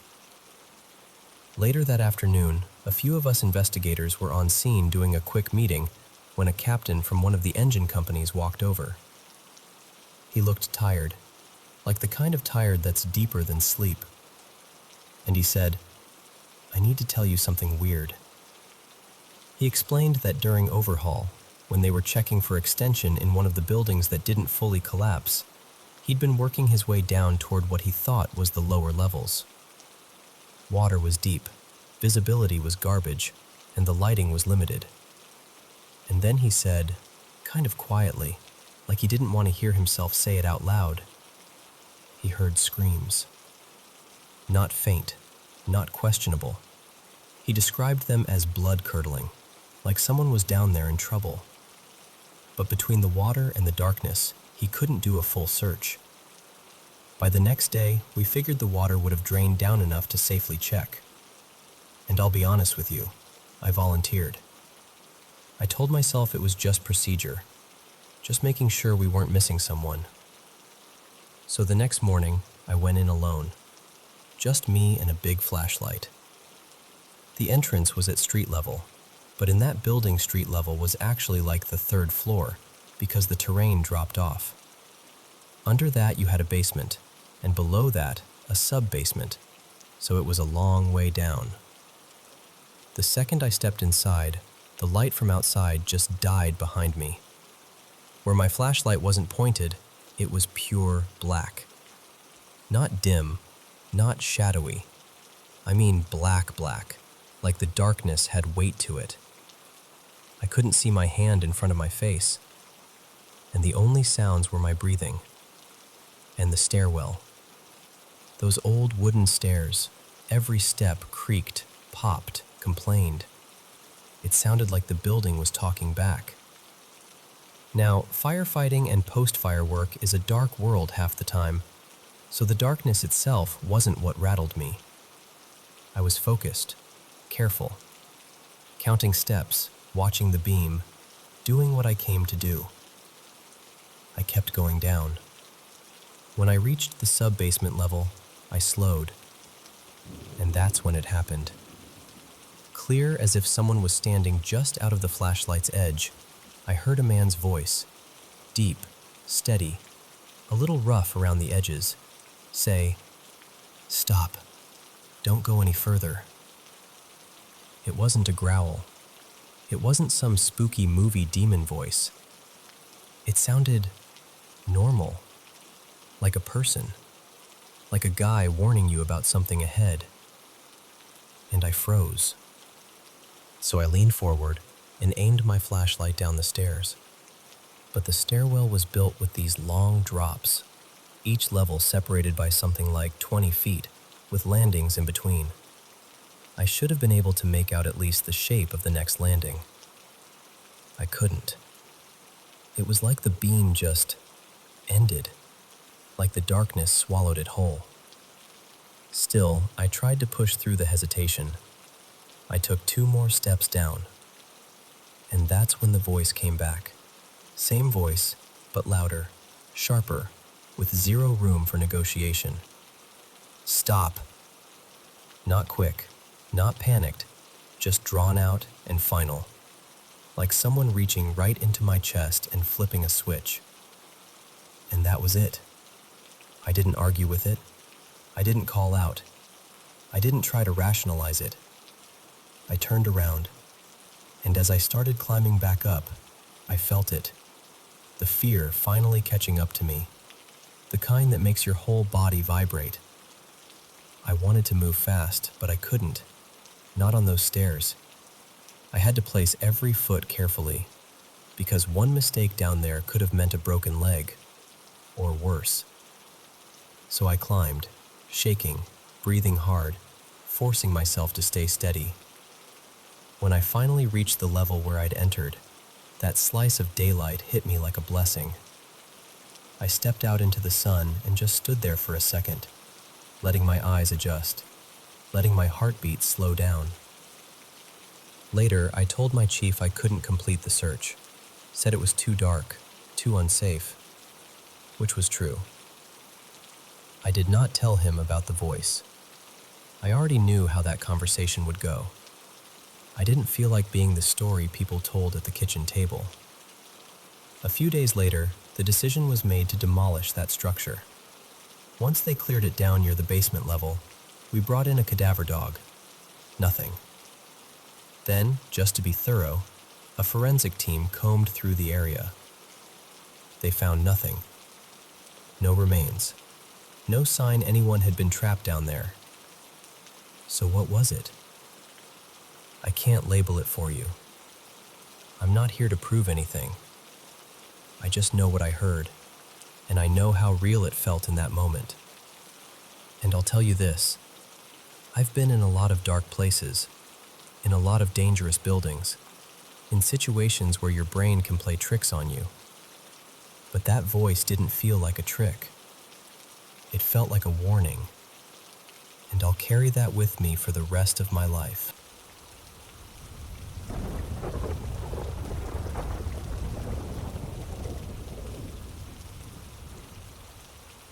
Hey, can I tell you something I don't usually say out loud? I grew up in a house that didn't feel empty. From the time I was a toddler until the day I left at 18, there was always something there. I don't know what word fits best. Ghosts, demons, leftovers of people, impressions stuck like fingerprints in the air. I just know it was real, and it wasn't shy about proving it.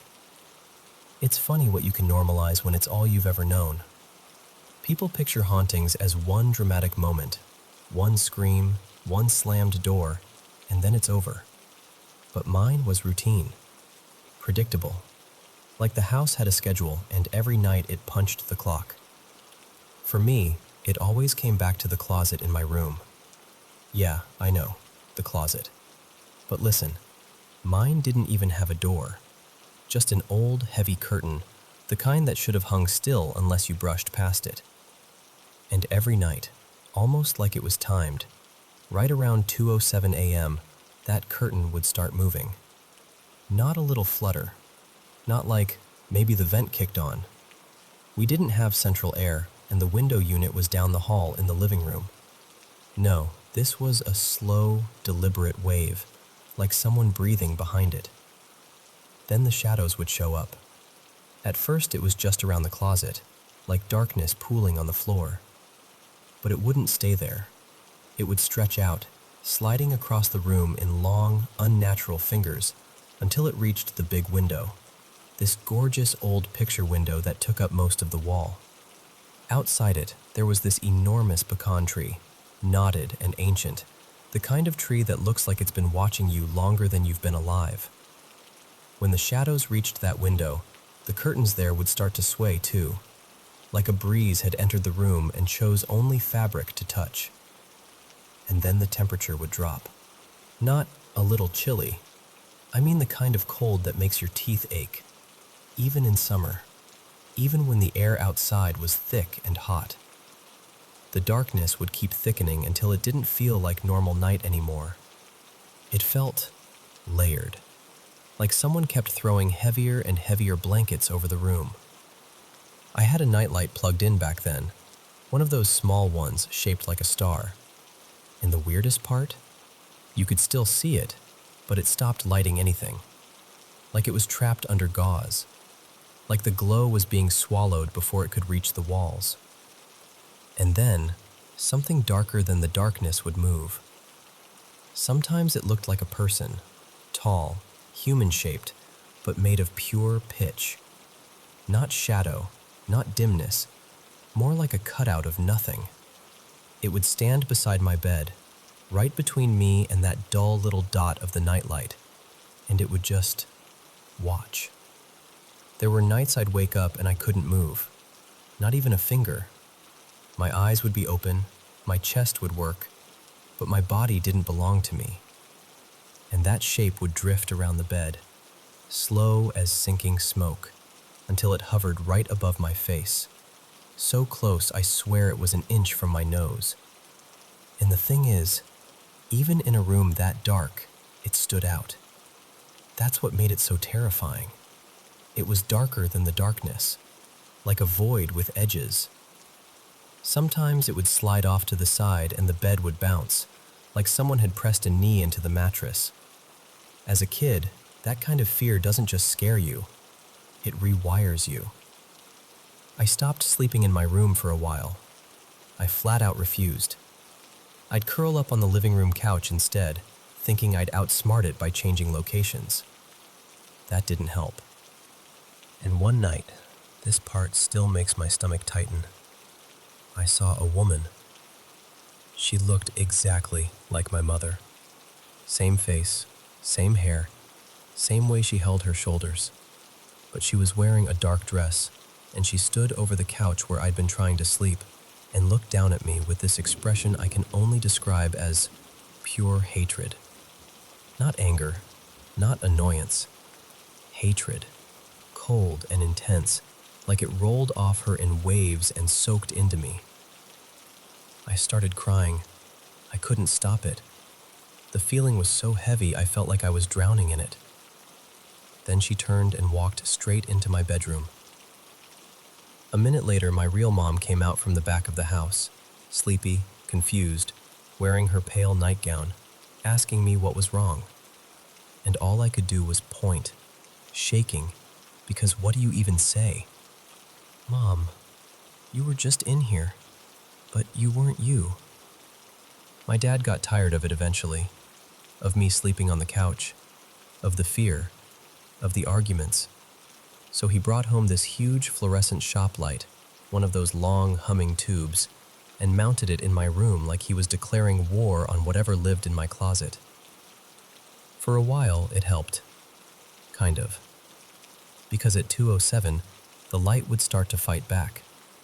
It would hum louder, buzz, flicker, and sometimes these dark rings would crawl across the tube like bruises. If the fuse blew, the whole shadow routine would start like nothing had changed. But if the light held, the closet curtain would still wave. Shadows would still form around the closet. They just wouldn't spread. It would be like a standoff. 30 minutes of buzzing and flickering and that horrible electric hum, and then, suddenly, everything would stop. The curtain would go still. The room would warm back up, and the house would pretend it had never done anything at all. And I remember lying there thinking, very quietly, very carefully, if it can't beat a light, maybe it isn't as powerful as it wants me to believe. My home life wasn't great. School was worse. I was the weird kid, the quiet one, the one people picked at because it was easy and they could. I got lonely in that deep, aching way kids do when they don't feel safe anywhere. And over time, I stopped being afraid of the shadows. Not because they stopped being scary, because I got tired. Because fear takes energy, and I didn't have much left. The haunting was predictable. It had patterns. It had rules. And when something has rules, you start to live around it. I started talking to the closet like it was a roommate. I called the presence in there Mara, just to give it a name that wasn't it. During the day, if a voice ever called my name from a corner, it wasn't Mara. It was a man's voice, low and calm, like someone testing how easily I'd turn my head. But at night, the closet felt feminine. Not gentle, just there. My parents split up. My mom started bringing home men sometimes, guys she met at bars or through friends. Some of them were just friends, sure, but you could tell they were hoping for more by the way they tried too hard to be charming. A few would end up sleeping on the couch.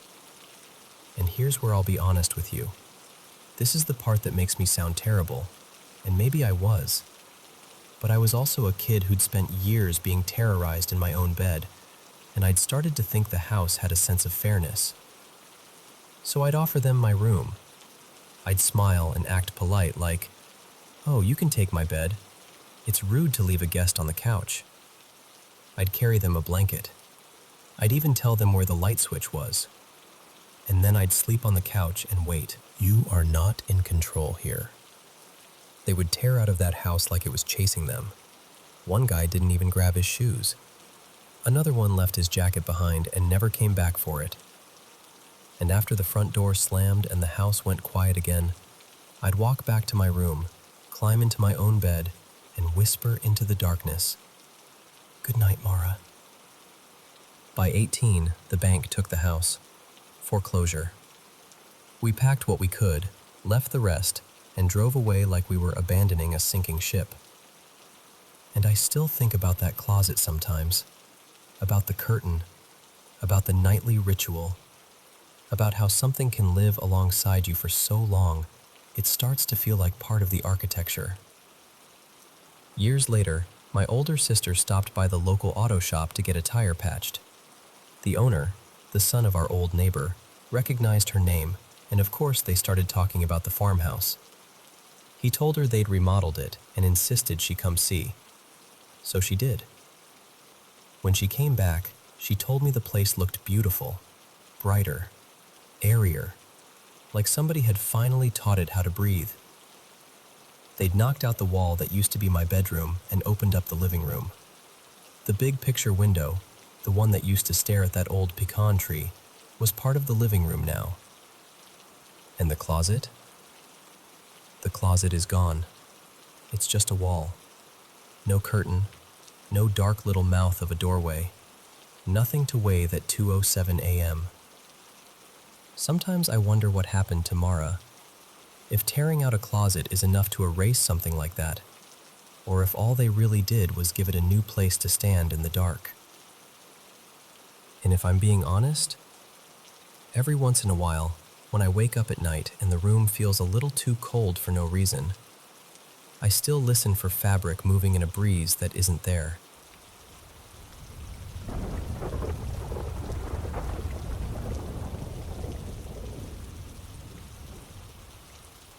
Okay, so this all happened today, and I still feel a bit shaky, even saying it out loud. I'm living at home right now with my dad. Mom's away on a cruise, so it's just the two of us. Except Dad leaves for work at around 3 a.m., which means the house is basically mine for the night. Quiet, old floorboards. Every sound feels louder than it should. So this morning I wake up at about 4 a.m. to this weird noise in the kitchen, like a plastic bag rustling or someone messing with packaging. My first thought was, oh, it's the cats, because of course it would be. But it didn't sound like anything a cat would do. It was too deliberate, too steady, and I swear my whole body went cold. I just lay there frozen, listening, trying to convince myself I was half asleep and imagining it. And then, after a bit, I hear a door shut, and it really sounded like our back door. And that's the thing, our house is old, so most doors creak and drag, but the back door is newer, and it has this specific sound when it closes, like a clean, solid thunk. I know it. I've heard it 1,000 times. At that point, I'm properly scared, but I'm still not moving. I keep listening, and then I hear rummaging. Not in the kitchen anymore, closer, like it's coming from Mum's room, which is right next to mine. It sounded like shoeboxes shifting, or a cupboard being opened and closed, that kind of thing. So by around 4:30, I finally get up. I quietly close my bedroom door and, this is going to sound dramatic, but I didn't care. I pull a heavy chest of drawers and wedge it in front of the door. Like, if someone tried the handle, they'd at least have to fight with it. Then I call my dad. My hands are shaking so badly I can barely press the screen. While it's ringing, I grab the first weapon my terrified brain can think of. A lighter and an aerosol can. I know, ridiculous, but it made me feel like I wasn't totally helpless. Dad answers, and he's trying to be calm. He says it could be the cats, maybe even a possum getting in somewhere. But even he pauses and goes, "Yeah, that does sound strange." He tells me I can either stay on the phone with him and check the house, or call the police. So I stay on the phone, just listening, barely breathing, until about 5:15, when it's finally light enough outside that everything doesn't feel like a shadow with teeth. Then I do a full sweep of the house, and nothing. No drawers pulled out, no cupboards open, nothing knocked over. Mom's bedroom door is still shut like it never moved. No signs of anyone being there. It's like the whole thing just never happened. But it did happen. I know what I heard. And then tonight, things got worse. I'm doing dishes and throwing laundry in, trying to act normal, and suddenly one of my cats, Luna, starts acting completely unhinged. Not like zoomies, not playful. She had this wild look in her eyes, like she didn't even recognize me. Teeth showing, low, tense body. She bolts at me, then spins and sprints straight to the back door. The same back door I heard this morning. And she starts clawing at it, then whipping around the dining room, then back to the door again, over and over, like she's tracking something, like she's guarding, almost. And what freaked me out is, we've had animals wander onto the deck before. Birds, possums, even a neighbor's cat once. She's never acted like this. I've honestly never seen her look that angry, or scared, or whatever it was. So now I'm back in my room, door shut, heart racing, telling you this because I feel like I'm losing my mind. And there's more context that makes it all feel heavier. The main thing I remember was this headless mannequin torso with fake blood painted at the neck, mounted near a tree stump down by this little dam area at the back of the property. Like it was meant to be a scene. And later, months after we'd moved in, we found something else tucked away. A tiny hanging planter in a tree with a doll's head inside it, smeared with the same red paint. Mom brushed it off like, oh, she was just artsy, and I tried to laugh it off too, but it stuck with me. And then there's the creek. There was a case years back where a woman was killed and left in a creek not far from here. I knew her kids from school. And that same creek system feeds into the waterway that runs near our place. On top of that, a boy I went to school with drowned in that same stretch after jumping from a rocky ledge. Different incident, same water. I never used to think about any of this in a paranormal way. I didn't. But today, when I heard those noises, my first thought, my immediate, stupid, panicked thought was, what if this place is cursed? And then my friend mentioned the paranormal idea later, and I hated how quickly my brain went, yeah, that would explain it. Because I don't know what's worse, the idea that someone was in the house, or the idea that no one was.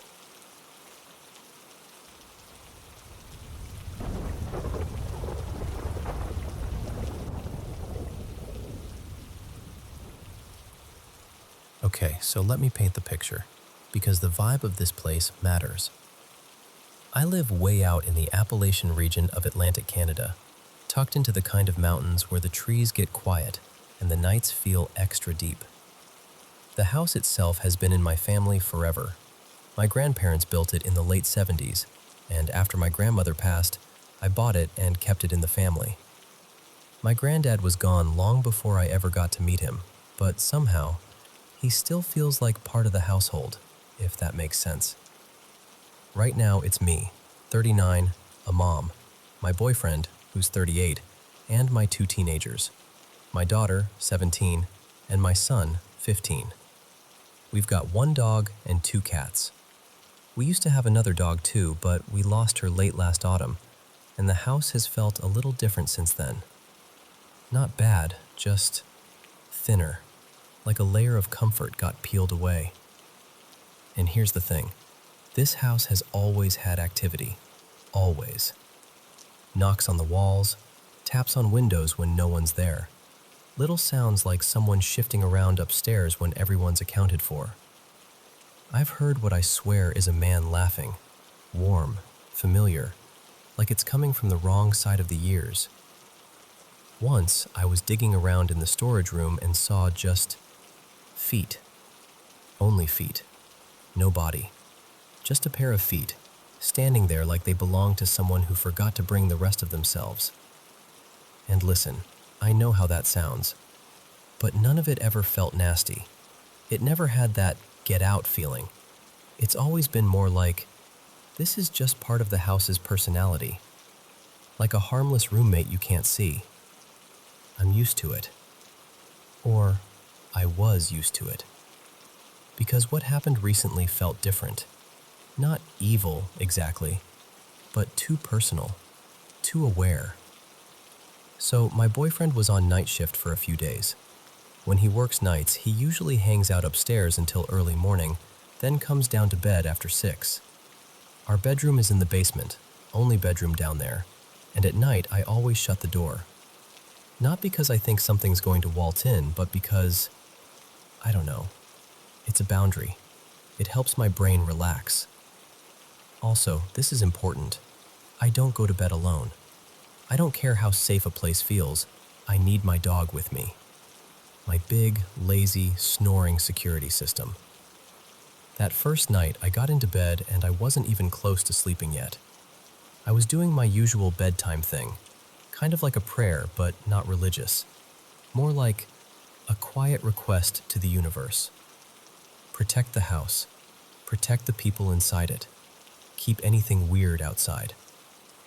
And right in the middle of that, I hear my boyfriend's voice from across the room. Not full words, more like a throat-clearing sound, a soft cough. But it was him. I know his voice like I know my own.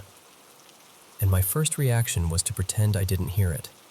That's my survival strategy, honestly. I just rolled a little closer to the dog, like, nope, not acknowledging that. Then it happened again. Same spot, same sound. And that's when the dog lifted his head and looked right at the corner of the room. Now, you need to understand, this dog is made of laziness and stubbornness. When my boyfriend comes to bed, he doesn't even flinch. You have to physically negotiate for space. So for him to react at all, for him to look like he heard something, that was the part that made my stomach drop. So I did the bravest thing I could think of in the moment. I turned my phone screen on so the room wasn't completely dark. The next night, my boyfriend was at work again. Kids were upstairs asleep. Just me and the dog in the basement room. Door shut. I put my phone on Do Not Disturb like I always do, and I left my screen on again because I was still freaked out. And then I heard a notification sound. Not my phone. Not beside me. Across the room. A generic little ding, like the default sound on a phone that isn't mine. Except there is nothing over there. No TV, no tablet, no extra device, just darkness and a wall. It happened once. I told myself it was nothing.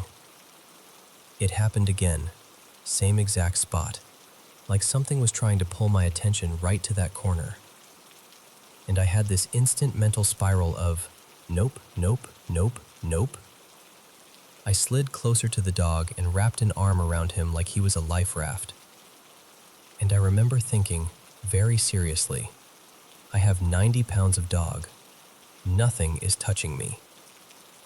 Which is a ridiculous thought, but when you're scared, you'll grab onto anything that feels solid.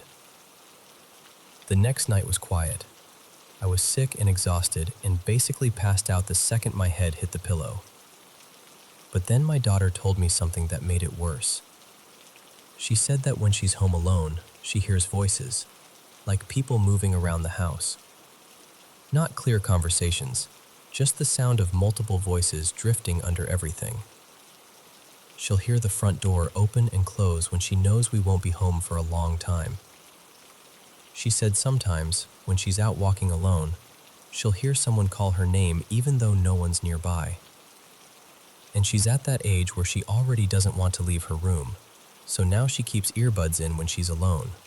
Music on. Block it all out. Up until then, the only time I heard voices myself was when I vacuumed, like murmuring under the noise. I'd shut the vacuum off just to see if someone was talking, and then, nothing.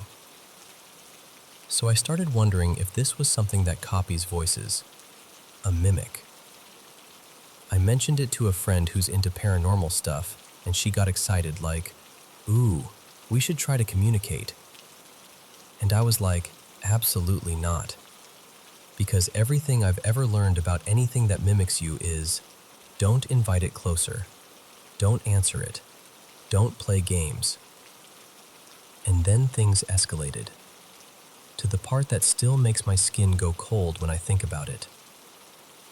So, my dog's bedtime routine. I know it sounds silly, but it matters. My dog is basically a furry barrel with legs. Solid, short, round.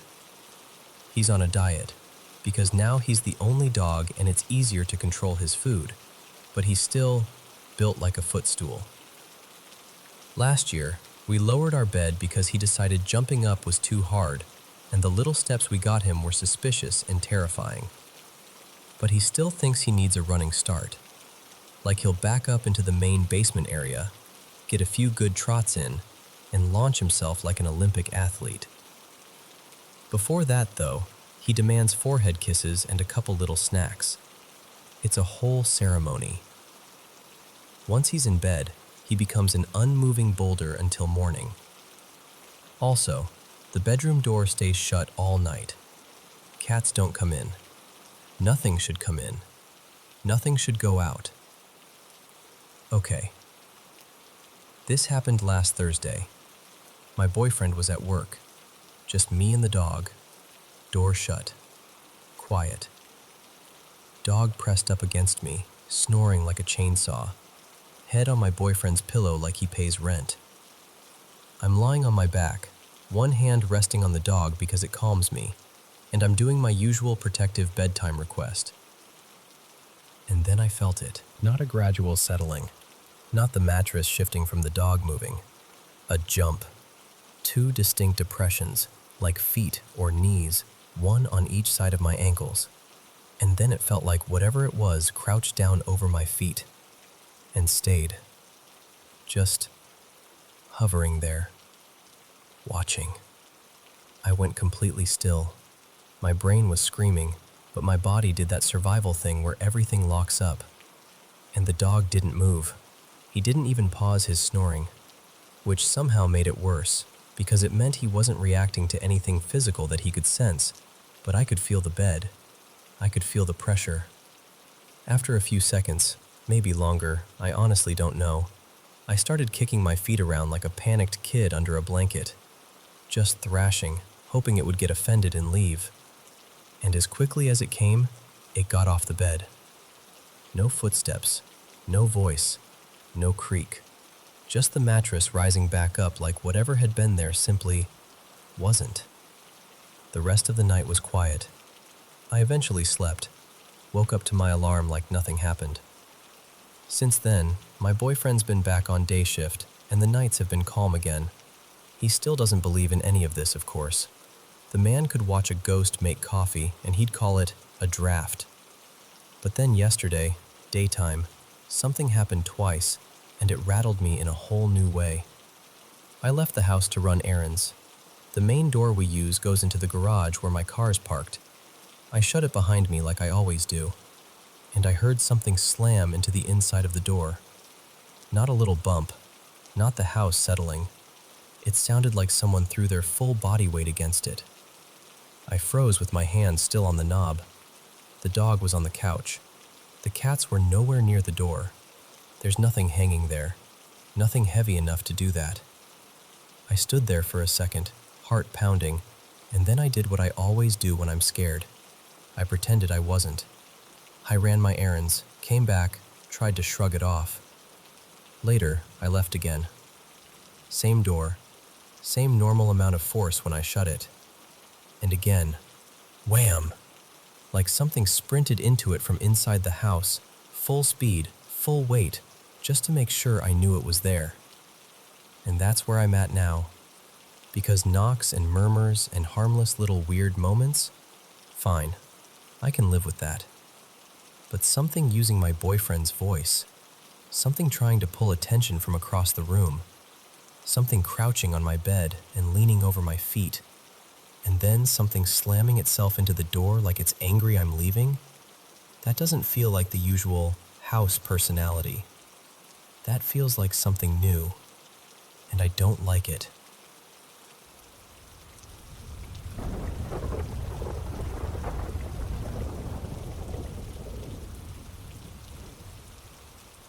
So, not long after this other weird parenting moment we'd had in our house, something started happening with my middle kid, Noah. He was about 4 then, tiny little guy, still in that stage where they're all elbows and blankets and sudden big feelings. For a stretch of nights, I'd bolt awake to him screaming, like real screaming, pure terror. His room was on the same floor as his older brother's, closer to street level, and my room was up on the top floor. So every time it happened, I'd be flying down 2 flights of stairs in the dark, half asleep, heart pounding, trying not to trip over anything. Most of the time, when I got to him, he was still sort of asleep, like eyes open but not really there. I'd scoop him up, rock him, murmur the usual soft parent stuff. "You're okay. I've got you. You're safe." And within minutes, he'd melt back down. By morning, he wouldn't remember a thing. It felt like ordinary nightmares, or maybe night terrors. Unsettling, but explainable. But then there were a couple nights that were different. One night, I ran in and he was sitting straight up in bed, crying in that way where it's not just tears, it's panic. I sat on the edge of his bed and pulled him into me, rubbing his back, asking him what happened, what he saw, what scared him. And he looked right at me, completely awake, completely focused. And he said, very clearly, "There's a demon in my room." I swear my stomach just dropped. It's like your whole body reacts before your brain even catches up. I tried to keep my voice calm, because the last thing you want is for them to see you scared. But I asked him what he meant. Like, "What do you mean, sweetheart? Show me, tell me." And he kept repeating it, getting more upset, like he couldn't find the words fast enough. Then he said something that made my skin go cold. He told me the demon was lifting his head up off the pillow and dropping it back down again, over and over. Not like a dream where things are vague and floaty. He described it like it was a physical thing happening to him. He even demonstrated it a little with his hands, like he was trying to show me the motion. And he kept repeating it. It picked my head up. It dropped it. It picked it up. It dropped it. Like it wouldn't stop. And then he pointed to the corner of the room. That part is what really stuck with me. Because kids can imagine all sorts of things, but he wasn't waving around randomly. He kept pointing to the same corner, same spot. So of course I looked. I actually got up and checked. Closet, behind the door, under the bed, the whole routine. Because what else do you do when your 4-year-old is shaking and telling you something is in the room with him? There was nothing. Just shadows and toys and the quiet hum of the house at night. But the worst part is, it wasn't just once. It happened again on another night. Same words, same corner, same description, his head being lifted and dropped onto the pillow. And after that, it didn't stay trapped in nighttime. He'd mention it during the day sometimes, like it was still on his mind. Not constantly, but enough. Enough that it didn't feel like a one-off bad dream. Over the next few weeks, maybe longer, honestly, time gets fuzzy when you're exhausted. He kept describing the same thing. The demon, the corner, the head lifting, the dropping. I know kids can have night terrors. I know their brains do wild stuff when they're little. I kept telling myself that. Yeah. That shook me more than I like to admit.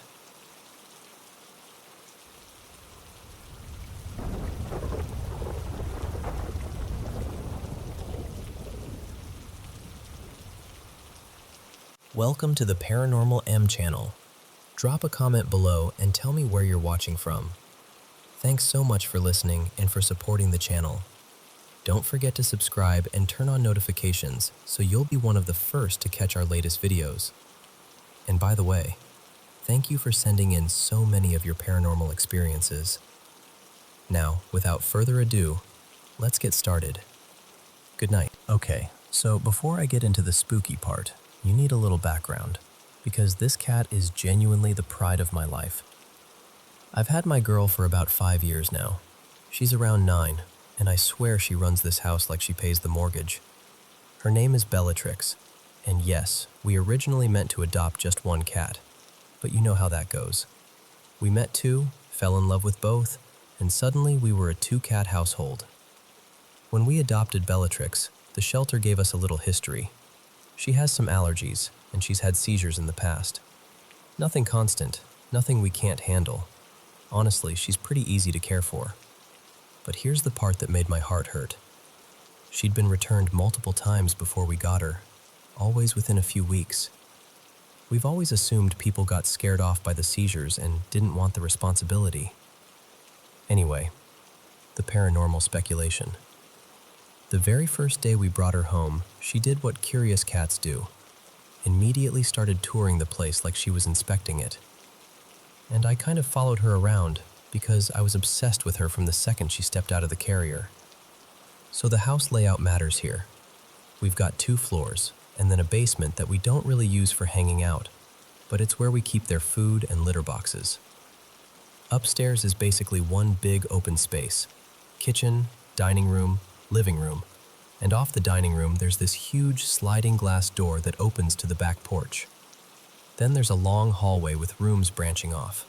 Bathroom, my bedroom, my mom's bedroom, my mom's office, and then this spare room at the end.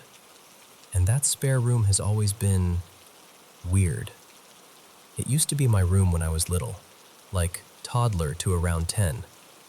And I'm not exaggerating when I say I had brutal night terrors in there. Not just bad dreams. I mean waking up panicked, sweaty, heart racing, the whole thing.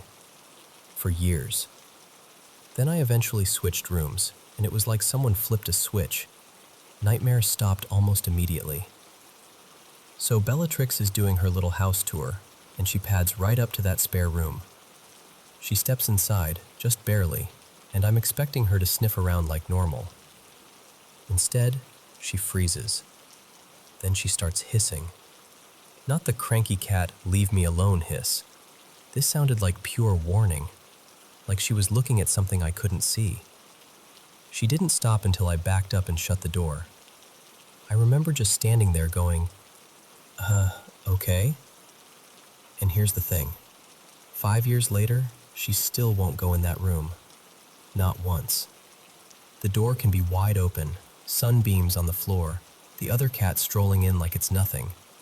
Bellatrix won't even put a paw across the threshold. My dog has curled up in there. The other cat naps in there sometimes. But Bellatrix? Nope. Hard no. Then she developed this routine that started about a month after we got her, and it still freaks me out a little. Every single night, she goes to the sliding glass door and just stares out into the darkness. Like a little statue. Not pacing, not crying, not scratching, just staring. For close to an hour. Every night. Same time, same spot. At first we were like, oh, she wants outside. Because she loves sunbeams and windows and being cozy. So we actually tried the responsible cat parent thing. Got her used to a harness, took her out to the porch. She acted like we were trying to escort her into a war zone. She hated it, completely. Wanted back inside immediately. So that theory died. And I know that sounds cute, and it is. But the vibe is also very much, I have completed my nightly security sweep. We may now rest. Now, here's the part that made my family start calling her a portal jumper. I cannot tell you how many times I'll see her in one room, clear as day, like she's sprawled out on her little bed in the living room. I'll walk down the hall to my room, and 2 seconds later, she's already on my bed, staring at me, calm, like she's been there the whole time. And I'm not talking maybe she ran past you stuff. There are times where it genuinely feels impossible, like the timing doesn't make sense, like she'd have to teleport, or sprint like an Olympic athlete, or crawl through the walls. It happens so often that it's become normal in the house for someone to go, I literally just saw her. And someone else responds, well, she's in here now, so... And there was one time, this still annoys me, we realized she was outside. Just outside. We had no idea how she got out. No doors open, no obvious escape route. She wasn't scared or hiding either. She was just out there like, oh hey, I'm doing my own thing.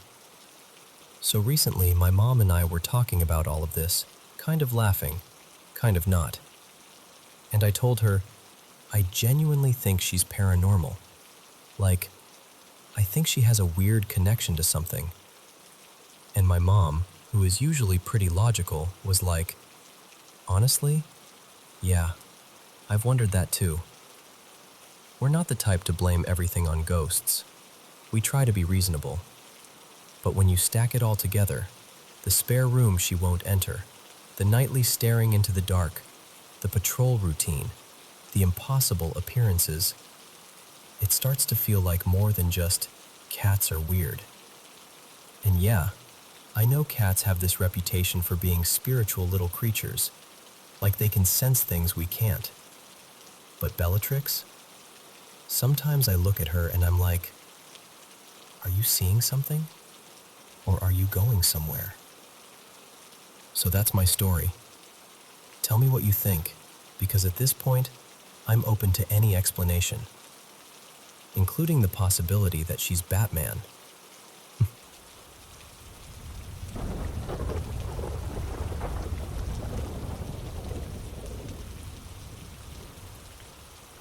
So, let me tell you about this trip my husband and I took. We stayed at this hotel in early May of 2022, and we were there for about a week.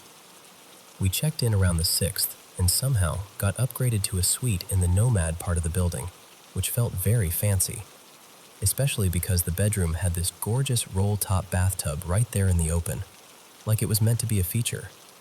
And honestly, at first, it was a feature. It was bright, clean, kind of dreamy. The tub had this big, round chrome stopper at the bottom. You know the kind you press down to seal, press again to pop up. But what I remember most is how reflective it was, like a tiny mirror sitting at the very center of the tub. One afternoon, my husband, Eli, went downstairs to grab something, and I was alone in the suite. It was quiet, calm, and I thought, okay, perfect. I'm taking a bath. The lights were fully on, too. This wasn't some spooky candlelit situation, just normal, bright lighting. So I'm in the bath, relaxing, and when I'm done, I lean forward and press the chrome stopper to drain the water.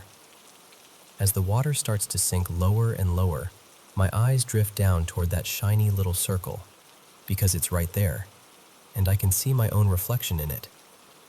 But then, I see something else. In that little warped mirror right behind my shoulder, there's this dark shape, like a black silhouette. Not sharp like a person's face or features, more like a heavy mass of shadow. Tallish, close, like it's standing right behind me.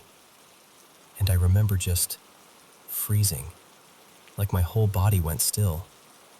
I stared at it in the reflection, trying to make my brain turn it into something normal. A towel, a coat, anything. Then I turn around. Nothing. Just this plain, light-colored wall. No doorway, no corner, no furniture tall enough to throw a shadow like that. No movement. No, oh, it's just explanation waiting for me. So I look back down at the chrome stopper, and the shadow is still there.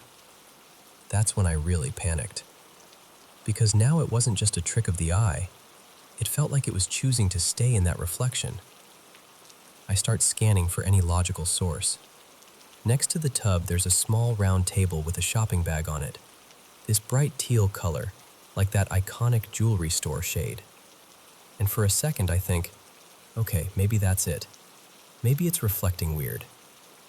But the table's too low. The bag's too low. They don't even show up in the stopper's reflection at all. I look up again. Nothing. Look down again. Gone. And I'm telling you, I moved so fast getting out of that bath I almost slipped on the tile. I dried off in a blur, barely even thinking, and I basically launched myself into bed just to wait for Eli to come back, because I suddenly could not stand the idea of being alone in that suite anymore. And here's the thing, that wasn't the only weird part. All through this day, especially when the light was dimmer, I kept getting this feeling, like I was seeing movement out of the corner of my eye, like shapes passing through the suite. Not one time either. Enough times that I started avoiding looking directly into certain areas because I didn't want to confirm what my brain was suggesting. But I didn't say anything, because how do you say that out loud without sounding ridiculous? A day or so later, I finally told Eli what happened in the bath. I tried to tell it like a joke, like, "You'll never believe this weird thing my eyes did." But my voice wasn't joking. And he just went quiet. Then he said, really carefully, that he hadn't mentioned anything either, because he didn't want to scare me. Not one person, more than one. Just walking through the space like they belonged there, like it was normal, like they weren't lost or sneaking or trying to be frightening at all, just present, occupying it. And he watched it happen, quietly, and didn't wake me up because he didn't want to ruin the trip or panic me. So yeah, that's the part that really gets me, because we both had our own experiences in that same suite, and neither of us told the other until after. And once we did, it wasn't just a creepy moment anymore. It felt like we'd been sharing the room the whole time, and we just hadn't realized it.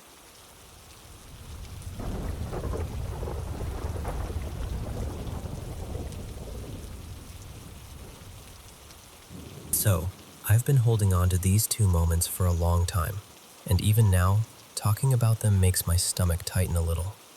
This all happened not long before my grandma passed away. In the months leading up to it, our house started doing this thing where it would sound alive in the wrong way. Strange little noises, random, out of place, like the house was trying to get our attention when nobody was looking. But there are two incidents that still sit heavy in my chest, because I was there for both, close enough to feel the air shift, you know? The first one was back in 2021, when I was studying in my room in the early evening. It was one of those quiet nights where the whole house is lit up, but everything feels still. Just normal sounds. Me flipping pages, my mom moving around in the kitchen, and my grandma resting in the living area right next to my room. Our layout matters here. My room and the living space share this open ceiling gap. There's a divider, sure, but sound travels clearly. If someone sighs out there, I hear it. If a spoon hits the sink, I hear it. Nothing muffled, nothing hidden. That night I was deep into exam prep, half stressed, half zoned out, when I heard this slow scraping sound. Not a quick bump, not a normal shuffle. A chair being pushed, slowly, steadily, like someone was dragging it across the floor on purpose. I didn't even look up at first. My grandma, Marlene, she wasn't well at that point. She had good days, and then she had these days where she'd do odd things. Wander toward doors like she was going somewhere, lose her balance, move objects around without remembering. It was heartbreaking, honestly. So my brain did what brains do. It tried to make it make sense. I just thought, Grandma's moving a chair again. But at the same time, my mom heard it too. I remember the exact timing because it's one of those memories that plays back like a scene in a movie. My mom leaned out from the kitchen, just enough to see into the living space, and she froze. Later, she told me she could only see part of Grandma, just her upper body, and she could see the chair. There was a dining table blocking some of her view, so at first she didn't want to assume anything weird. She was still trying to be rational. But then she noticed something that made her skin crawl. Grandma was sitting on the edge of her bed, and the chair was about a meter away from her. and it was moving. And Grandma, Marlene, kept turning her head slowly, back and forth, looking at my mom, looking at the chair, looking at my mom, looking at the chair, like she was tracking something neither of them could see. So my mom, trying to ground it in reality, asked her, kind of lightly, like she was joking, "Ma, why are you pushing the chair like that?" And Grandma snapped back, totally serious. "What are you talking about? I'm not touching it. It's moving by itself." My mom said she tried to laugh, like a nervous little laugh, just to stop herself from spiraling. And then she crouched down, just to check if maybe Grandma's foot was nudging it. Maybe the angle made it look farther than it was. But when she ducked down, she saw it clearly. Grandma's legs were still, not even close, not reaching, not brushing it. And the chair was still moving. My mom stood up, ducked down again, like her brain needed a second viewing to accept it. Still moving. So she did the only thing she could think of. She called me into the kitchen like she needed help, like there was some emergency task that required another human being immediately. But I didn't go. I'm embarrassed saying that now because I had no idea. I just thought she was being dramatic or impatient. I was locked in on studying, and I remember thinking, why is she yelling? This can wait. Apparently, she kept calling me, sharper and sharper, and it turned into this desperate kind of angry, like panic disguised as frustration. Eventually, I stormed into the kitchen, annoyed, and I saw my mom's face. She looked wrong, like she'd seen something and didn't know how to put herself back together. But she forced normal, forced her voice to sound casual, forced everything. She didn't tell me what happened until after my exam, the next day. And when she finally did, she was almost shaking with it, like she'd been carrying it around inside her chest and couldn't hold it anymore. And of course, we tried to recreate it. We did everything. Sat where Grandma sat, placed the chair where it was, tried to reach it with our legs, tried different angles, different pressures, different floor positions. We even tried to see if maybe a draft could have pushed it. Nothing. Not even close. The chair had been too far, and it moved in a way that didn't match any normal cause we could find. We just ran out of explanations. Then the second incident happened about 10 days later, and this one still makes my blood go icy, because it happened in broad daylight. Morning, around 9 a.m., a time when nothing scary is supposed to happen. The house was full, family members around, voices, movement, that normal, people are awake and living life vibe. I was asleep in my room. My mom was sitting out in the hall on this hanging swing we had. From where she sat, she could see down the hallway and part of the path toward my parents' room. And she saw me. Or, she saw someone who looked enough like me that her brain didn't question it. A girl walked past at a normal pace and went into my parents' room. Same height as me, same general build, wearing light-colored clothes, like a white top and shorts. My mom assumed instantly, "Oh, that's Lena." That's me, by the way, Lena. So she got up and followed, thinking maybe I'd woken up and gone in there for something. She checked the room. No one. No movement. No sound. Empty. So she stepped back out and asked one of the family members, "Hey, did you see Lena go into the room just now?" And they looked at her like she was confused and said, "Lena's still asleep in her room." My mom said her mouth went dry, because she knew what she saw. And then, as she tried to replay it in her head, one detail started screaming louder than the rest. The girl didn't have a face. Not like a blur you get when someone passes too fast. Like, the space where a face should be was blank, smooth, wrong. And the hair was shorter too, not mine. Not how I wore it at the time, just close enough to fool her for a second. And that second was all it took. Because after that, the entire house felt different to her. Like it wasn't just a house anymore. Like something else was moving through it, wearing familiar shapes. All I know is this. There are moments where reality feels thinner than it should.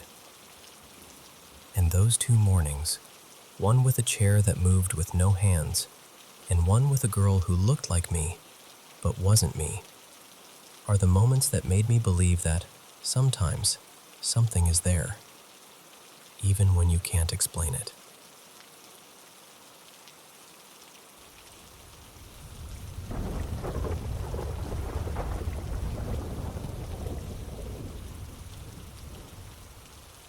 So, this happened in early summer of 2020.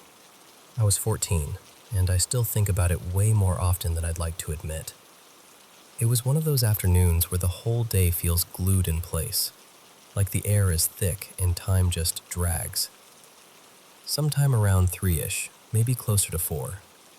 Outside, the sky had that bruised, dark color, and the rain was coming down hard, like it meant it. Thunder in the distance, wind pushing sheets of water sideways. Inside the house, it was dim. We'd just eaten, and everything had that sleepy, post-lunch quiet. My dad, well, my stepdad, technically, was passed out on the couch. His name is Rian. Strict. The kind of strict where you can feel the rules even when he's not talking. My mom was stretched out nearby with the lights off, scrolling on her phone like the storm was a movie playing on mute. And I was so bored I could have screamed. For a long time I'd had this dream, this stupid, cinematic little dream of longboarding in the rain. I know how that sounds, but in my head it was going to be magical.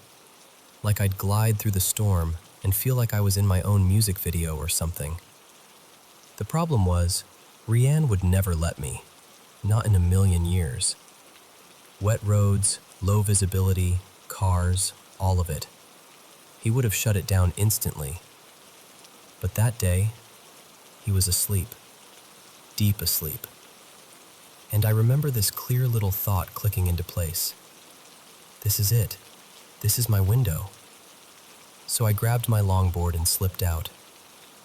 There's this road not far from my house, kind of a mountain road, the one I used to ride all the time. Long downhill stretch, totally isolated. It has this very specific feel, almost like it doesn't belong to the town. On the right side, it's just a rocky wall, straight mountain, hard and bare. On the left side, there's a fence, and beyond it, nothing safe. Just a sudden drop into thick trees, and if you keep looking down through the forest, you can spot a river way below. No houses, no sidewalks, no one just happens to be there. And because of the storm, I figured it would be empty, which honestly made it feel even more tempting. I had a routine there. I'd bomb the hill on the right side, reach the bottom, stop, check both directions for cars, because the road curves near the top and you can't always see what's coming, then cross and walk back up on the left side to do it again. So I did a run, then another. The rain kept hitting my face, and sometimes the wind would toss it right into my eyes. I remember blinking hard and forcing myself to be extra careful, like, don't be stupid, don't miss a car. I reached the bottom again and stopped like always. I looked to the right, nothing.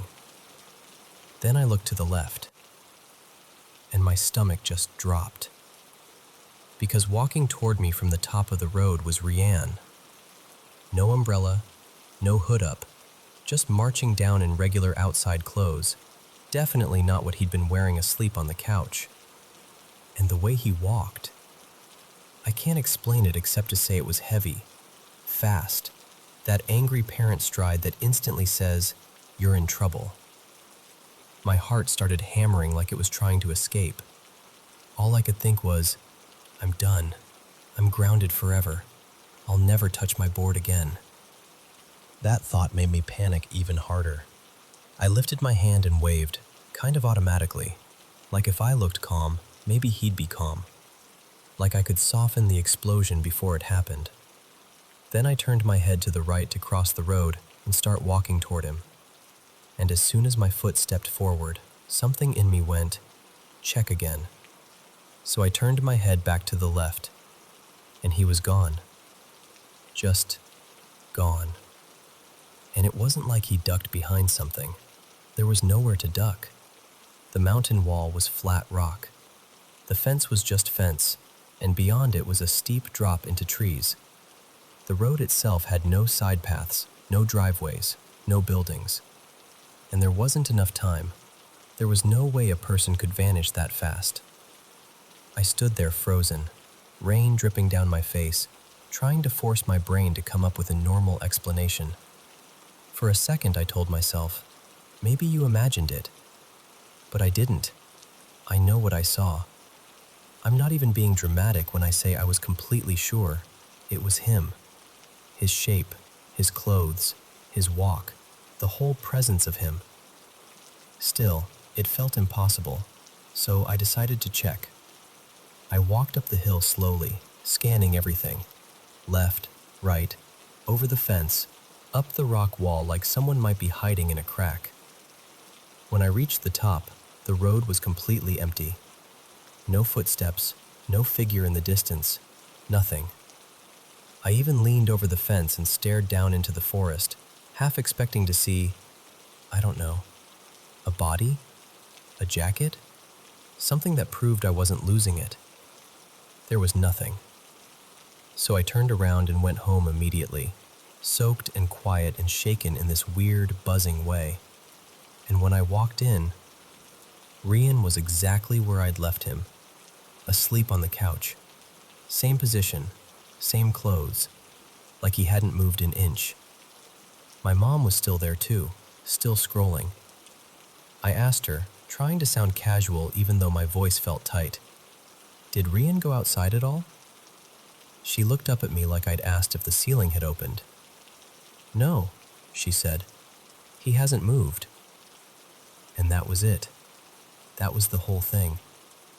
To this day, I don't know what I saw walking toward me in that rain.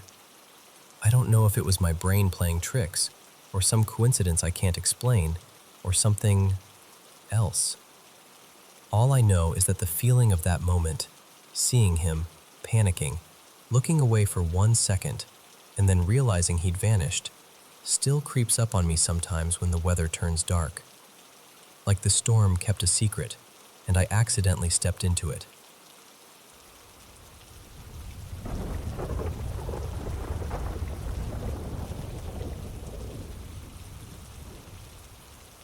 So I was scrolling Instagram the other night, and I saw this meme. Tons of likes. About how grandparent houses have that vibe when you're a kid. You know what I mean. The weird smells, the heavy furniture, the rooms you're not supposed to go in. And it hit me so hard that I just sat there thinking, okay, yeah, that wasn't just in my head. When I was little, my parents needed babysitters all the time. And my great-aunt and my great-grandparents were always willing to take me in. Always kind. Always happy to have me. I love them for it. I really do. But as a kid, I hated staying there. Not because they were mean. Never. It was the house. The feeling of it. Like the air was a little too still. Like the corners held on to things. For a bit of background, my great-grandparents had immigrated from the UK to Ontario when they were kids. Sometime in the early 1930s, give or take. They grew up around Toronto, met as teenagers, fell in love fast, married young. Years later, my great-aunt, Aunt Marlene, was born. And eventually she married this guy who came with his own atmosphere. My great-uncle, I'll call him Gordon, was a bitter drunk from an old farming family. One of 11 siblings, crammed into this creaking mid-1800s farmhouse with barely enough bedrooms for half of them. And I swear, I'm not trying to sound dramatic, but I've always believed that old place wasn't just old. It felt occupied, like it stored something. Anyway, Some of that energy followed them into my great-grandparents' home later on, or maybe it was already there. Hard to explain. But there were two things in that house that absolutely messed with me as a kid. First, the dolls. My great-grandmother and Aunt Marlene both collected porcelain dolls when they were young, and eventually those dolls ended up in this basement room everyone casually called the guest room. Like it was normal. Normal. Meanwhile, there were dozens of these dolls lined up on shelves. Glassy eyes, tiny mouths, perfect hair. And no matter where you stood, it always felt like they were looking right through you. Not at you. Through you. And I know how that sounds. I do. But the energy in that room was wrong. Like cold electricity. Like standing too close to something that's quietly angry. Even now, as an adult, I can't be around porcelain dolls for long without feeling that same tightness in my chest. Second, the clocks. There were clocks everywhere. Not one per room, more like 2 or 3. And the worst part was that some of them didn't work properly. So you'd be lying there at night, and suddenly, out of nowhere, one would chime when it wasn't supposed to, or ring at the wrong hour, or clatter through a broken melody like it was half awake. And outside, there were wind chimes along the porch that would join in whenever the wind picked up. And together it made this kind of messy, haunted orchestra. But it wasn't even the noise that scared me the most. It was the silence after. That quiet would drop like a blanket. And every time it happened, I'd get this immediate, physical feeling. Like something had been stirred up. Like something was awake now. Watching. And I just know, deep in my gut, that I had to get up, walk toward the stairs, keep my eyes forward, and go back to my room without turning around. Like turning around would be a mistake I couldn't undo. And yeah, if it ended there, you could say, okay, kid imagination, scary basement, creepy dolls. Fine. But then something happened years later that I still can't make fit into any normal explanation. After he died, I started visiting more again to help out, to be there. And the second I walked back into that house, it all came back. The same childhood feeling, like the walls remembered me. Over time, my grandmother's health declined. She's turning 100 this February, which honestly still blows my mind. And Aunt Marlene's getting up there too, late 70s now. They hired a young woman to help clean the place, someone with no connection to our family, no history, no stories, nothing. And one day, my grandmother and Aunt Marlene went out together, shopping, errands, whatever, and the cleaner arrived while the house was empty. When my family came home later, they found her sitting out on the porch, smoking, pale as a sheet. She looked at them and said, "I need to tell you something, and I don't know how to say it." She told them she had seen an old man come out of the thick brush behind the house. But here's the part that made everyone's skin go tight. She said he didn't walk. She said he glided. Like he was moving forward without his feet doing the work. Smooth. Quiet. And she said he had this warm smile on his face. Gentle, almost comforting.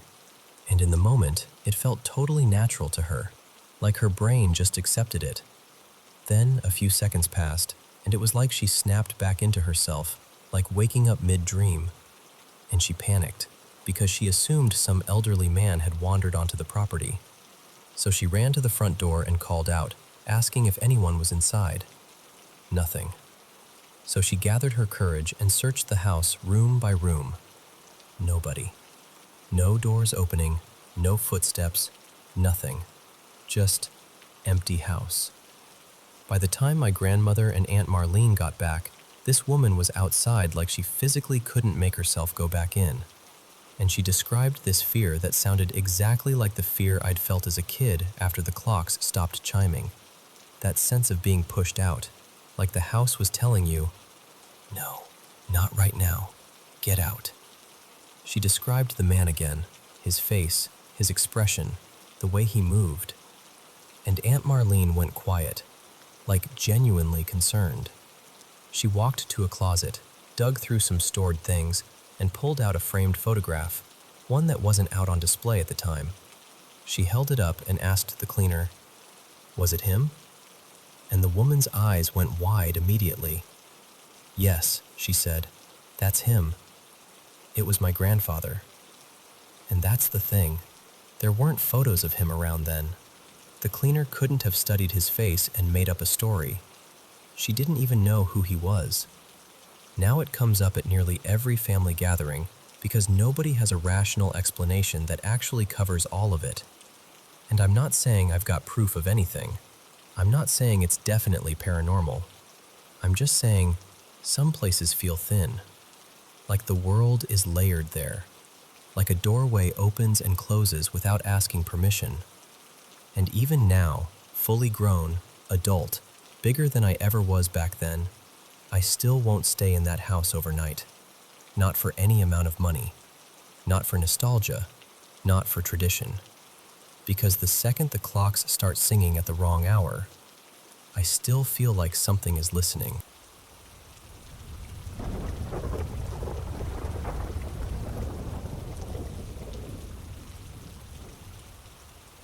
Hey, so I don't tell this story to many people because I already know how it sounds. But it happened, and I still remember it like it's stitched into me. When I was 9, my mom and I moved into this weathered little house in a sleepy old mining town. It was just the two of us. Well, 3, if you count my cat Mabel. She was this chunky little tabby who acted like she owned every room the second we walked in. That first year, I couldn't sleep in my own bedroom. I'd try, but the minute the lights went out, my skin would prickle like it was leaning in too close. Mom didn't get impatient with me. She'd tuck me in, leave my door cracked open, and place Mabel right beside me like a furry little bodyguard. It worked, for maybe a week. One morning I woke up and my door was shut, fully shut, and Mabel was between me and the handle, low to the ground, staring like she was guarding it. When I tried to step around her, she blocked me. She actually blocked me, like a person would. I had to scoop her up and move her just to get out. It was such a small thing, but it felt wrong. Like someone had come into my room and decided how the morning would go. I walked out to Mom, ready to ask why my door had been closed. She looked at me, just froze for a second, and then she grabbed her phone. She didn't say, "What happened?" or, "Did you do this?" She just took a photo of my neck and turned the screen toward me. There were marks, red, angry bruises shaped like hands. And they weren't kid hands. They were too big, too wide, too certain. I remember my stomach dropping so hard it felt like I'd swallowed a stone. From that day on, I slept in Mom's room. And then she started telling me things she hadn't wanted to say out loud before, like she was trying to protect me from it by keeping it unspoken. She said there were nights she'd check on me and I'd be sitting straight up in bed, eyes open, staring forward, mumbling nonsense. But I wouldn't respond because I wasn't really awake. Other nights, she'd wake up to the sound of me thumping my bed against the wall over and over, like I was trying to shove it into the corner. She tried to wake me on those nights.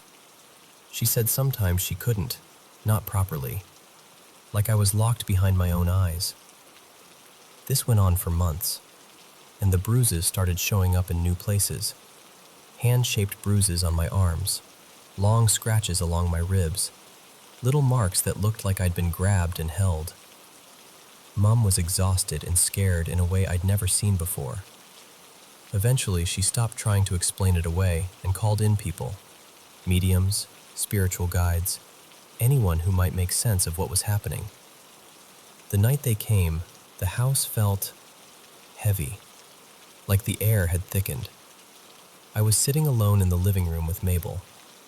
It was dark except for moonlight pouring in through our big sliding glass door. The curtains were open because Mom liked the light. She said it made the room feel less closed in. I remember glancing toward the glass because I felt watched, like that instinct you get when someone's staring at the back of your head. And there it was. A face. A man's face, pale and faded, pressed against the glass from the outside. Not like a reflection, not like a trick of light. It looked flattened, as if the glass was the only thing stopping him from coming through. I didn't scream right away. I think my brain didn't know what to do with it. And then Mabel made this sound, this low, rough warning I'd never heard from her. And I ran. I ran straight to Mom and the guides and spilled it all out, shaking so hard I could barely breathe. They said our house sat on land that used to be an apple orchard long before it was a neighborhood, before the town was what it became. They believed the spirit I saw belonged to a man who once owned that orchard. They also said he'd hurt people when he was alive, women and girls. They didn't go into details, but they didn't have to. The way Mum's hands clenched told me enough. And they believed he was focusing on me because I was in his space, on his land. They mentioned, too, that there were other spirits lingering. Someone young, a mother who'd worked the orchard, and her little girl. Like they'd been trapped there, too, held under something cruel that wouldn't let them go. That was the house. But the neighborhood had its own kind of wrongness. My best friend Lacey lived a street over. There was a shortcut through a small patch of forest, just a dirt path between trees. I'd walked it 100 times in daylight without thinking twice. One evening, around dusk, I was walking home and staring at my feet like kids do, half daydreaming. Then I got this sudden, sharp feeling, like a command in my body. Stop and look behind you. I didn't want to. Everything in me begged not to. But I turned, and I saw something standing back along the path. It looked half human, half animal, wrong in its shape, wrong in how still it was. The eyes were what got me most. They didn't look like animal eyes. They looked aware, watching, waiting. I ran so hard my lungs burned all the way home. I avoided that path after that, until one day Lacey wanted me over for dinner. We'd played at my house, and it got late.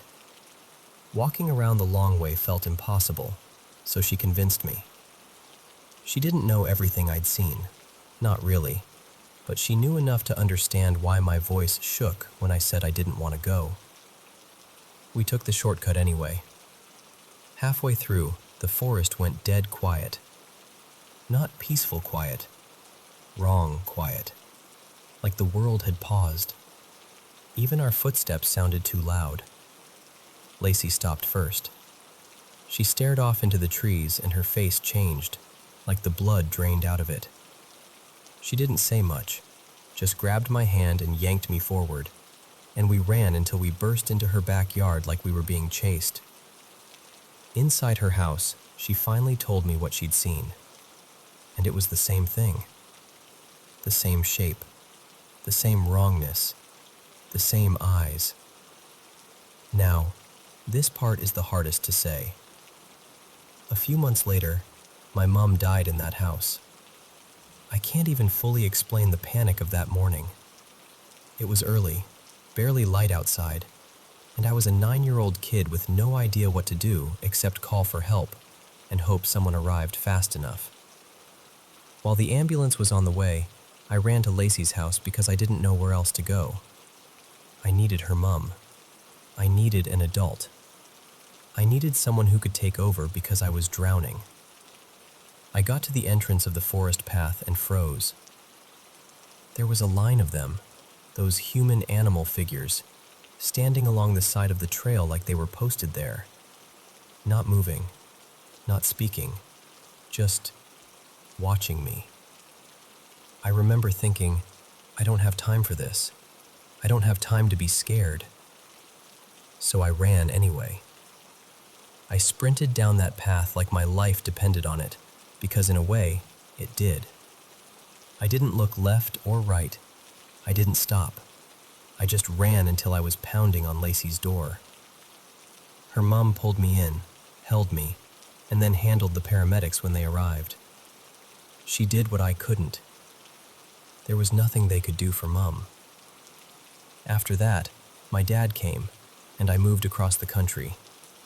New schools, new rooms, a whole new life that didn't carry the smell of old wood and moonlit glass. Sometimes people ask why I never went back. Sometimes they laugh a little, like it's a creepy campfire story. And I get it. I really do. If someone told me this and I hadn't lived it, I might struggle too. But I'm Australian, and I grew up hearing that land holds memory, that some places carry stories whether we want to believe them or not. That town was old, and it had a reputation long before we arrived. Miners, families, hardship, violence, loss. Layers and layers of it. All I know is this. Something in that place knew I was there, and for a long time, it didn't want to let me go.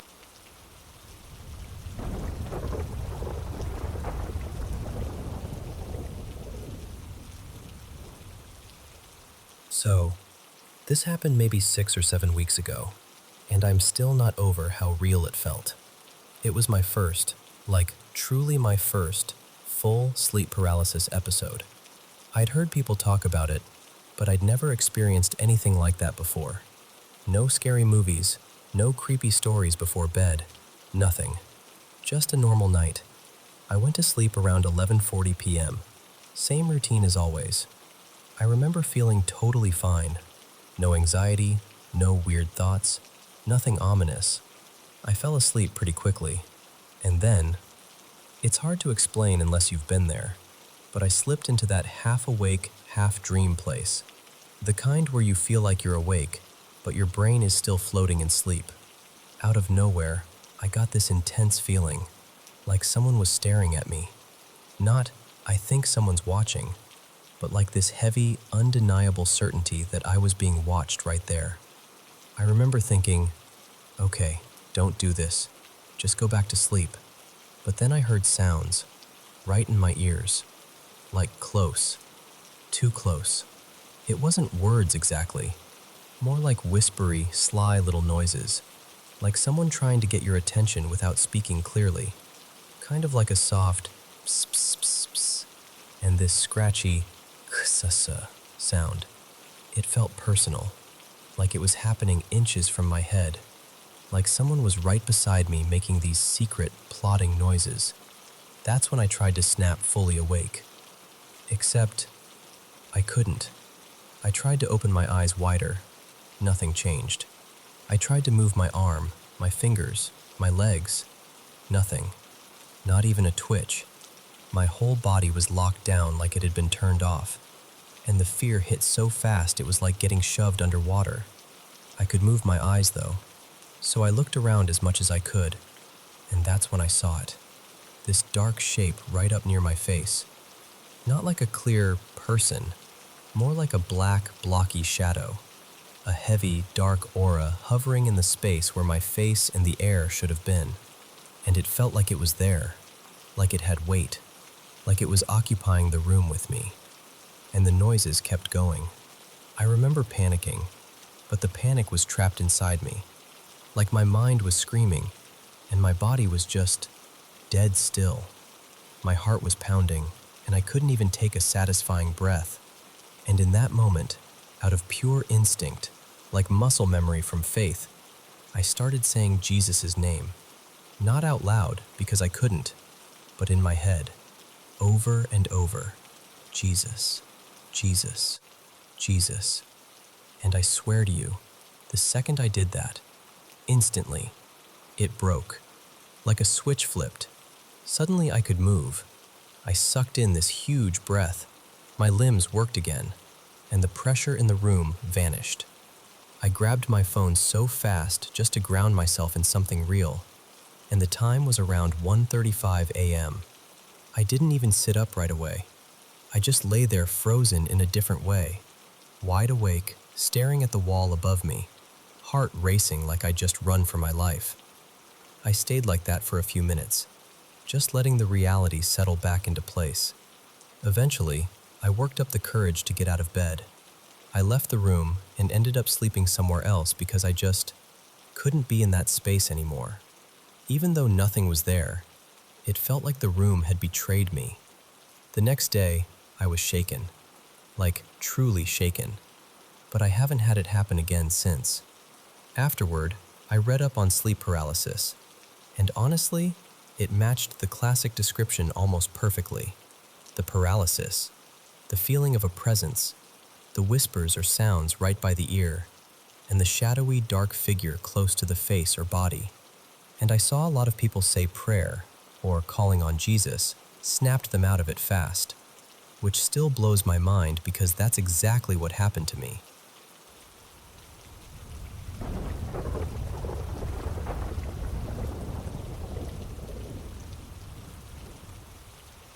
So, this happened back in the early 2000s, when I was living in San Francisco with my boyfriend.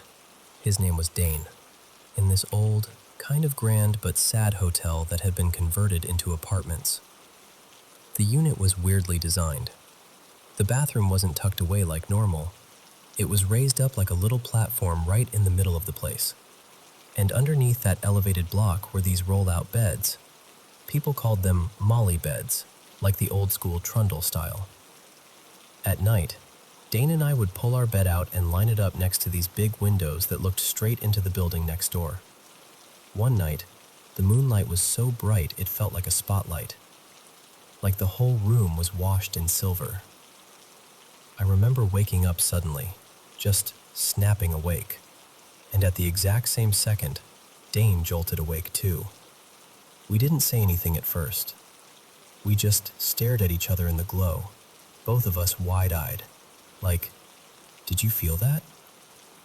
I didn't see anything, but I got this vague, creeping feeling under my skin, like when you realize you're alone in a room, but your body doesn't fully believe it. The next morning, Dane told me he'd had the most vivid nightmare. He said an old woman was standing over him. He described her in this very specific way, balding, with long, stringy white hair hanging down, and this angry, almost hateful look on her face. He said she leaned over him like she was trying to pull something out of him. His energy, his life, whatever you want to call it. Like she wanted to take it and keep it for herself. And the thing is, he didn't just sound freaked out. He sounded wiped out. He said when he woke up, he felt exhausted, like something had physically drained him. I thought it was disturbing, sure, but I've never been the type to go straight to ghost. So I kind of brushed it off, like, okay, intense dream. Plus, Dane was very Northern California. You know what I mean. Very, maybe the universe is speaking through my sleep. Very that. A couple months later, my mom came to visit. She slept in the other roll-out bed in the adjacent little space. Everything seemed normal, and then the next day, out of nowhere, we got into this huge, irrational blowout fight. The kind of fight that doesn't even make sense while it's happening. We almost never fought like that, and looking back, I honestly think hormones and menopause were probably stirring the pot hard. But still, she left abruptly, like packed up and gone. And then, we didn't talk for almost a year. And no, I never told her about Dane's nightmare. It wasn't the kind of thing I would have shared with my mom at that point in my life. Not in a million years. Okay, now fast forward about 15 years. My mom and I are talking one day, just reminiscing, laughing about my old living situations, dumb boyfriends, all that.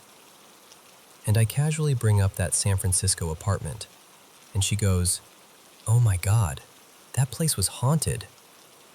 I swear I laughed at first. Like, sure, Mom. But then she looked dead serious and said she'd had the worst nightmare of her entire life there. She said an old woman, long, stringy white hair, was trying to strangle her. And she described it so vividly. In the dream, she was on the floor, even though in real life she'd been sleeping in the molly bed. She said the woman had her pinned down and was pressing her foot as hard as she could onto my mom's throat, like crushing her windpipe. And listen, this is the part that still makes my stomach drop. The second she said, I had a nightmare, my whole body went cold, like ice water down my spine. Even before she described the woman, I just knew. And when she finally did, and it matched Dane's description, balding, stringy white hair, that aggressive presence, I felt this deep, stunned horror. Because what are the chances?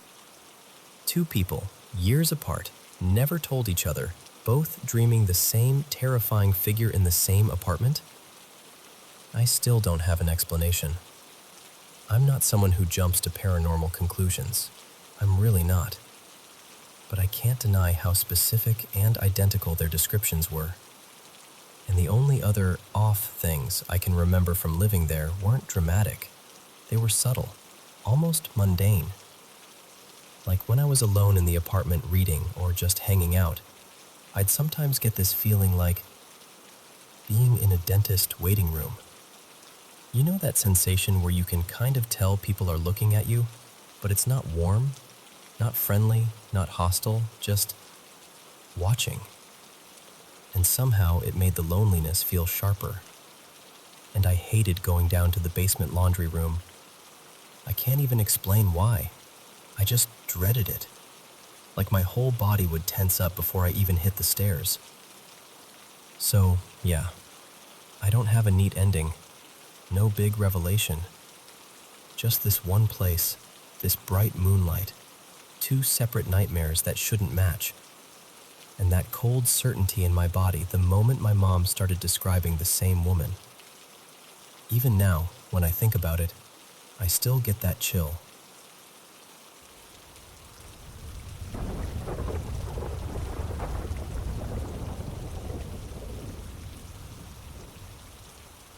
So, picture this. Our fire investigation office was tucked inside an old fire station that had been shut down years earlier and folded into a newer house across town. The building itself was a real piece of history, built back in 1917. My grandma used to tell me that when she was a kid, she'd wait for the school bus right out front of that very station. Same sidewalk, same curb. That always made the place feel personal somehow, like it had roots in our family even before I ever worked there. And of course, with a building that old, there were stories. The biggest one was always the back steps. People swore someone died there, either a firefighter or maybe just a civilian. Nobody ever seemed sure about the details, but the rumor that stuck was that it happened after a poker game went bad. Back then, the old-timers practically lived at the station anyway. They didn't have those modern schedules. The way the older guys told it, they were working something like 5 or 6 straight 24-hour shifts with only one Kelly day off each week. So yeah, whatever people did at home to pass the time, eating, sleeping, playing cards, they did it there. So the place had a reputation. Haunted was the word everyone used, half joking, but not completely. Eventually, our department added a brand new wing onto the original structure. More offices, a big meeting room, and an interview room. The addition connected to the old building right near those back steps everyone talked about. Before that expansion, the weird stuff was mostly small, easy to shrug off things. The basement door would unlatch and crack open by itself sometimes, or you'd set something down in the kitchen and turn around and it'd be somewhere else a minute later. And it wasn't like that door was loose. It had a simple hook and eye latch that should have stayed put. Nothing that made you run out screaming, just enough to make you pause. Once we moved into the new section, the old side was mostly kitchen and storage. Every now and then, someone would still use the original front door, especially if a car was parked where the old engine bay doors used to be. But that part of the building felt like it was slowly becoming a forgotten corner. Then came the night that did it for me. It was an evening shift, quiet, the kind of shift where the air feels like it's holding its breath. My partner, Marty, and I were working. I was sitting at the desk in the new lobby area, and from where I was, I could see up into the old section. The lights were on up there, firehouse habit, you know? In our city, the lights stayed on in the common areas pretty much all the time. I remember hearing the old front door open. Then it shut. Right after that, I heard someone whistling. Not a faint little noise either, clear as day. Like a person walking around, killing time, just casually whistling some tune they'd been carrying in their head all day.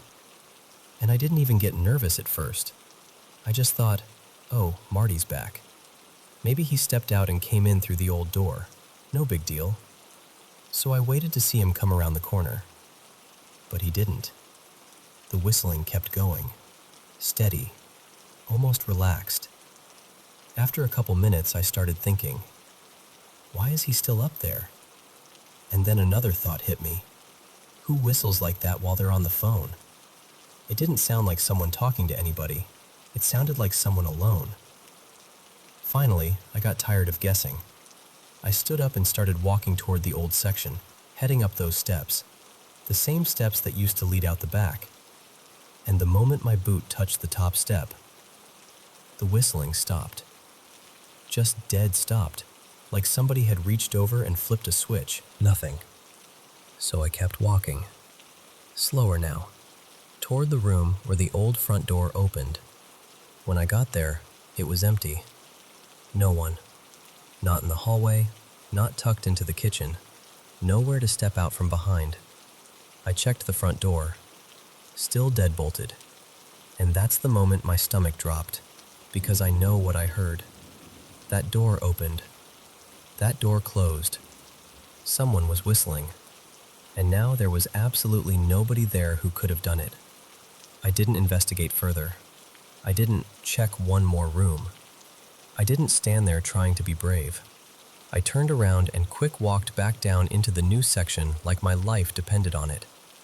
I grabbed my radio, my notepad, my truck keys, hands moving fast like my brain was trying to outrun what just happened. I walked out the new front door, locked it up, got in my truck, and only then did I call Marty. When he answered, I asked him where he was. And he goes, real casual, had to run home for a minute. Home was about half an hour away. I just sat there gripping the steering wheel and told him, yeah, I'm heading home too.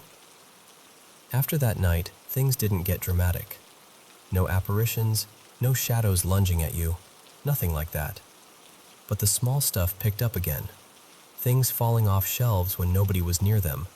That basement latch clicking open. That same slow creak of the door giving way. But we never heard the whistling again.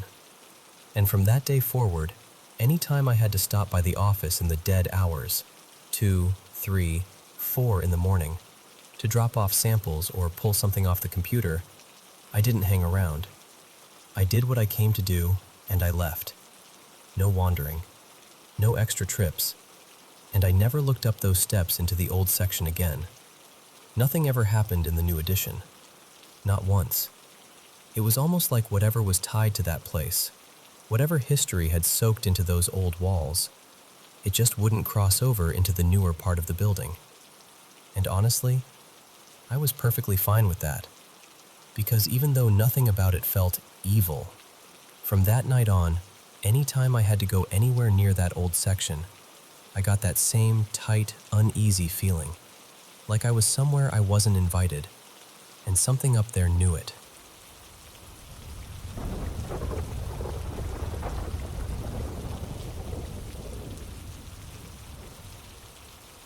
You know how some houses feel like they're holding their breath? When I was about 7, my family moved into this huge 3-story rose pink house in Vancouver. An old Victorian place from the late 1800s, with creaky stairs and that quiet, heavy kind of air. At first it felt like an adventure, but pretty quickly it became complicated. My dad was around at the beginning, but he traveled back and forth for work. He ran a business overseas. So most of the time it was just my mom, me, and my sister. And my mom hated that house. Not in a dramatic way either, more like it got under her skin. We were in this sleepy neighborhood where everything was too still, and she didn't really know anyone. No friends, no family nearby, and a country that still felt unfamiliar to her. I think she felt trapped in silence. So eventually she decided to rent out the basement suite. It was basically its own apartment. Kitchen, bathroom, bedroom, the whole thing. A woman moved in with her boyfriend. Her name was Tia, just a bright, friendly person who didn't seem bothered by the house at all. She had 2 cats, and I still remember their names because they mattered later. Rico and Pepe. My sister was allergic, like properly allergic, but that didn't stop her. She played with those cats constantly, brushing them, feeding them, pretending they were royalty. And honestly, those cats made the house feel warmer, like something living and good had finally settled into it. A few years passed, and my family moved back overseas for a while to be closer to my dad. Then, about a year later, we returned to Vancouver and moved right back into the same house like nothing had changed. Same stairs, same quiet. Same basement tenants, same cats. And then one day, Pepe was hit by a car. It happened so suddenly. One minute he was part of our daily life, and the next he was just gone. My sister and I were wrecked. It sounds dramatic, but when you grow up alongside a pet, especially one you've sort of claimed as your own, losing them feels like losing a little piece of your childhood. Not long after that, we moved to a smaller house in a busier area. Better schools, more people, less of that eerie quiet. And a few weeks later, Tia moved out too. New apartment, more space, fresh start. Before we fully closed that chapter, my mom took my sister and me back to the old house to clean up and grab whatever we'd left behind. Because the new place was smaller, my mom laid down a rule. 1 toy each. Just one. My sister chose this plush cat, of course. I remember holding it up like it was a prize. I wandered around trying to decide, and that's when I found it.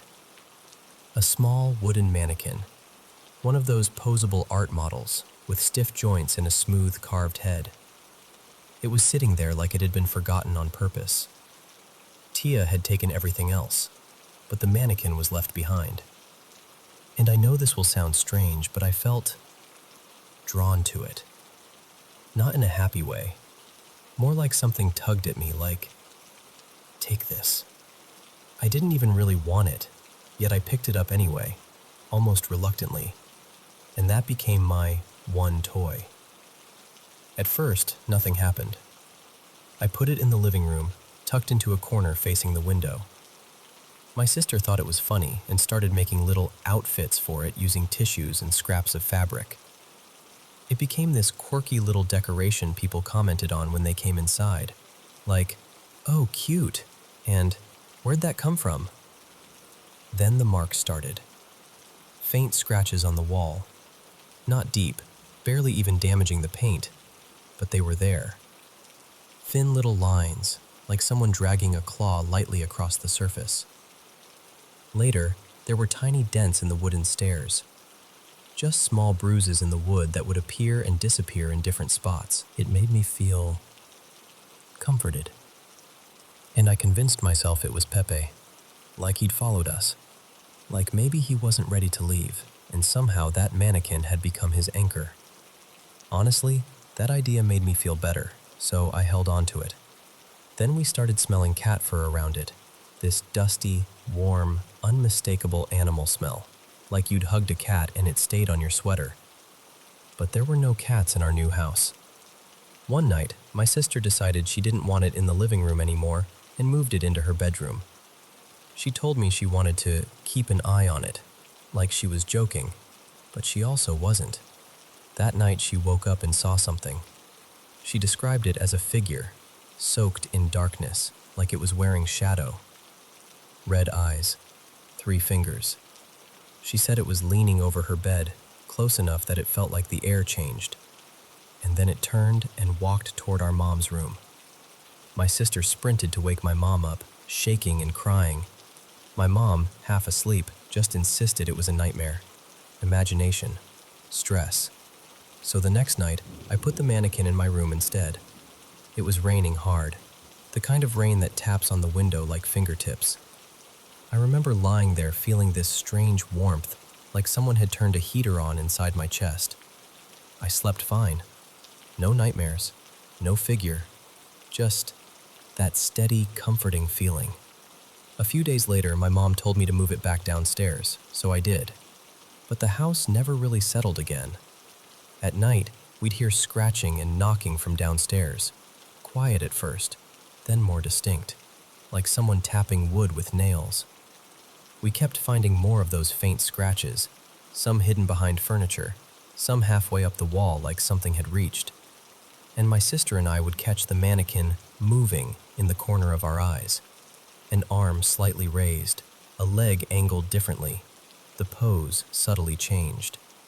Every time my sister noticed, she'd go stiff with fear. Every time I noticed, I felt calm. I kept telling myself it was Pepe, like he was still with us, like he was watching over us in his own weird way. About a year later, we moved back overseas again. Before we left, my mom invited Tia over as a goodbye. She brought Rico and a new cat named Tessa. And Rico kept drifting toward the mannequin. Not once, not twice, over and over.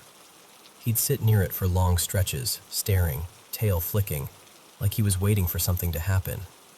It made my stomach feel tight, but I still didn't let go of my story. It's Pepe. It's just Pepe. I brought the mannequin with me when we moved. I packed it like it was fragile and precious. I carried it around like a weird little companion. My mom had always been sensitive to things like that. She read tarot, practiced fortune telling, trusted her instincts about energy, and she hated the mannequin. She said it felt wrong, like a bad door left cracked open. She begged me to throw it out. I refused. Then, on our second day in the new house overseas, it disappeared. I'm not saying I misplaced it. I'm saying it was gone. I tore through my room, the luggage, drawers, closets, under beds. Nothing. Like it had dissolved.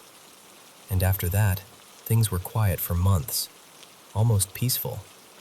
Nearly a year later, while we were packing to move back to Vancouver again, I found it. It was tucked inside a drawer beneath a windowsill, placed neatly like someone had put it there intentionally.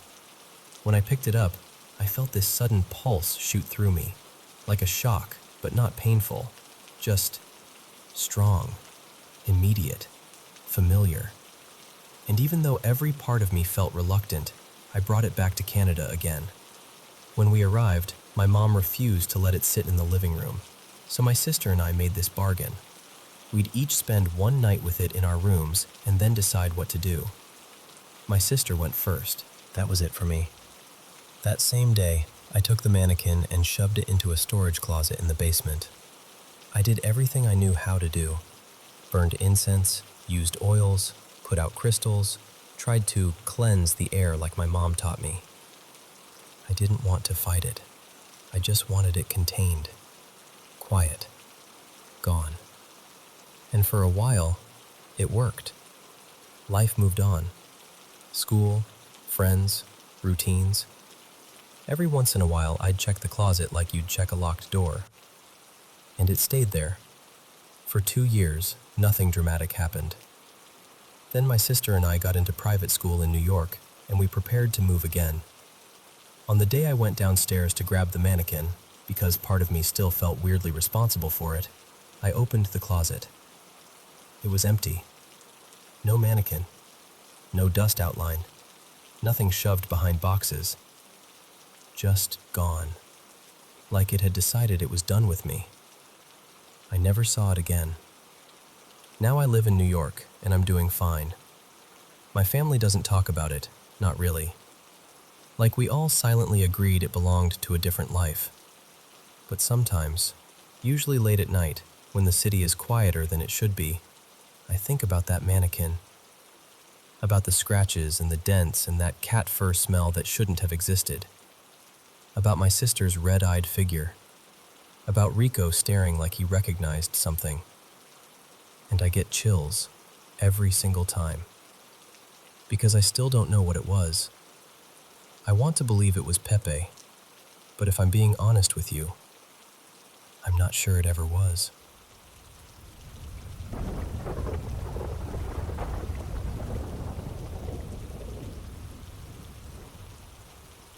Okay, so I'm gonna sound a little dramatic, but I swear I'm not trying to be. I'm genuinely kind of panicking. So it was my brother Dylan's birthday last night, and my whole family came over. Normally we'd do it at his place, but I moved into a bigger house last spring, and Dylan kept joking, like not even joking, that I owe him a party here because there's more space for everyone. So, yeah, my house became party central. And Dylan has kids. My aunt brought my younger cousins. Well, technically cousins, but they're in that loud, chaotic 12-ish age range where they travel in packs. And after an hour, they started doing that thing kids do where they're bored but also somehow sprinting and screaming at the same time. I had this random old set of walkie-talkies in a drawer. No idea why I kept them. So I was like, okay, you guys want a game? Let's do hide and seek, but you have to use these. Because when I was a kid, that was the best. Like you felt undercover, agent vibes. So the kids are running around with them all night, whispering into them, giggling, playing spy, whatever. Everything's normal, cute even. Then after cake, my niece comes up to me and goes, "Auntie, the walkie-talkies are broken."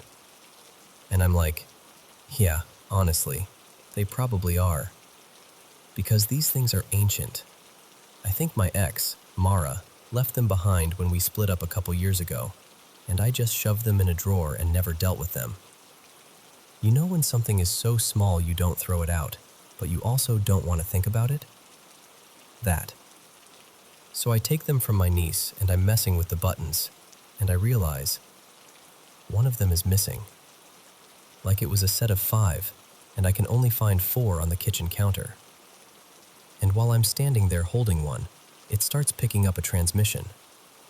At first I'm like, oh, one of the kids still has the other one. Because obviously. But then the sound changes, and it's not talking, it's beeping. Like this slow, deliberate, beep, beep, beep pattern. And I don't know why, but my stomach kind of dropped. Because it sounded like Morse code. And then it hits me that it's doing SOS. So I'm standing in my kitchen holding this dusty walkie-talkie, and I'm listening to SOS. SOS. SOS. I call my parents over, like, okay, tell me I'm imagining this. And my dad, he used to do logistics and long-haul stuff back in the day, always had radios around. He listens for maybe 10 seconds and goes, "That's definitely SOS." Which is already terrifying, right? But then he goes, "Wait, hold on. Do you hear that?" And I'm like, "Hear what?" And he points out something I somehow didn't notice at first. There's talking under the beeps, like background noise. People, a room, movement. So now I'm thinking, okay, so someone is sending SOS and they're in a crowded place? Like a store, a street, a party? And that's weird enough on its own. But then we listen closer, like really close. And I'm not kidding. We realize the background noise sounds exactly like our background noise. Like the party. We could tell because we'd hear a laugh in the walkie-talkie, and then, like a second earlier, we'd heard that same laugh in the living room. We'd hear someone say, "Oh my God, stop," in the walkie-talkie, and we'd already heard it in real life, just barely before. It's like the walkie-talkie was replaying my house back to me, inside my house, at my brother's birthday party. So at that point I'm like, okay, someone's messing with me. It has to be one of the kids being creepy, or Dylan being annoying, or, honestly, somebody found a way to make it echo. I don't know. I'm trying to keep it light because I do not want to freak everyone out. So I just shut them off. And then, once the house is finally quiet, I turn them back on, just to prove to myself it was nothing. And it starts again. SOS. Same rhythm, same channel, same weird, faint background audio. Except now, there's no party. It's just my house. And I can't figure out where it's coming from because the missing walkie-talkie is still missing. I searched couch cushions, the bathroom, the pantry. Like I'm telling you, I checked the recycling bin. Nothing. And here's the part that is making me feel actually sick. When I talk out loud, I can hear myself on the transmission, like faintly behind the beeps. If I turn on the TV, I hear the TV in the background.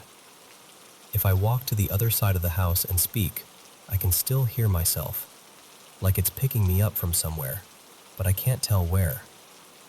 It's like it's trapped in the walls or the vents or something, and it's just listening. And over the last hour, it's been getting quieter, like it's moving farther away, or the battery's dying, or it's getting buried under something. Right now, when I hold the walkie-talkie up to my ear, it's almost too faint to make out, but it's still there. Just this tiny, stubborn SOS. And I'm sitting here in my own house, feeling like I'm being watched by a toy from a drawer. So yeah, that's where I'm at.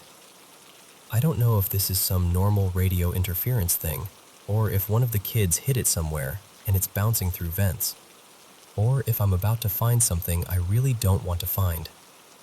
But I am officially freaked out. Like, what would you do right now? Because I'm honestly staring at my hallway like it's gonna blink at me.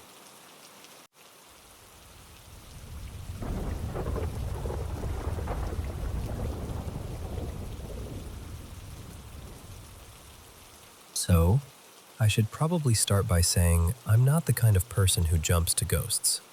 I'm skeptical to my bones. I'm the there's always a logical explanation type.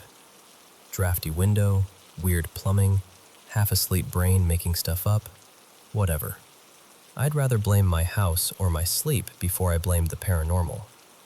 But the last few weeks have been oddly specific, and it's starting to get under my skin.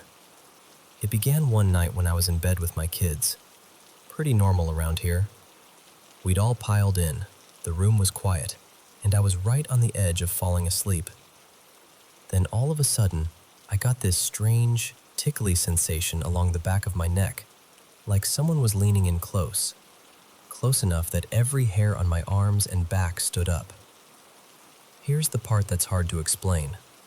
I didn't feel fear exactly. It was more like awareness. Like my body noticed something before my brain did. And instead of panicking, I remember stretching my neck a little, almost like I was offering it to whatever it was, and then I just fell asleep. That night I slept terribly. I kept drifting in and out, and I could have sworn I heard slow footsteps somewhere in the house. Not loud, not stomping, just the steady, casual sound of someone walking around like they belonged there. Then sometime around 3-something in the morning, I woke up to the distinct smell of food cooking, like something warm and buttery, the kind of smell that makes you think, oh, someone's in the kitchen. I laid there, fully awake now, trying to work through the obvious stuff. Did I leave a burner on? Did something fall onto the stove? Am I dreaming? But the smell was strong. Strong enough that I finally got up and checked. Nothing. The stove was off. No heat, no pan, no food. And the weirdest part? The smell didn't seem to be anywhere else in the house. It wasn't drifting down the hall or lingering in the living room. It was like it existed for me in that moment, and then didn't. I got back into bed, still unsettled, trying to shake it off. And then I heard what sounded like my son's bedroom door closing. Not a creak, not a gentle nudge, a firm, unmistakable click of a door being shut. Except, my son was in bed with me. I sat straight up, heart thumping, and went to check. His door was still open. Everything looked normal. The whole house had that sleeping, unmoving feeling. So I stood there for a second, embarrassed at myself, and told myself the same thing I always do. You were half asleep. Your brain is playing tricks. Let it go. And I really did. Until a few days later. It was early morning, around 6-ish, and once again my kids were all in bed with me. We were just waking up, that soft, groggy time when everyone's still warm and half tangled in blankets. That's when I heard it. The clear sound of one of them hopping off the bed and running into my bathroom. I even turned my head automatically, expecting to see a little shape darting away. But all 3 kids were still right there, right beside me. No one had moved. And in that exact moment, like the timing was too perfect to ignore, my 4-year-old, Lila, suddenly popped upright and said, clear as day, "Mom, I just saw little Lila." I remember blinking at her because I didn't even know what that meant. And she goes, "She was standing by the bed watching us sleep, and when I tried to grab her, she ran away." My stomach dropped. I asked her what little Lila looked like, and she told me she looked like her, but smaller, like a toddler version, like a baby. I didn't push it after that. I didn't want to plant ideas or scare her, and honestly, I still didn't feel that heavy, dread-filled, haunted house feeling people talk about. Nothing like that. Just this creeping sensation that something was off. Then last night, Lila brought it up again on her own. She said, little Lila was trying to talk to me, but I didn't answer because I was trying to sleep. And then she added, really casually, she wanted to get in bed with us, but there wasn't room. I felt my skin go cold. I asked her where she'd been standing, and Lila pointed, right to the edge of the bed, right near my head. And that was the moment my skepticism started to crack. Not because I suddenly believed in monsters or demons or whatever, but because now it wasn't just me half asleep hearing things. Now my kid was describing something, interacting with her. And I don't like that. Then today, just to add another layer, we left the house for a couple hours, ran some errands, did normal life stuff. When we came back, the house was sweltering. The heater was set way higher than we ever set it, like ridiculously high. And I know I didn't touch it. My kids don't mess with it, and even if they wanted to, they can't reach the controls. So here I am, the skeptical person who's trying to line everything up into a neat, rational explanation. But it's starting to feel like the neat explanations are getting harder to hold on to. And I'm not saying, this is definitely paranormal. I'm saying, I don't know what it is, but I know what it feels like. Like something is quietly testing the edges of my home. Like it's comfortable. Like it wants attention. Like it's getting bolder because we keep trying to shrug it off. And maybe it's nothing. Maybe it's sleep, stress, old house noises, heating system glitches, imagination. But if it's not, if any part of it is real, then I want it gone. Especially if it's choosing my daughter as someone to talk to.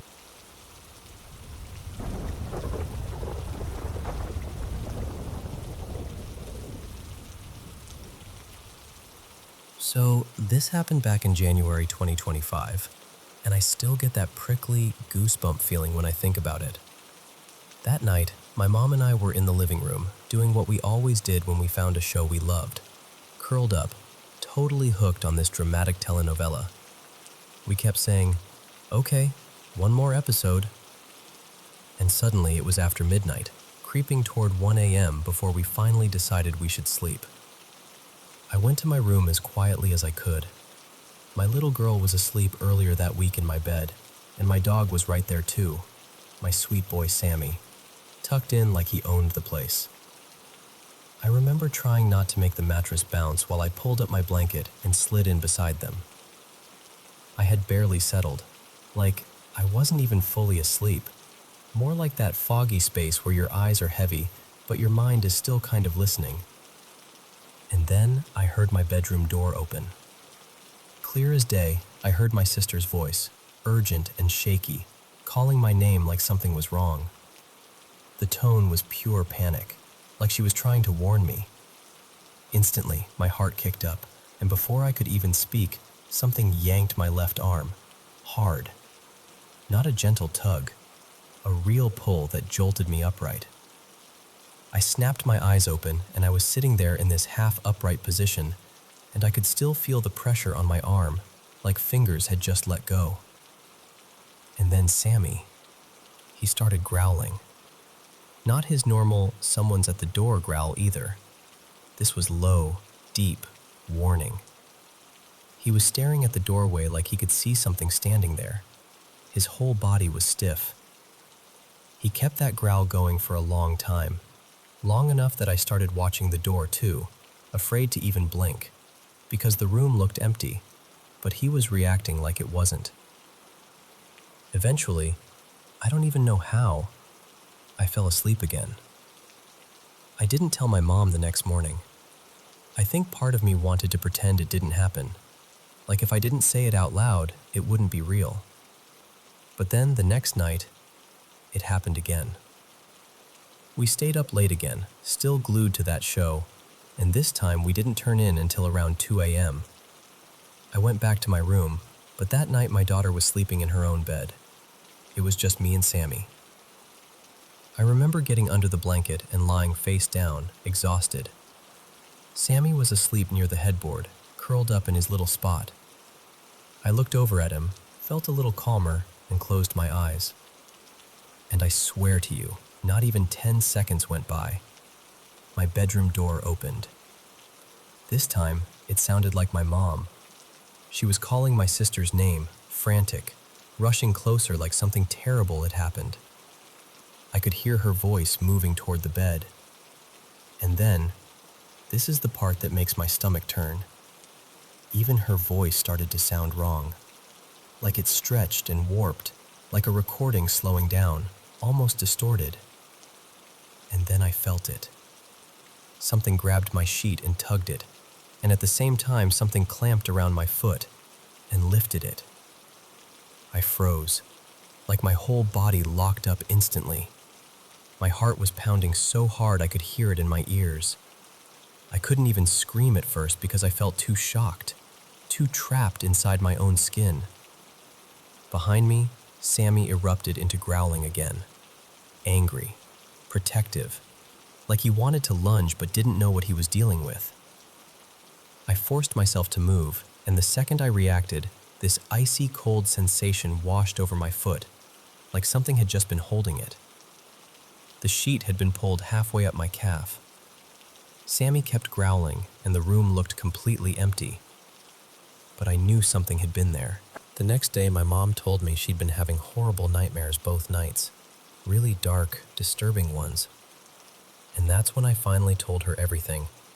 The voices, the door, the pulling, the grabbing, all of it. She got really quiet, and then she said something that made my skin crawl even more. She said she thought it might have been something evil. So we did the only thing we knew to do. For 21 nights, we prayed Psalm 91 before bed. Every single night, no skipping. We prayed like we meant it. And after that, it stopped. I've never had anything that intense happen to me again, but I'll never forget how real it felt, how it could touch me, pull me, grab me like it had weight and intention. Even now, telling you this, I get chills.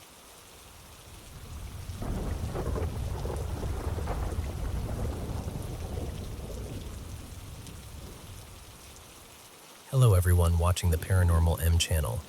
Welcome back. This is the place where we share real paranormal experiences. And yes, this is honestly my favorite part of the day, getting to hang out with you and help you sleep a little better every night. Thanks so much for supporting the channel and for sending in all your stories.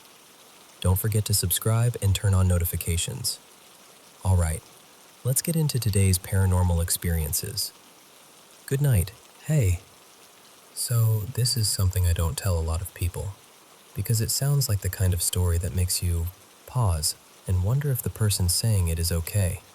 And honestly, I've wondered that too. When I was little, my family swears I used to talk to someone who wasn't there. I'd sit in my room and chatter away like I had company, and I'd tell them I was talking to my granddad, Papa, who had already passed from cancer. I don't really remember doing that, not clearly, but they do. They all do. What I do remember are the other moments, the ones that stuck like burrs. For context, I did see a psychiatrist later on. What I was experiencing got labeled as hallucinations, and I was put on medication. It helped, like it turned the volume down on whatever was happening in my head. I've been off the meds for about a year now, and it's mostly quiet these days. But the thing is, some of what I saw back then felt way too solid, way too real to shrug off as imagination. And maybe it didn't help that I grew up in Nova Scotia. If you've ever lived there, or even just visited, you know people tell ghost stories the way other places talk about the weather. The woods are old. The fog is thick. Even on a normal day, it can feel like the world is holding its breath.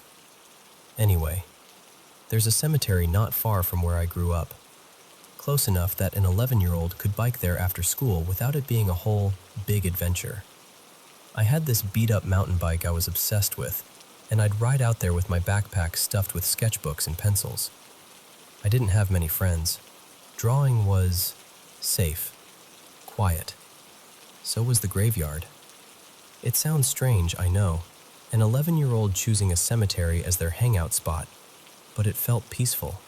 Nobody bothered me. The air was still. Sometimes I'd sit near the older stones and talk to myself while I sketched, like the place could hold my secrets without laughing at them. Then one afternoon, I rode up like I always did, and I wasn't alone. I saw a woman near one particular plot, standing with her back to me. She was in a wedding dress, this long, white dress with a train that dragged across the ground. Except it had rained the day before, and the cemetery was muddy, and yet her dress was spotless, like it didn't belong to the world around it. She was pale, thin, not in a sickly way, more like she was made of moonlight. And she wasn't wandering randomly. She was fixed on that one spot, like she was searching for someone who never arrived. I remember my stomach dropping. Not because she looked scary at first. She looked almost beautiful, in this eerie, wrong place kind of way. But I was shy with strangers. A stranger in a graveyard, alone, in a wedding dress? My brain immediately went, leave right now. So I did what nervous kids do. I decided to slip away before she could turn around and talk to me, ask where my parents were, ask why I was there. I watched her shoulders start to shift, like she was about to face me, and I panicked. I jumped on my bike and pedaled toward the gate. And I know this sounds dramatic, but I swear on everything. I looked back after only a few seconds.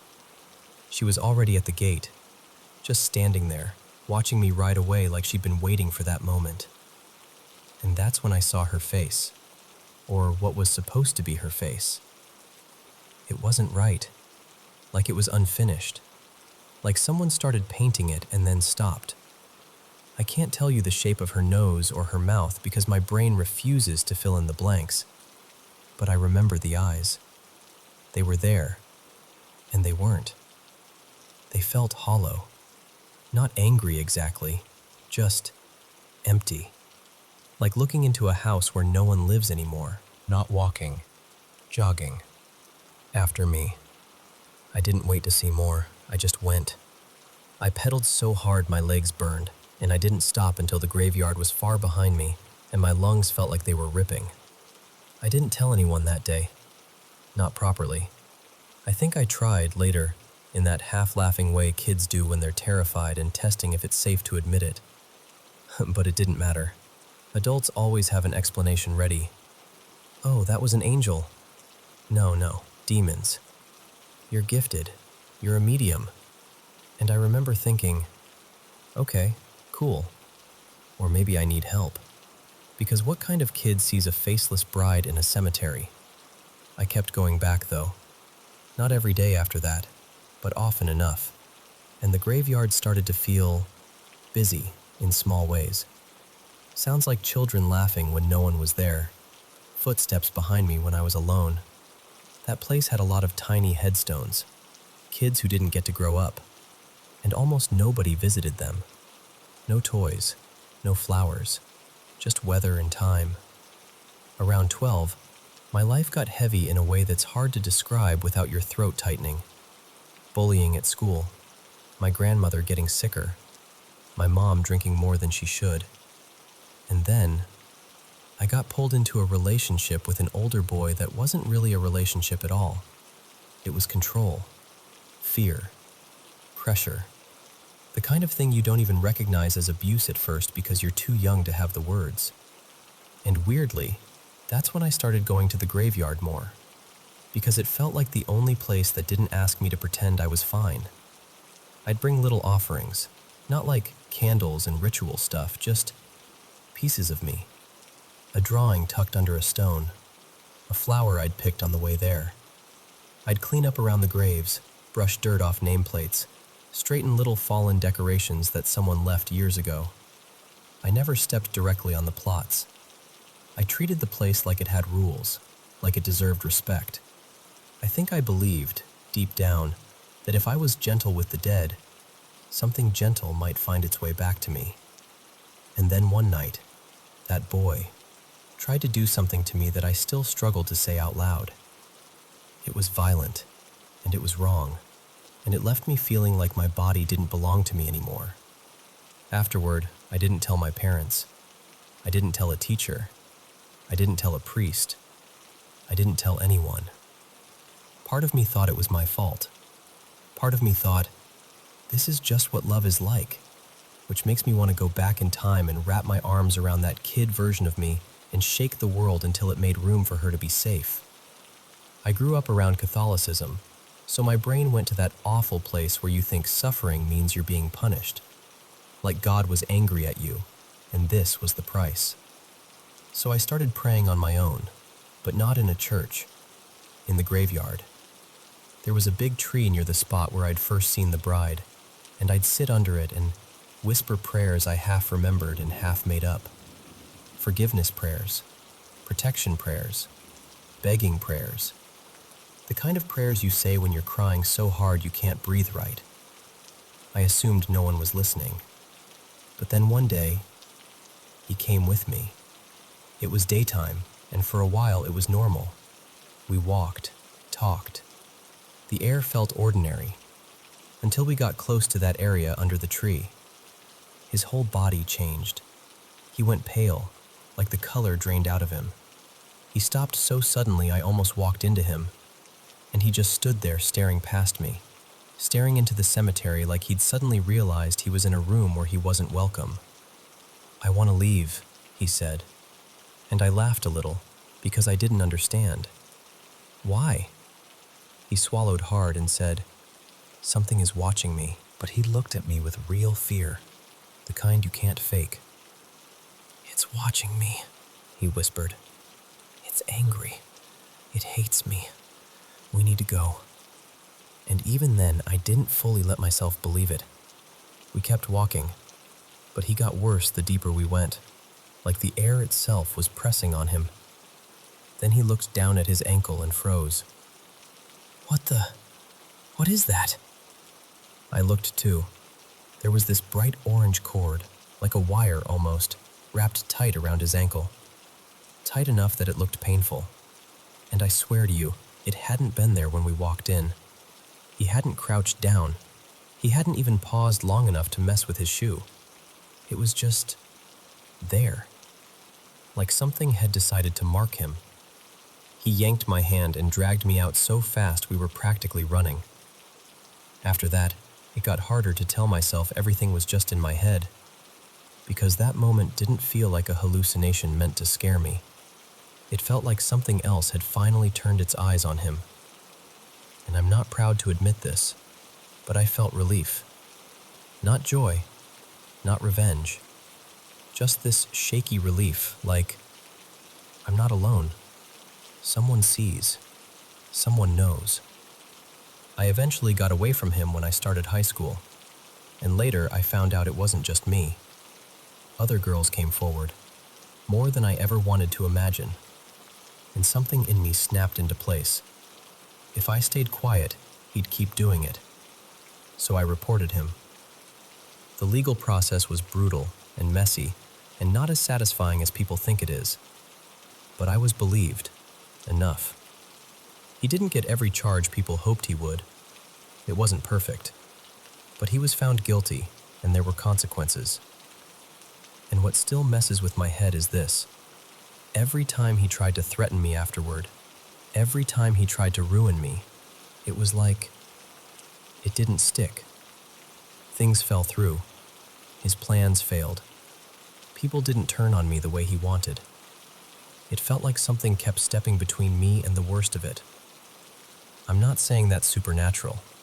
I'm just saying it felt like I wasn't fighting completely alone. On the day I found out his sentence, I went for a long walk. My body didn't know what to do with the mixture of rage and relief, so my feet just kept moving. And somehow I ended up back at the graveyard.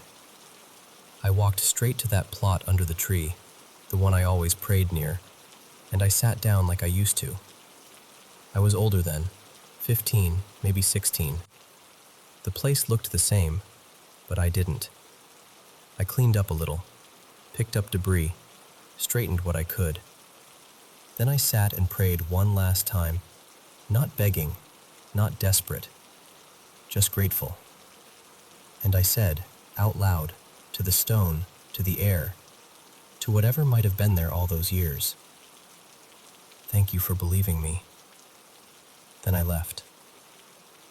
I'm 18 now, well, almost 19, and I don't really see things anymore, not the way I did. The medication changed that, and even though I'm off it now, it's like that chapter closed quietly. But I still go to the graveyard sometimes, not because I'm searching for ghosts, because it feels like a place that held me when nothing else did. And even if I don't see them, I still feel, in a way I can't fully explain, that I'm not the only one keeping watch.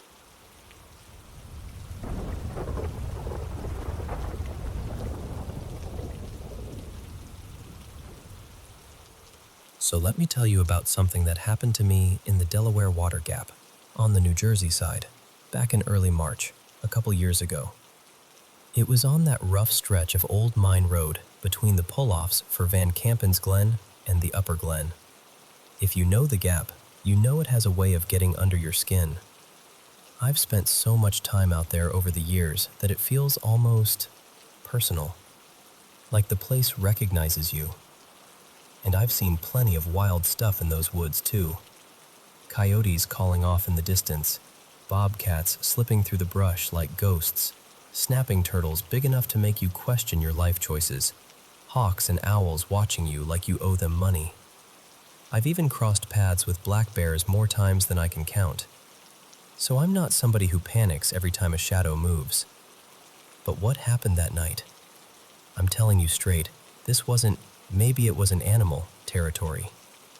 This was something else.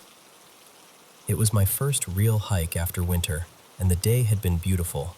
Sun out, crisp air, that early spring feeling like the world is waking back up. I finished up late, and right around 5:30 or so, a light rain started falling. Not a downpour, just enough to darken everything fast. By the time I got back to my car near the old Calno schoolhouse, the woods felt like they'd flipped a switch. One second it's dusk, the next it's night. I pulled out, about to make that left onto Old Mine Road, and I caught the glow of headlights coming from my right.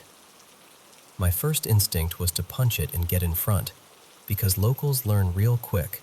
If you get stuck behind a tourist on Old Mine Road, you might as well pack a lunch.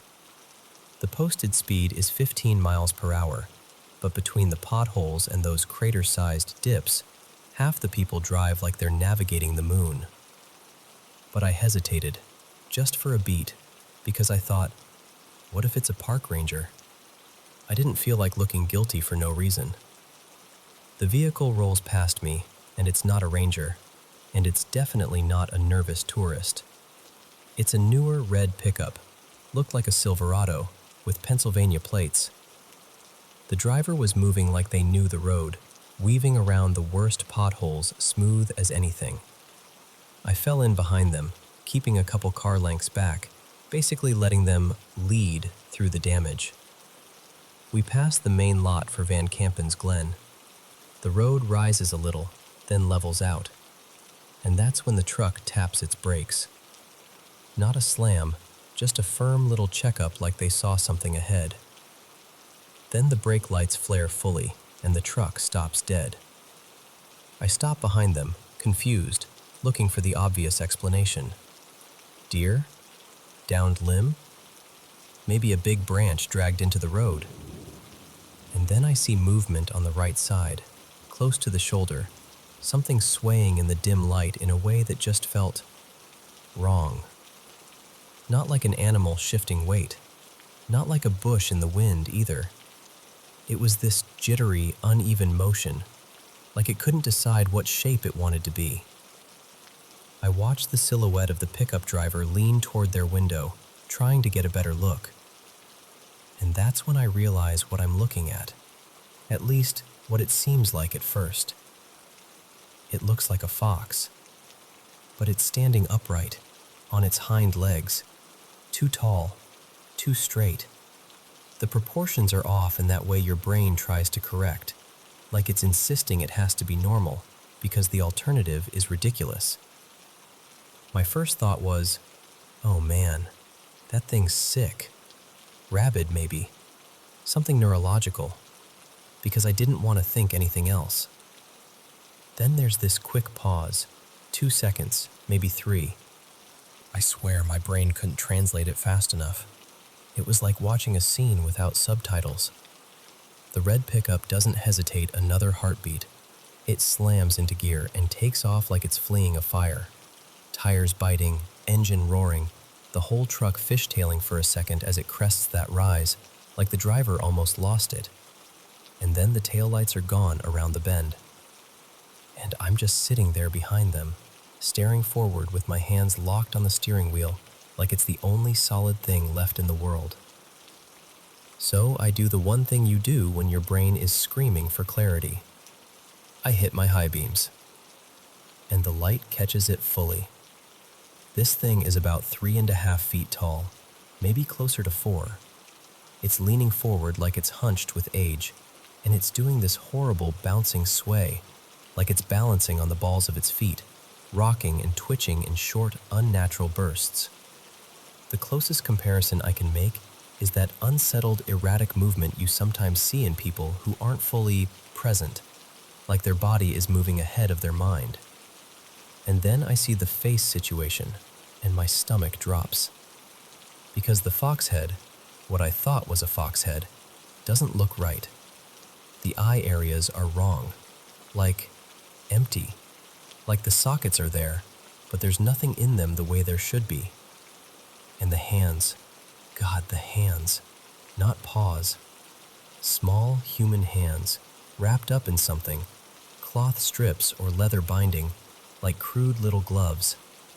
And then it snaps its head up, and for a split second it's like the fox skin is just a covering. Like a costume pulled too tight over something that was never meant to wear it. Underneath is this ancient-looking little face.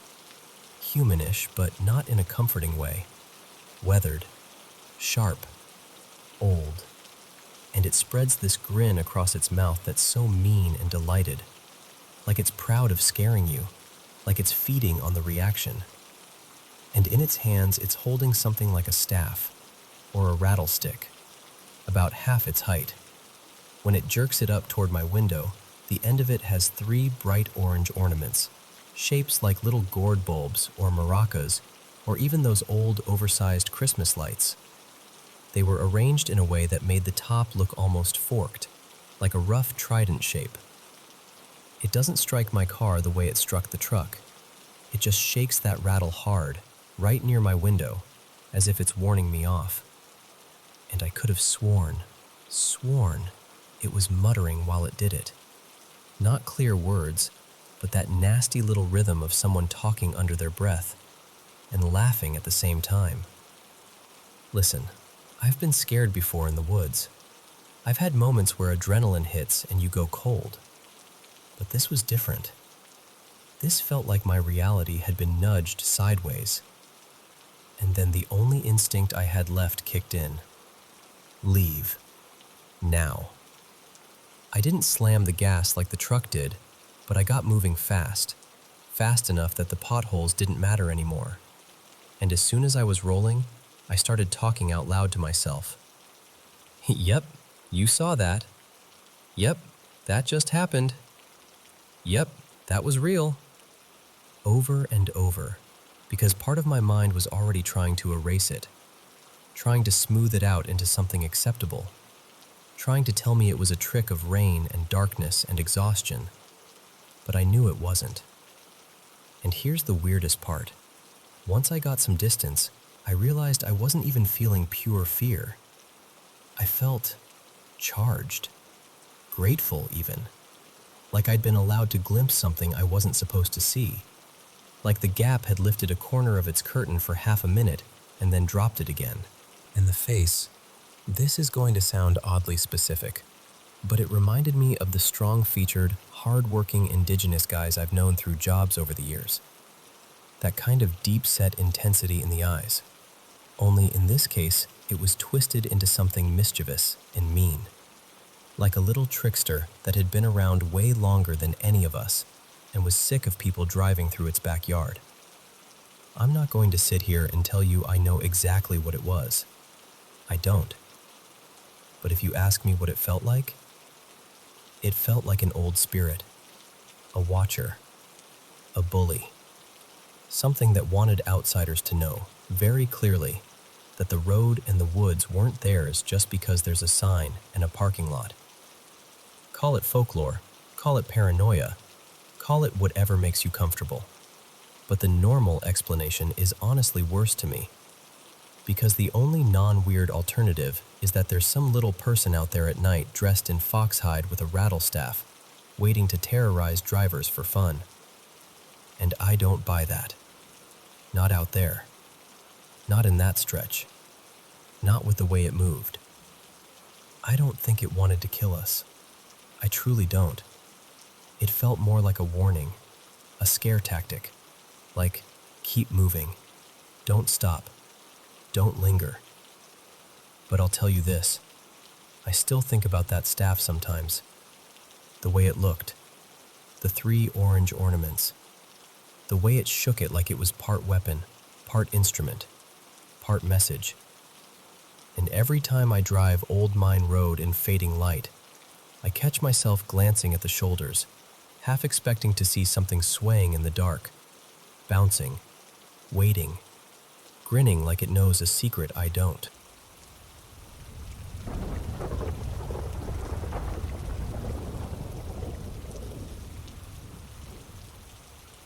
So, for a long stretch of my life, almost 10 years, I worked inside Philadelphia's City Hall. If you've never been in that building, let me paint it for you the way it always felt to me. It's built like a giant square donut. Each side is about a full city block long, and there are these enclosed bridges that connect the sections, so you're walking along these corridors that look inward over a quiet courtyard and outward over the streets below. Every corner has an elevator bank at the end of these ridiculously long hallways, and right beside each set of elevators, there's a heavy door that opens into these marble stairwells, cold, echoey, the kind of place where your footsteps sound like they belong to someone else. And the doors, that's the thing. Solid wood doors everywhere. Courtrooms, offices, so many of them, lined up like a row of sealed boxes. The place can be busy, technically. People working, phones ringing, meetings happening. But when you're out in the hall, you can't see or hear any of it. So you'll be walking through this architectural masterpiece and still feel weirdly alone, like the building is holding its breath. Anyway, one afternoon, I had to walk from room 298 over to room 231. Same floor, but you know how it is in there. Down the hall, around a corner, then another corner, and suddenly you've walked what feels like half a mile. I did what I always did on that kind of trip. Head down, papers in hand, brain halfway somewhere else. I finished what I needed in 231 and started back toward 298, flipping through the paperwork as I walked, trying to make sure I hadn't missed anything. And then, about halfway down the hall, I looked up toward the elevator bank. And I saw Gina. Not my close friend or anything. We didn't really talk. She worked in a different office on the same floor, so we knew each other in that familiar co-worker way. A nod here, a quick morning there. But what made me pause was how dressed up she was. You know when someone looks too put together for a regular workday? Like hair perfect, outfit sharp, the whole vibe like she was headed somewhere important. I remember thinking, wow, okay, big day for Gina. So I smiled and called out, "Hey," and she smiled back. Not rushed, not distracted, just calm, warm even. She lifted her hand and gave me this little wave while she waited at the elevator, like it was the most normal thing in the world. And I kept walking. I rounded the corner toward my office, and honestly, that was it. No bells going off in my head, no lingering fear. Just a quick moment in the hall, filed away like any other. Until the next morning. I came in and a few people were gathered near the copier, talking in that low, serious way that makes you slow down before you even know why. I asked what was going on, and one of my coworkers turned to me and said, "Did you hear about Gina?" And I was genuinely confused, because in my head, she was still right there, by the elevator, smiling at me. So I said, "No, what happened?" And my coworker swallowed hard and said, "Her son called the front office. She passed away in her sleep. They just told us." My stomach dropped. I said, without even thinking, "What? No, I just saw her yesterday. She looked fine. She was here, by the elevators." And the second the words left my mouth, the whole little group went quiet. They all just looked at me. Then the person who'd told me the news shook their head slowly and said, "No, you didn't. She died the day before yesterday. Her son only called this morning, but she's been gone." I didn't argue. I didn't push it. I just nodded like, "Oh, okay," and I went back to my desk. But here's the thing. I know what I saw. I know the hallway. I know the elevator bank. I know the way she smiled, like she was headed somewhere, like she was fine, like she was still part of the world.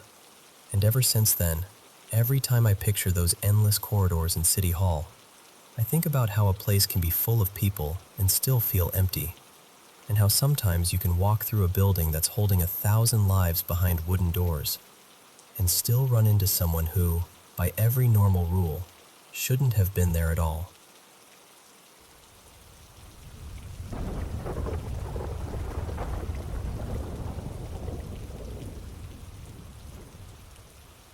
Hey, thanks for listening. I have been trying to find the right words for this because I don't want it to sound like a horror story. It's just my life. And lately, it's felt like I'm living inside something I can't explain. All through my childhood, I had these moments. Little things that didn't fit. I once told my grandma there'd been a fire in a house long before anyone ever mentioned it. Then later, we found out there had been one on that same property. I used to talk about kids outside and play like they were right there with me, even though the grown-ups insisted there was nobody. Back then, it felt normal, like I was just tuned in to something other people weren't. As an adult, it hasn't been like seeing full figures in the hallway or anything. It's more subtle now. I walk into a room and I can feel it, like the air has a mood. I read people without trying. Sometimes I'll catch myself quietly mapping out how a situation is going to unfold before it even happens, like my body knows the script. Then, a few months ago, my brother-in-law died by suicide. The day we went to his place to pick up some of his things, I stepped inside and it was like my chest locked up. I couldn't get a full breath. I remember standing there thinking, why am I panicking? I wandered down the hall without really choosing to, opened the bathroom door, and this is the part that still makes my skin prickle. Everything in me just released. It felt like someone turned a dial from panic to peace. Warm, soft, almost glowing in my bones. The kind of calm you feel right before anesthesia pulls you under, when your body finally stops fighting. Later, I learned that was the room where he died. I don't hear him like a voice in the room. It's more like thoughts that don't feel like mine, but they carry his tone.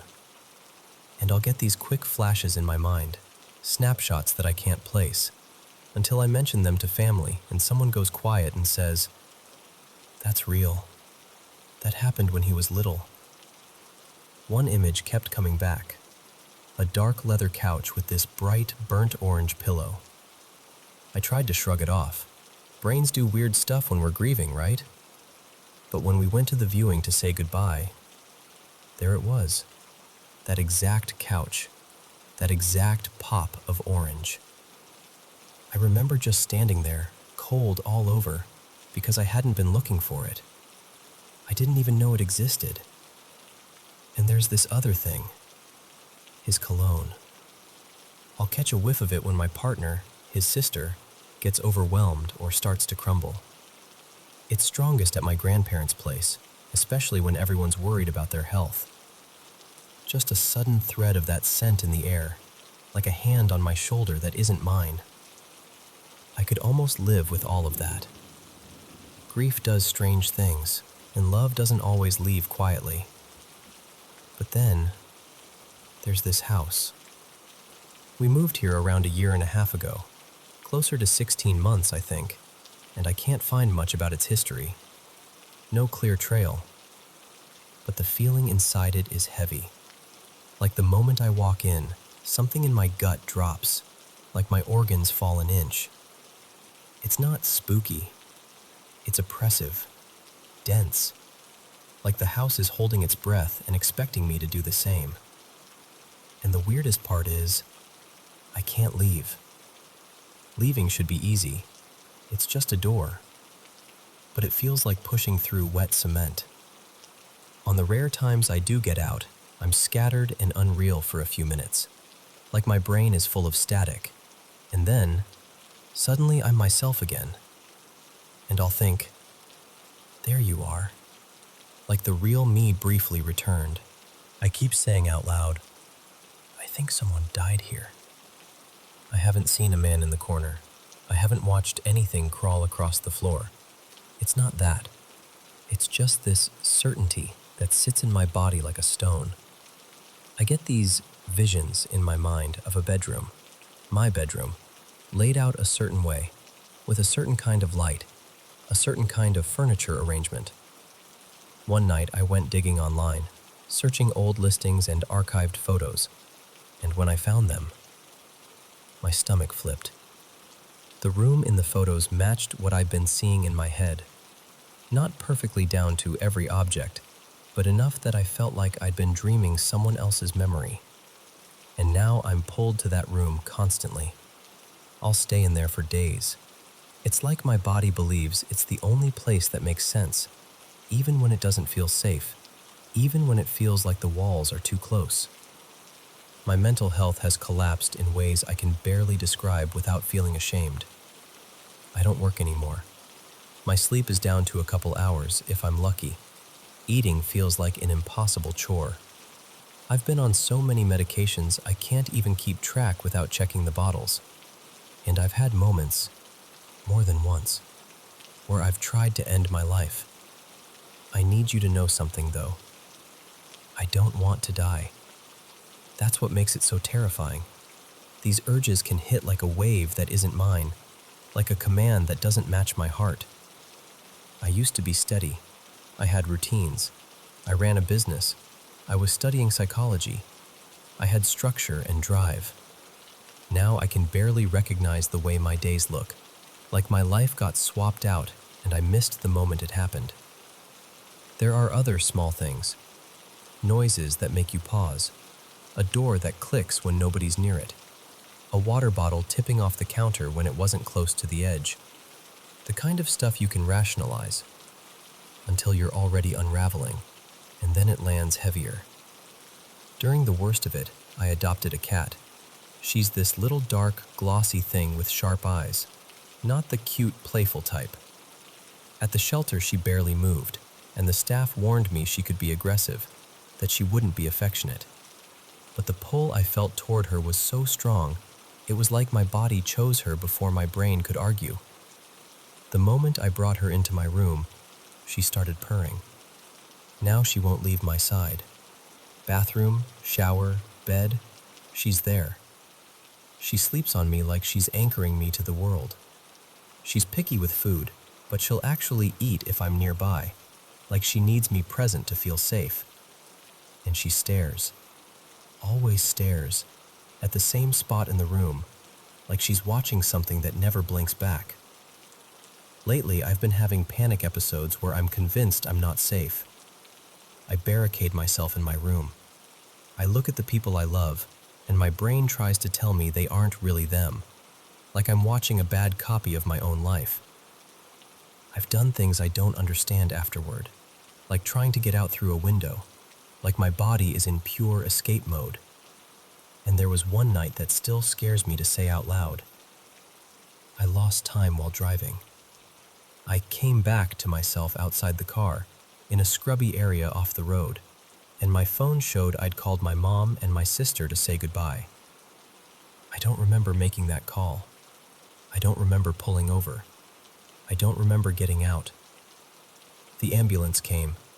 I ended up on a short psychiatric hold, sedated, then sent home with more instructions and more pills.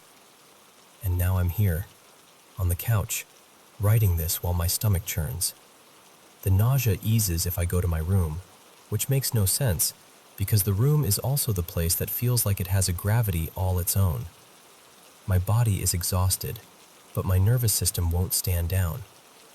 I'm always scanning, bracing, waiting. I don't know how to communicate with anything, if there even is anything.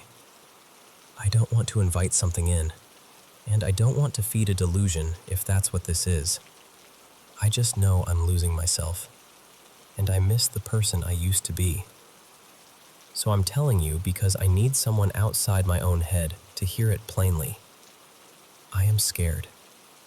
I am not okay, and I don't want to die. I want this to stop, and if I'm honest, part of me is saying this out loud because I need a lifeline. Not a theory, not an explanation. A lifeline. If you're hearing me right now, and you're the kind of person who can stay with someone through the hard parts, please, don't let me do this alone. And if you're in Thailand like I am, if you ever get to that point where you feel like you might hurt yourself, please call the Department of Mental Health hotline at 1323.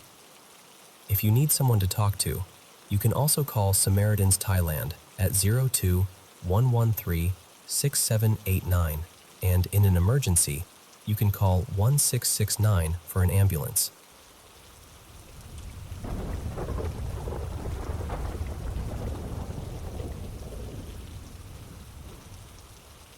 So, I moved into this house back in 2019, and I swear, I didn't even have the word weird in my head about it at first. It just felt like a normal place to live. But somewhere around 2020, little things started to feel off.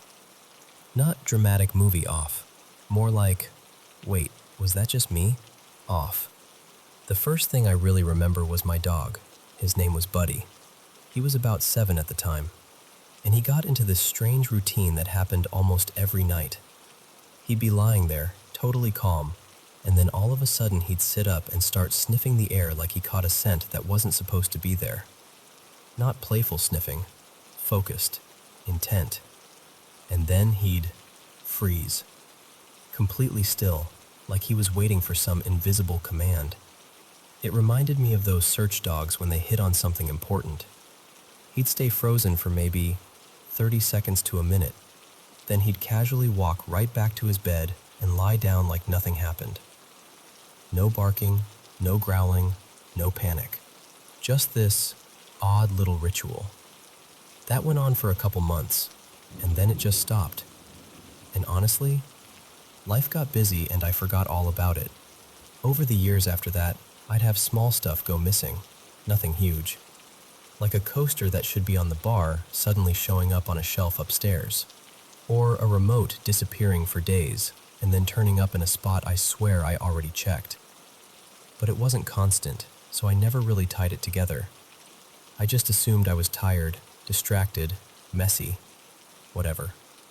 Then toward the end of 2025, things got a lot harder to shrug off. My dad had come over to install these recessed can lights in my downstairs bar area. Everything looked great.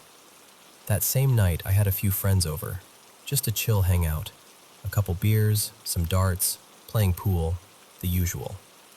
At one point, we were mid-game, and I'm standing there lining up a shot when, no joke, the pool triangle rack and the 9-ball rack suddenly launched off the wall. Not slid down, not gently fell. They flew out and dropped like someone had smacked the wall from the outside. All of us just froze. Like that quiet, collective, did that just happen? Silence. I walked over, picked them up, and put them right back onto the hooks. And then we did that thing people do when they don't want to admit they're unsettled. We started trying to explain it away like detectives. We checked the hooks first. They weren't loose at all. In fact, they were those adhesive command hooks that are basically married to your wall. I even pulled one off to test it, and it ripped up paint, so there was no chance it had shifted or slowly peeled off or anything like that. We tried blaming vibrations, like maybe my dad drilling and working earlier loosened them, but that didn't fit either, because I'd literally just used the racks and put them back. And I always pushed them flat against the wall, seated safely, not hanging on the edge like they could slip. And still, the way they came off wasn't like gravity won. It was like force pushed them off. Then, this is the part that really got under my skin.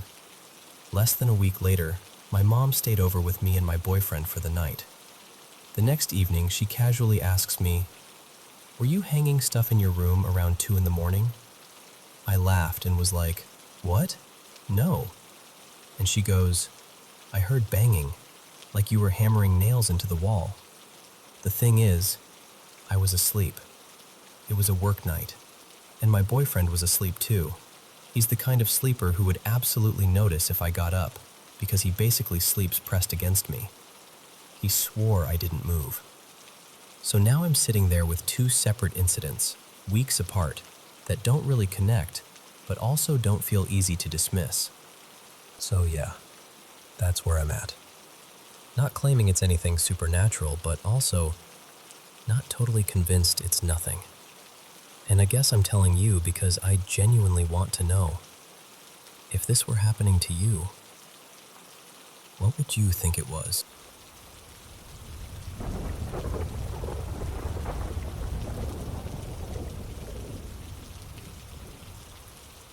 So, I need to tell you about this thing that happened to me the other night, because it still gives me this weird, tight feeling in my chest when I think about it. I was dreaming, nothing unusual at first, but something in it started to feel off, like the whole scene was glitching. And then I had that sudden thought, wait, I'm dreaming right now. The second I realized it, it was like the entire dream heard me. Everyone around me changed. Their faces weren't even angry at first, just locked onto me, like I'd broken some rule. And then they rushed me. Not in a movie fight way either, more like this overwhelming swarm, like the dream itself decided I didn't belong there anymore. My first instinct was to wake myself up. I tried to yank myself out of it the way you do when you're having a nightmare. But instead of waking up, I froze. I mean, completely froze. My eyes were open, or at least I felt like they were, but my body wouldn't move at all. I couldn't lift a hand, couldn't turn my head, couldn't even sit up. I wasn't fully asleep, but I wasn't fully awake either. I was just trapped in that in-between place. And the creepiest part? There wasn't even a shadowy figure or anything like that. No sleep paralysis demon. Just me, stuck there, panicking in silence. And this isn't even the first time something like this has happened. That's what scares me. It's like my brain knows the route. Because right when I thought, okay, maybe I'm waking up now, my mind pulled another trick. It felt like I slipped back under without noticing, like I fell asleep again mid-rescue, and suddenly I was right back in the same dream loop. Same atmosphere, same tension. Like I'd been dragged back to the exact place I was trying to escape. So I tried waking up again. I fought harder. I pushed and pushed until, finally, I woke up. Or, I thought I did. I was in the bedroom where I'd fallen asleep. Everything looked normal. The walls, the lighting, the familiar shape of the room. I was so relieved that I started yelling, like full-on shouting out loud. And the woman beside me, her name was Lena, shot upright, startled awake. She was asking what was wrong, and I was talking to her, trying to explain, trying to calm down. It felt so real, so solid. I remember her voice. I remember the way the room sounded when she moved. And then, out of nowhere, I slipped again. That same heavy drop, that same helpless feeling. Like I was being pulled backward through a trap door. And suddenly, I was back in that first situation, stuck, unable to move, caught in that awful half-awake paralysis again. At that point, I was just exhausted. Not even just scared, tired, like I'd been fighting my own brain for hours. And then, I actually woke up for real. This time there was no doubt. My body moved. The air felt different. The room felt stable. I grabbed my phone and checked the time. 3:34 a.m. And I just laid there thinking, why does it happen like that? Why does the dream turn on me the moment I realize I'm dreaming? Like awareness is the trigger. Why do I wake up paralyzed like I'm stuck inside my body? And how does my mind manage to fake me out so convincingly, like a dream inside a dream, until I don't even trust waking up anymore?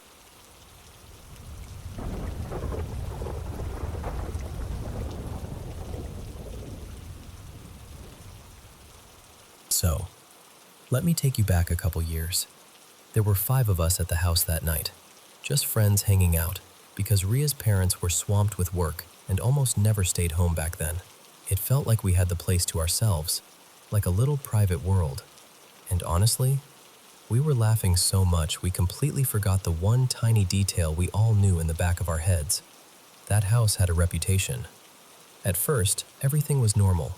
We were chilling, talking, messing around, just a simple night in. But then the evening started acting wrong. Around 7 p.m., it got dark, like really dark. And that didn't make sense because it was summer, and in our area, it usually wouldn't get properly dark until closer to 9. We noticed it, we even joked about it, but nobody wanted to be the person who said, this is creepy. Then around 8, the power cut out. Not a flicker, fully gone. The entire house just dropped into darkness like someone shut it off on purpose. We waited for the inverter to kick in, and it didn't.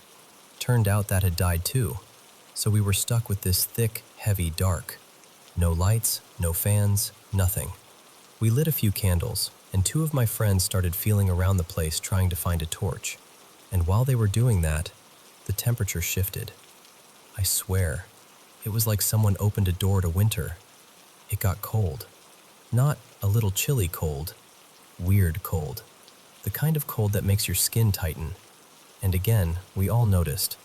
And again, we all tried to brush it off like, okay, yeah, sure, totally normal. Because what else do you do? After a while, we got bored sitting around candles, so someone suggested we play a game. Basically a dark version of hide and seek where one person has to find the others. Normally we'd blindfold the seeker, but the whole house was already pitch black, so we didn't bother. The first few rounds were actually fun. Like genuinely fun. We were whispering and trying not to laugh, bumping into furniture, daring each other to hide in weirder places. Then we hit the round that ruined everything. Two of my friends decided to hide near the doorway by the shoe rack. It wasn't even tall, more like one of those short racks you can sit on if you really want to. One friend perched on top, and the other crouched beside it. Me and another friend went to the bedroom. Now this friend, Armand, was a serious basketball player, like proper competitive, and he had this brutal bruise on his leg from a recent fall. I mean, it was nasty. Dark, swollen, the kind of bruise you look at and immediately wince. He was already moving a little carefully because it hurt that bad. So we're in the bedroom, tucked away, trying to stay quiet. And after a while, maybe 15, 20 minutes, it felt like someone came close to us. Not like, I hear footsteps, like presence. That sensation where the air shifts and your brain goes, someone's right there. We assumed it was the seeker. So we froze, covering our mouths, shaking with silent laughter, waiting for that aha moment. And then, the screaming started. First, the two friends by the shoe rack screamed like something had happened to them. Then the seeker screamed. Then Armand, right beside me, let out this horrible shout that didn't even sound like him. And that's when panic just took over. We didn't even talk. We just ran. All of us bolted out of the house like the building itself had suddenly decided it didn't want us inside anymore. Outside, the streetlights were on, and the world looked normal again. Bright enough to see everyone's faces. Bright enough to realize we were all shaking. I remember going, "What happened? What happened?" Because my brain couldn't catch up. And one by one, everyone told me what they saw. The friend hiding beside the rack said he saw two pairs of red eyes in the dark. Not a reflection. Not maybe it was something. He was dead serious. Eyes, low to the ground, staring. The seeker said she saw an actual figure move right in front of her, like a whole silhouette sprinting past, and then it ran toward the upstairs area, like it was heading for the terrace. And Armand. Armand was limping, face pale, voice cracking, and he pulled up his pant leg and said someone had pressed into his bruise, like fingers digging in, so hard it started bleeding again. You know when you hear a bunch of scary things and your mind tries to argue with them? Like, okay, maybe one thing could be explained. But all of it at once? All of us experiencing something different at the exact same moment? Yeah, no. That was it. The night was over.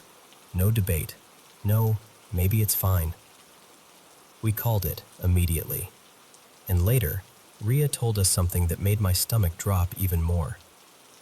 She said the dogs around her house go absolutely wild at exactly 3:33 a.m., like on schedule, like they're reacting to something they can sense and we can't. I've been through a lot of things in my life, but I'm not exaggerating when I say this. That was the single scariest experience I've ever had. And even now, thinking about that sudden cold, that dead darkness, those screams starting one after another like dominoes, it still makes me feel like something in that house didn't just scare us. It noticed us.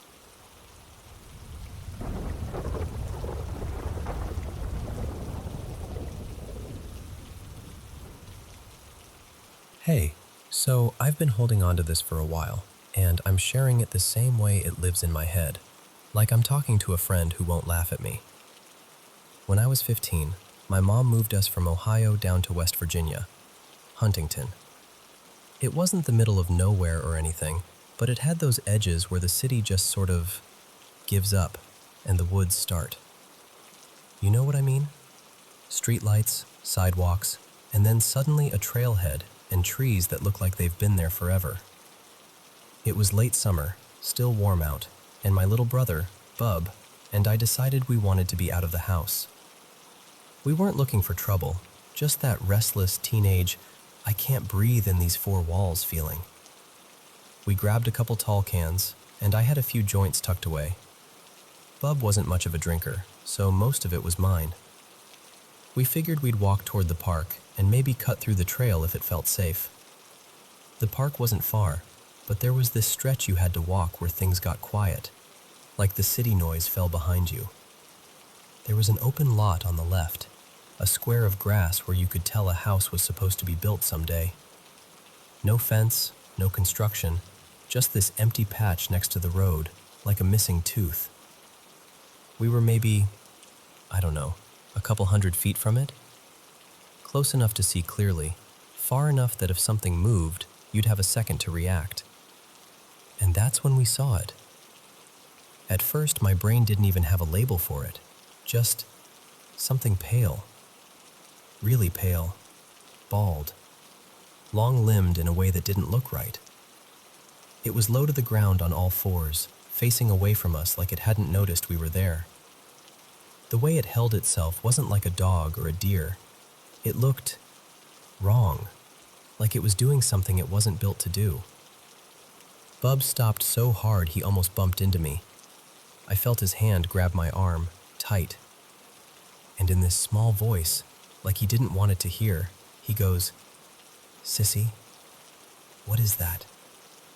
He still calls me that, and I still call him Bub. We've always been like that.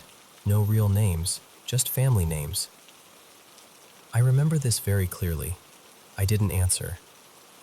Not because I didn't want to, but because my throat just wouldn't. And also because I could feel him starting to panic, and I knew if I acted panicked too, we'd both spiral. So I did the thing I'd always done as the older sister. I acted like I didn't care. I just kind of shrugged, like, whatever, even though inside my heart was beating so hard it felt like it had hands. I stared at it, and I stayed still, because something in me said, "Don't run. Don't make it a chase." Then it moved. It didn't turn around fully. It did this sharp, jerky head motion, like when someone snaps their head back over their shoulder because they felt eyes on them. And it looked right at me. I swear to you, I felt it hit me like a weight, like the air got heavier. Its face, it didn't have much of a nose, not like a normal person's. And its mouth was there, but the lips didn't look like living lips. I don't know how else to say it. The eyes were the worst part, dark and small, not like big animal eyes, more like human eyes that were empty, like nobody was home, like whatever was looking out of them wasn't fully there. And while it kept its body facing away, it held eye contact with me and it screamed. Not a movie scream, not a person yelling. It was this harsh, strange sound that felt like it didn't belong outside, like it came from too deep or from the wrong shape of throat. And I didn't move. I know that sounds dramatic, but I had one thought. Nothing happens to him. Not while I'm standing here. I remember thinking, I can't die. I'm not dying in a field, and he's not getting hurt because I panicked. So I stayed locked in place, staring back, even though every part of me wanted to grab Bub and bolt. And then, it ran. But it didn't run like a normal person either. It just took off on all fours, fast, too fast, and vanished toward the darker edge of the lot where the grass met the trees. And just like that, the field was empty again, like it had never been there. We didn't go into the park after that, not even close. I didn't say, "Let's check it out," and I didn't even say, "Did you see that?" I just gently pulled Bub along and kept walking, but I changed our route. I stayed in the most lit-up areas I could find, near houses and porch lights and open streets. I kept my voice calm, like we were just taking a different way home because I felt like it. The whole walk back, we barely spoke. Bub was quiet in this way that made me feel sick, like he was trying not to cry. I kept glancing behind us, but I never saw it again. We didn't talk about it until we were inside, door locked, bedroom door shut, sitting on my bed like we were trying to convince ourselves the walls meant something. For a while, we told ourselves it was probably a person. Maybe someone messed up on drugs. Maybe someone with some kind of condition. We repeated that explanation for weeks like it was a prayer. But neither of us actually believed it. Not deep down. Because I've seen people act weird. I've seen people on substances. I've seen animals do scary things. And this wasn't any of that. This was bald and pale and thin in a way that felt unnatural. And that scream. God, that scream. I've never heard anything like it before or since. The part that sticks with me the most, honestly, is what Bub told me later. He said the way I acted like I didn't care helped him, that it kept him from losing it completely. And that breaks my heart a little, because I was terrified too. I was just pretending harder. It's been a few years now, and I still think about what might have happened if we ran. If it would have chased us, or if it would have turned into something worse just because we fed into that energy. I've told people in real life, and most of them do that thing where they say, "That's scary," and then immediately try to top it with their own ghost story. Some say they believe me, but you can tell they're not sure what to do with it. And I get it. I don't even know what to do with it. I've tried searching. I've tried finding anything. Reports, sightings, keywords, weird local stories. Anything that gives it a name other than that pale thing. But I can't find the right words because I still don't know what it was. I just know what I saw. And I know my brother saw it too.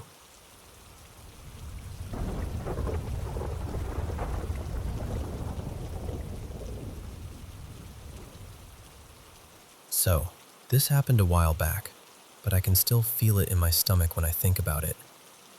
I woke up in the middle of the night. That kind of sudden wake up where everything is too quiet and your brain is instantly alert. And my first thought was my cat, Milo. He's an outdoor cat, comes and goes, and sometimes he'll sit by the house, waiting to be let in like he owns the place. There's this small window in the corridor, and I usually call him from there. So I padded out, half asleep, and whispered his name into the night. And almost immediately, I heard something running over the snow toward the front of the house. The sound was so clear, that quick scritch, scritch, scritch of paws or boots. I couldn't tell which, but it was moving fast. It got close, like right behind the corner of the house, and then it just stopped. Dead stop. I stood there, holding my breath, waiting for the little meow or the familiar shuffle. Instead, after a few seconds, I heard footsteps again, but this time they were retreating. Slow, only a few steps, then another stop. That's when I started feeling wrong about it. Like, not scared yet, but something in me going, "Pay attention." I waited a bit longer, then stepped outside to see if Milo was there. Nothing. No cat shape, no movement, no little eyes reflecting light. Just the yard and the snow and the trees in front of the house. I live in a village, so it's not like the streetlights are bright or anything. It's darker than people think it is. I called again. This time I heard walking from a different direction. Not running, calm, steady footsteps. Like whoever or whatever it was had all the time in the world.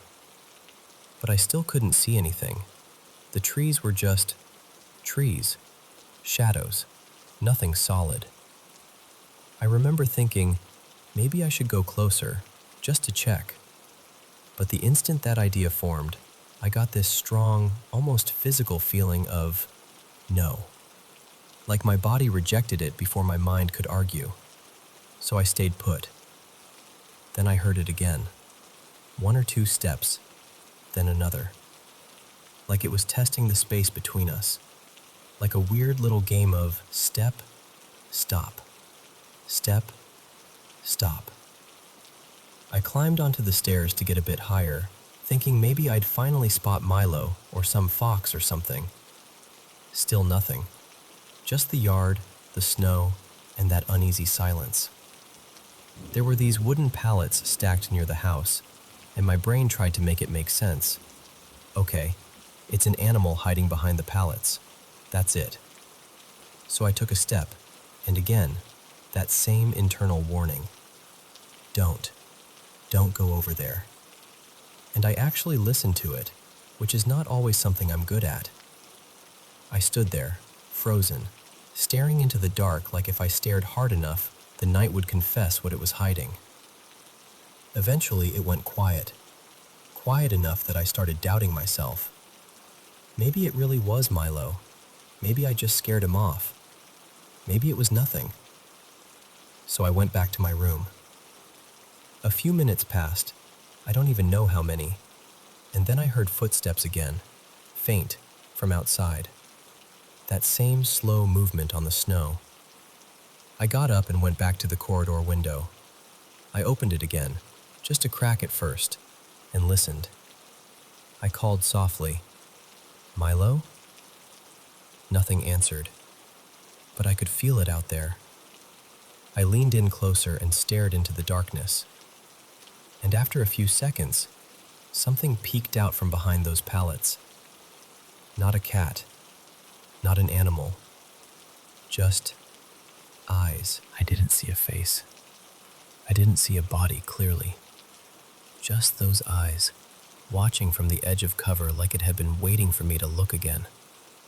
And I swear to you, my whole body locked up. I didn't scream.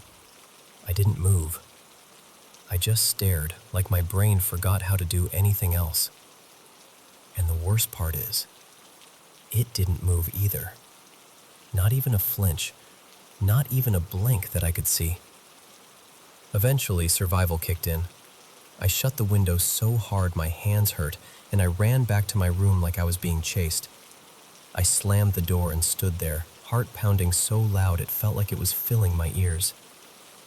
And then came the part that messes with me the most, because I honestly don't know what was real. I have a developing case of schizophrenia. I'm on medication and I'm doing my best. Most days I manage fine, but I do have episodes. And that night, after the adrenaline started fading, my brain started doing that cruel thing where it offers 2 explanations and neither one feels safe. Either someone was out there, or my mind created something that felt completely real. And I'm telling you, that uncertainty is its own kind of fear, because it means I can't neatly file it away as just a creepy night. It sits in this space where I keep asking myself, was I in danger? Or was my brain lying to me? All I know is, I'll never forget those eyes.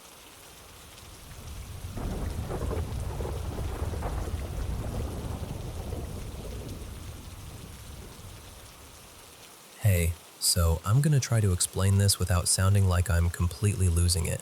But honestly, I don't really have a neat explanation. I'm 17 and I live in North Jersey. Not a house, an apartment complex. The kind where most of the neighbors are older and it's usually pretty quiet, especially in the early morning. I've always been a morning person, like annoyingly consistent. On school days, I'm up at 5 a.m. on the dot because I like having time to get ready slowly. Wash up, do my hair, throw on some makeup, eat something, Just start the day without rushing. And at that hour, it's always silent. Like the kind of silent where every tiny sound feels louder than it should. So this started back when I was a sophomore, around the middle of the year.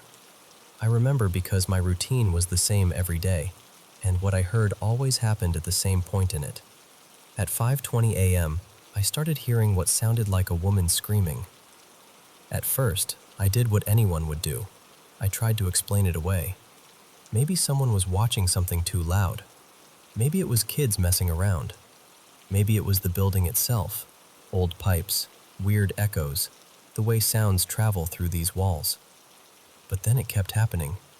Every morning, same time. And the longer it went on, the harder it was to pretend it was nothing, because it didn't sound like someone yelling out of annoyance.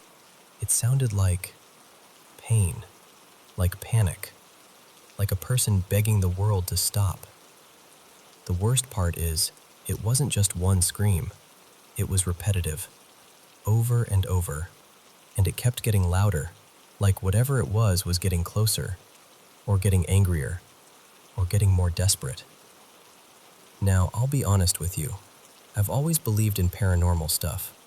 My family's the kind that has stories they swear are real, not campfire stories, stories told quietly, like you're not supposed to say them too loud. So when this started happening, part of me went straight to that place in my head, like, oh no, this is one of those things. But then summer came, and it stopped. And I convinced myself I imagined the whole thing, or at least exaggerated it, because during summer break, I was never awake at that time. I wasn't up at 5. I wasn't there at 5:20 to hear anything. So it faded. I forgot. Life moved on. Fast forward to now, I'm halfway through junior year, and about 2 weeks ago, it started again. And this time, it's worse. By then, the apartment above ours wasn't just some upstairs unit anymore. My grandmother was living there. So when I first heard it again, I tried to be logical and tell myself it was just my grandma waking up early, maybe dragging something, maybe the TV. But then I really listened. It wasn't my grandma. It was that same female scream, only now it sounded louder, sharper, more brutal. Like the kind of scream that makes your stomach drop before your brain even catches up. And then there were other sounds with it. Heavy footsteps, like someone pacing fast or stomping. And sometimes, this part makes my skin crawl even saying it, this dragging noise, like something dense being pulled across the floor. I started thinking things I didn't want to think, like, what if it's not paranormal at all? What if someone is actually being hurt somewhere in this building? What if I'm hearing something real and awful and just standing there brushing my teeth like an idiot? Today was the day it really got to me. I was in the bathroom, washing my face like normal, half awake, and it started up again. Only it was so loud this time, it felt like it went straight through the walls. Bloody murder screaming, the kind that makes your whole body react. Instant goosebumps, heart pounding, that weird cold rush in your arms. But it didn't stop.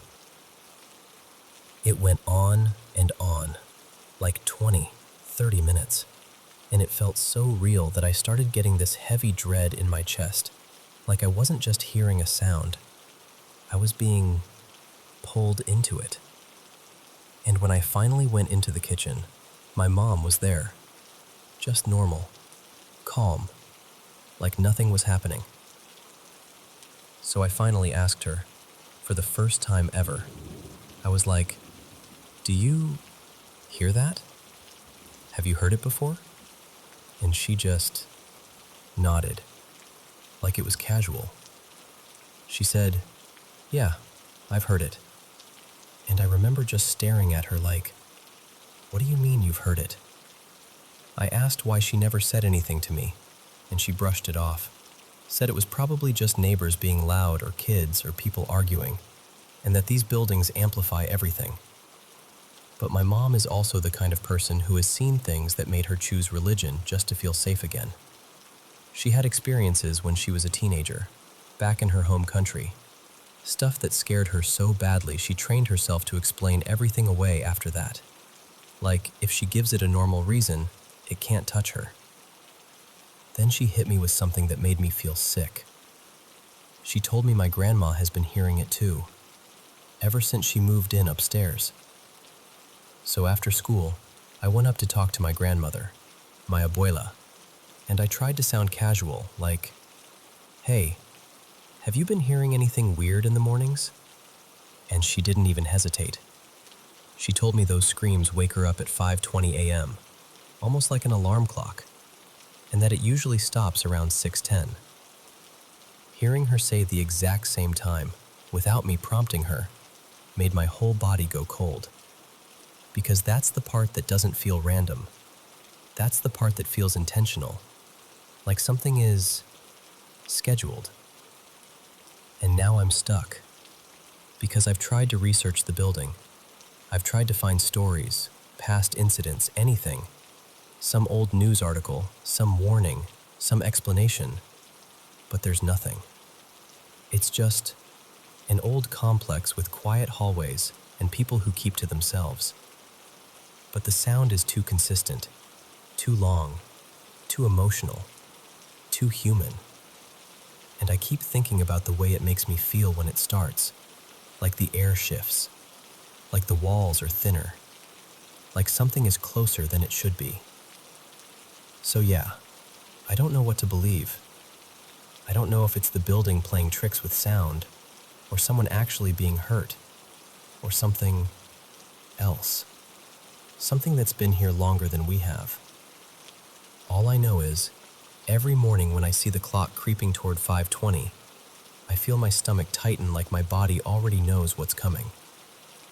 And the worst part is that I can't tell if it's trying to get my attention, or if I'm just the one finally listening.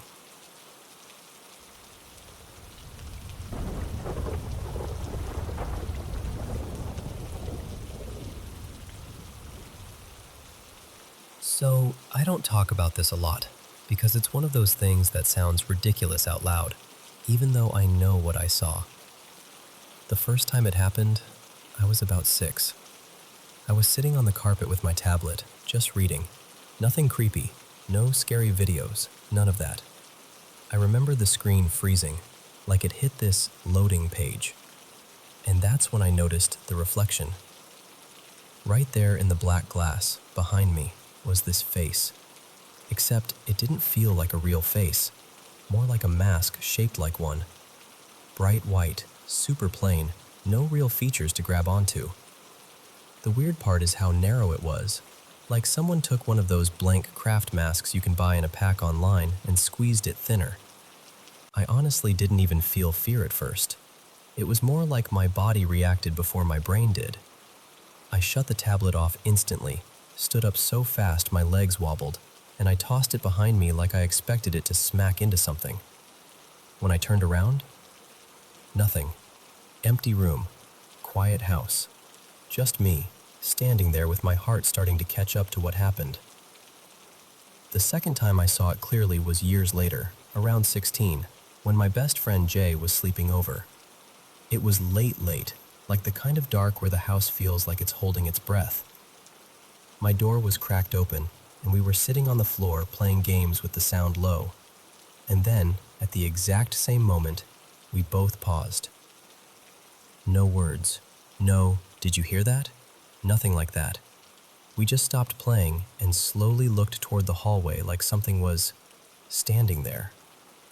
And it was. The same narrow white mask. Exactly the same.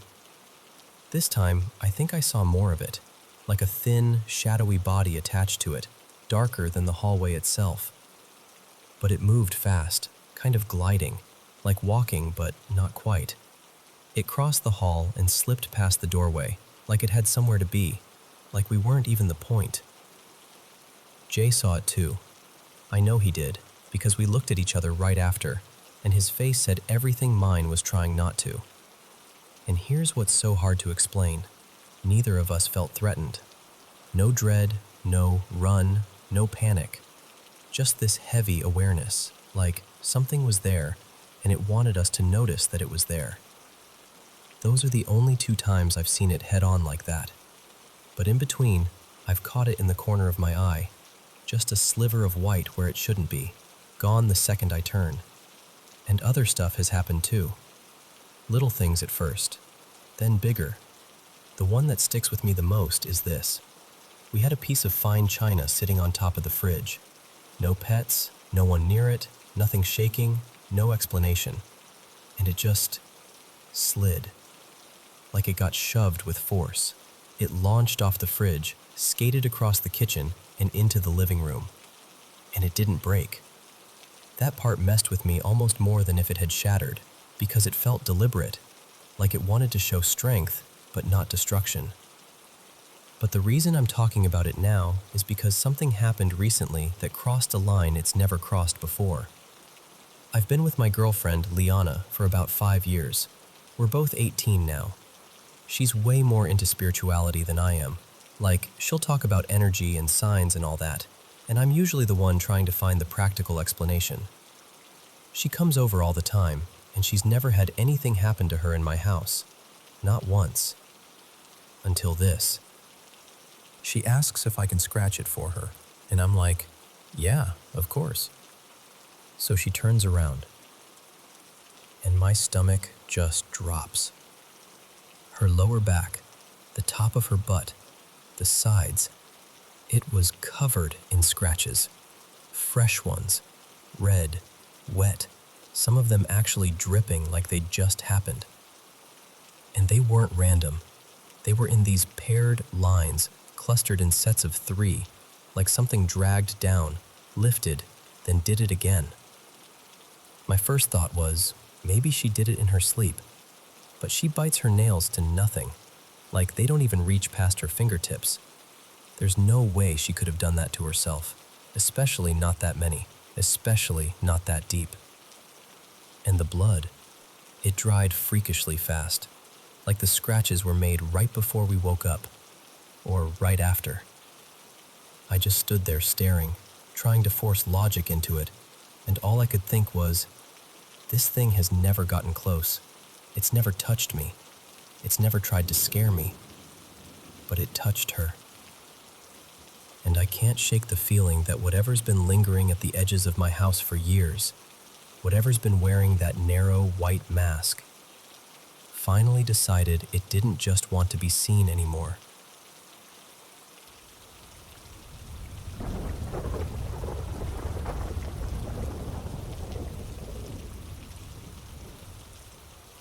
So, for context, I'm 19. I live right near the India-Nepal border, and I'm in Nepal most days. I dropped out for a bit to focus on entrance exams, but if I'm being honest, that turned into me just being home all the time. My sleep schedule is wrecked. I'm up late, scrolling, watching random videos, telling myself I'll fix it tomorrow. Last night, well, technically this morning, around 1:20 a.m., I was bored out of my mind, so I texted my boys, Aftab and Mohi. They're both 20, and they were awake too, obviously, because none of us sleep like normal people anymore. Aftab replies with this idea like it's nothing. Let's go check out that abandoned Catholic boarding school, St. Catherine's Academy. I'd heard little rumors before, you know? People talking about it being haunted, weird stuff at night, all that. It apparently shut down a few years back, around 2018 or 2019, after running forever, like since the mid-1900s. Enrollment dropped, it closed, and it's been sitting there empty since. None of us are big ghost believers. We're more like bored believers. The kind of people who do dumb things at 2 a.m. because our brains are fried. So we check maps. Turns out it's like 25 minutes away from where we were. And around 2 a.m., we're in Mohi's car, driving out there with that weird, this is either going to be funny or a mistake energy. When we get close, the place is huge. Like, not just one building. There's the main academic block, old dorm buildings, and this chapel tucked in, all connected by these covered walkways. There's fencing around it, but of course there's a gap near the back where people have obviously slipped in before. We park off a quiet side road and walk up using only our phone flashlights. And I swear to you, right away it felt wrong. Not boo-scary wrong. More like the air itself was heavy. It was way too quiet. No dogs, no insects, no wind. Just that kind of silence that makes your ears feel full. Mohi tries joking like, "Bro, if a nun runs at me, I'm leaving you both." But I could hear it in his voice. He was forcing it a little. The main doors were chained up, but there was a ground floor window smashed in, so we climb through. We land in what looks like an old classroom. Desks stacked in the corner, a faded crucifix still on the wall, and the chalkboard. It still had writing on it, barely visible, like someone left mid-lesson and never came back. We start exploring the hallways, peeling paint, water stains, broken ceiling tiles, the usual abandoned building vibe. Aftab is recording on his phone like he's making a documentary, and Mohi keeps throwing out one-liners, trying to keep it light. And honestly, after a bit, we started relaxing. Because it just felt empty. Creepy, sure, but empty. We go upstairs. There are offices with papers scattered everywhere, a library with these sad, empty shelves, and a teacher lounge with chairs turned over like someone left in a hurry years ago. Then we find the corridor to the chapel. It's this long walkway, and at the end, the chapel door is slightly open, just enough to notice.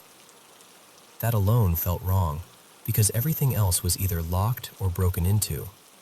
But this was just open like somebody forgot to close it. We step inside, and the chapel is small, maybe 100 seats. The pews are still there. There's an altar at the front, and above it, this life-size crucifix that looks way too intense in flashlight beams. Stained glass on both sides, some cracked, some missing pieces, so you get these weird, jagged shadows on the floor. We walk down the center aisle taking pictures, whispering, laughing a little. And then, halfway down, all three of us stop at the exact same time. Mohi goes really quietly, "Yo, does anyone else feel like we should leave?" And my stomach just dropped, because I felt it too. Aftab did too. It wasn't like, "I'm scared." It was like sudden panic. My chest tightened, my throat went dry, and I got this sick certainty that we were not supposed to be standing there. We didn't even argue. We turned around to head out. And that's when we heard it. A child laughing. And listen, this is what freaks me out. It didn't sound like some horror movie demon laugh. It sounded like real giggling, like a little girl playing. Happy. Normal. It came from the front left side near the altar. All three of us froze. Aftab whispered, "What the hell was that?" And nobody moved. Then it stopped immediately, like someone hit a mute button. We stood there for maybe 20 seconds, trying to convince ourselves we imagined it. And then it happened again. But this time, it sounded like it was behind us, closer to the entrance. Mohi goes, "Nope, nope, I'm out." And he starts walking fast. That's when we heard footsteps above us. The chapel has a second-floor balcony, like where a choir would stand, and the footsteps weren't random creaks. They were slow, deliberate, like someone pacing back and forth, taking their time. We could hear the floorboards complain with each step. Nobody said anything. We didn't do the hello thing. We didn't investigate. We just ran. Like fully ran out of the chapel, back through that corridor, hearts hammering, phones shaking in our hands. And then comes the part that really messed us up. As we're rushing through the corridor back toward the main building, Aftab stops dead at this old bulletin board. It's covered in faded notices and pinned papers that look like they've been there forever. Most of it is unreadable. But there's one newspaper clipping that's still clear enough to make out. Aftab snaps a picture, and we're all leaning in close like idiots, breathing hard, trying to read it by flashlight. The headline says something like, St. Catherine's student dies in tragic accident. The article is from the early 2000s, 2002 or 2003, and it talks about a 9-year-old girl named Arushi who fell from the choir balcony during rehearsal and died. They called it an accident, but there was this line about parents raising concerns before it happened, like something felt unsafe or off even back then. And we just went quiet. Because the footsteps we heard, that was on the exact balcony. The laughing, that sounded like a young kid. And the panic we felt in the middle of the aisle, all three of us at the same time without anyone leading the vibe. We got in the car and drove home without talking. Not even the usual, bro, what was that stuff? Just silence. Like our brains were trying to find a logical explanation and failing. It's almost 4 a.m. now, and I'm sitting here wide awake, still feeling it in my chest. Aftab and Mohi are typing in the group chat like, I can't sleep. Same. Bro, I swear I heard it. And I want there to be a rational reason. I really do. Maybe the laugh was an animal. Maybe the footsteps were the building settling. Maybe we just freaked each other out. But the timing, the way it all lined up, and then that article? Yeah, I don't know. All I know is none of us want to go back. Not even to prove anything. Because whatever that was, it felt like we weren't welcome.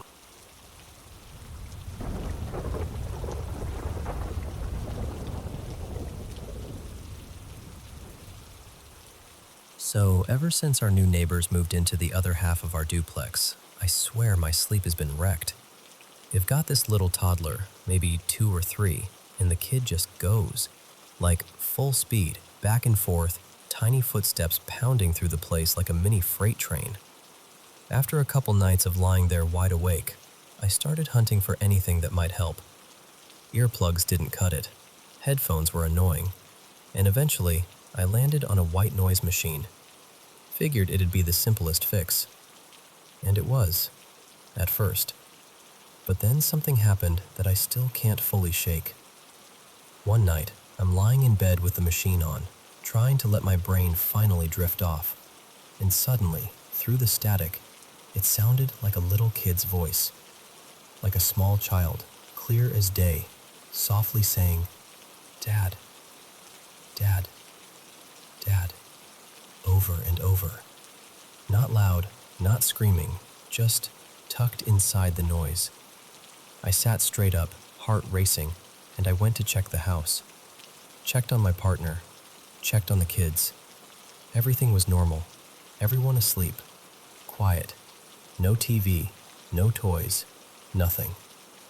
So I tell myself I imagined it, that I'm overtired, that it's my brain doing that pattern-finding thing it does. I get back into bed. I roll onto my side, and it's like my ears catch something else, like tuning a radio without meaning to. The white noise sounds normal for a bit, and then this other sound starts to slip in. A steady rhythm, like 2 pieces of wood clicking together. Tap, tap, tap, tap, tap, tap. Almost like someone keeping time. It went on long enough that I stopped breathing for a second, just listening, trying to convince myself it was part of the machine, but it didn't feel like it belonged there. It felt deliberate. Then I rolled to my other side, and this time I hear a man's voice, sudden and sharp, like he said a whole word or phrase right into my ear. I couldn't make it out, but it was definitely a voice. And the creepiest part was how it seemed to echo back every few seconds, quieter each time, like a fading repeat. The second I sat up, gone. Just plain static. So I lie back down again, carefully, almost like I'm testing it. And sure enough, as I shift positions, the weirdness comes and goes. Like sitting up resets everything. Like rolling over tunes me into something that isn't supposed to be there. And that's when I remembered. I've had this happen before. Years ago. Different place, different noise machine. Same unsettling feeling of hearing something inside the sound. Like an EVP, but happening live, while I'm fully awake. Now I'm stuck in this awful middle space where half of me is like, this is just your exhausted brain pulling shapes out of static. And the other half of me is like, okay, but why does it change when you move? Why does it sound like voices? Why does it feel like it's trying to land on meaning? And honestly, that's the part that gets under my skin. Not just that I heard it, but the thought that something could be using the noise to get through. Like it's nudging my perception in a way I didn't agree to. So I'm sitting there in the dark thinking, is something trying to communicate with me through this thing? Is that even possible? Or is my brain just doing that creepy audio illusion trick where static becomes words if you listen long enough? Either way, the result is the same. I'm wide awake, unsettled, and staring at the ceiling like I'm the one haunting the room. I think I'm done with the white noise machine. I'm seriously considering going back to headphones even though they're uncomfortable to sleep in. At least headphones feel controlled, like I'm choosing what I'm hearing.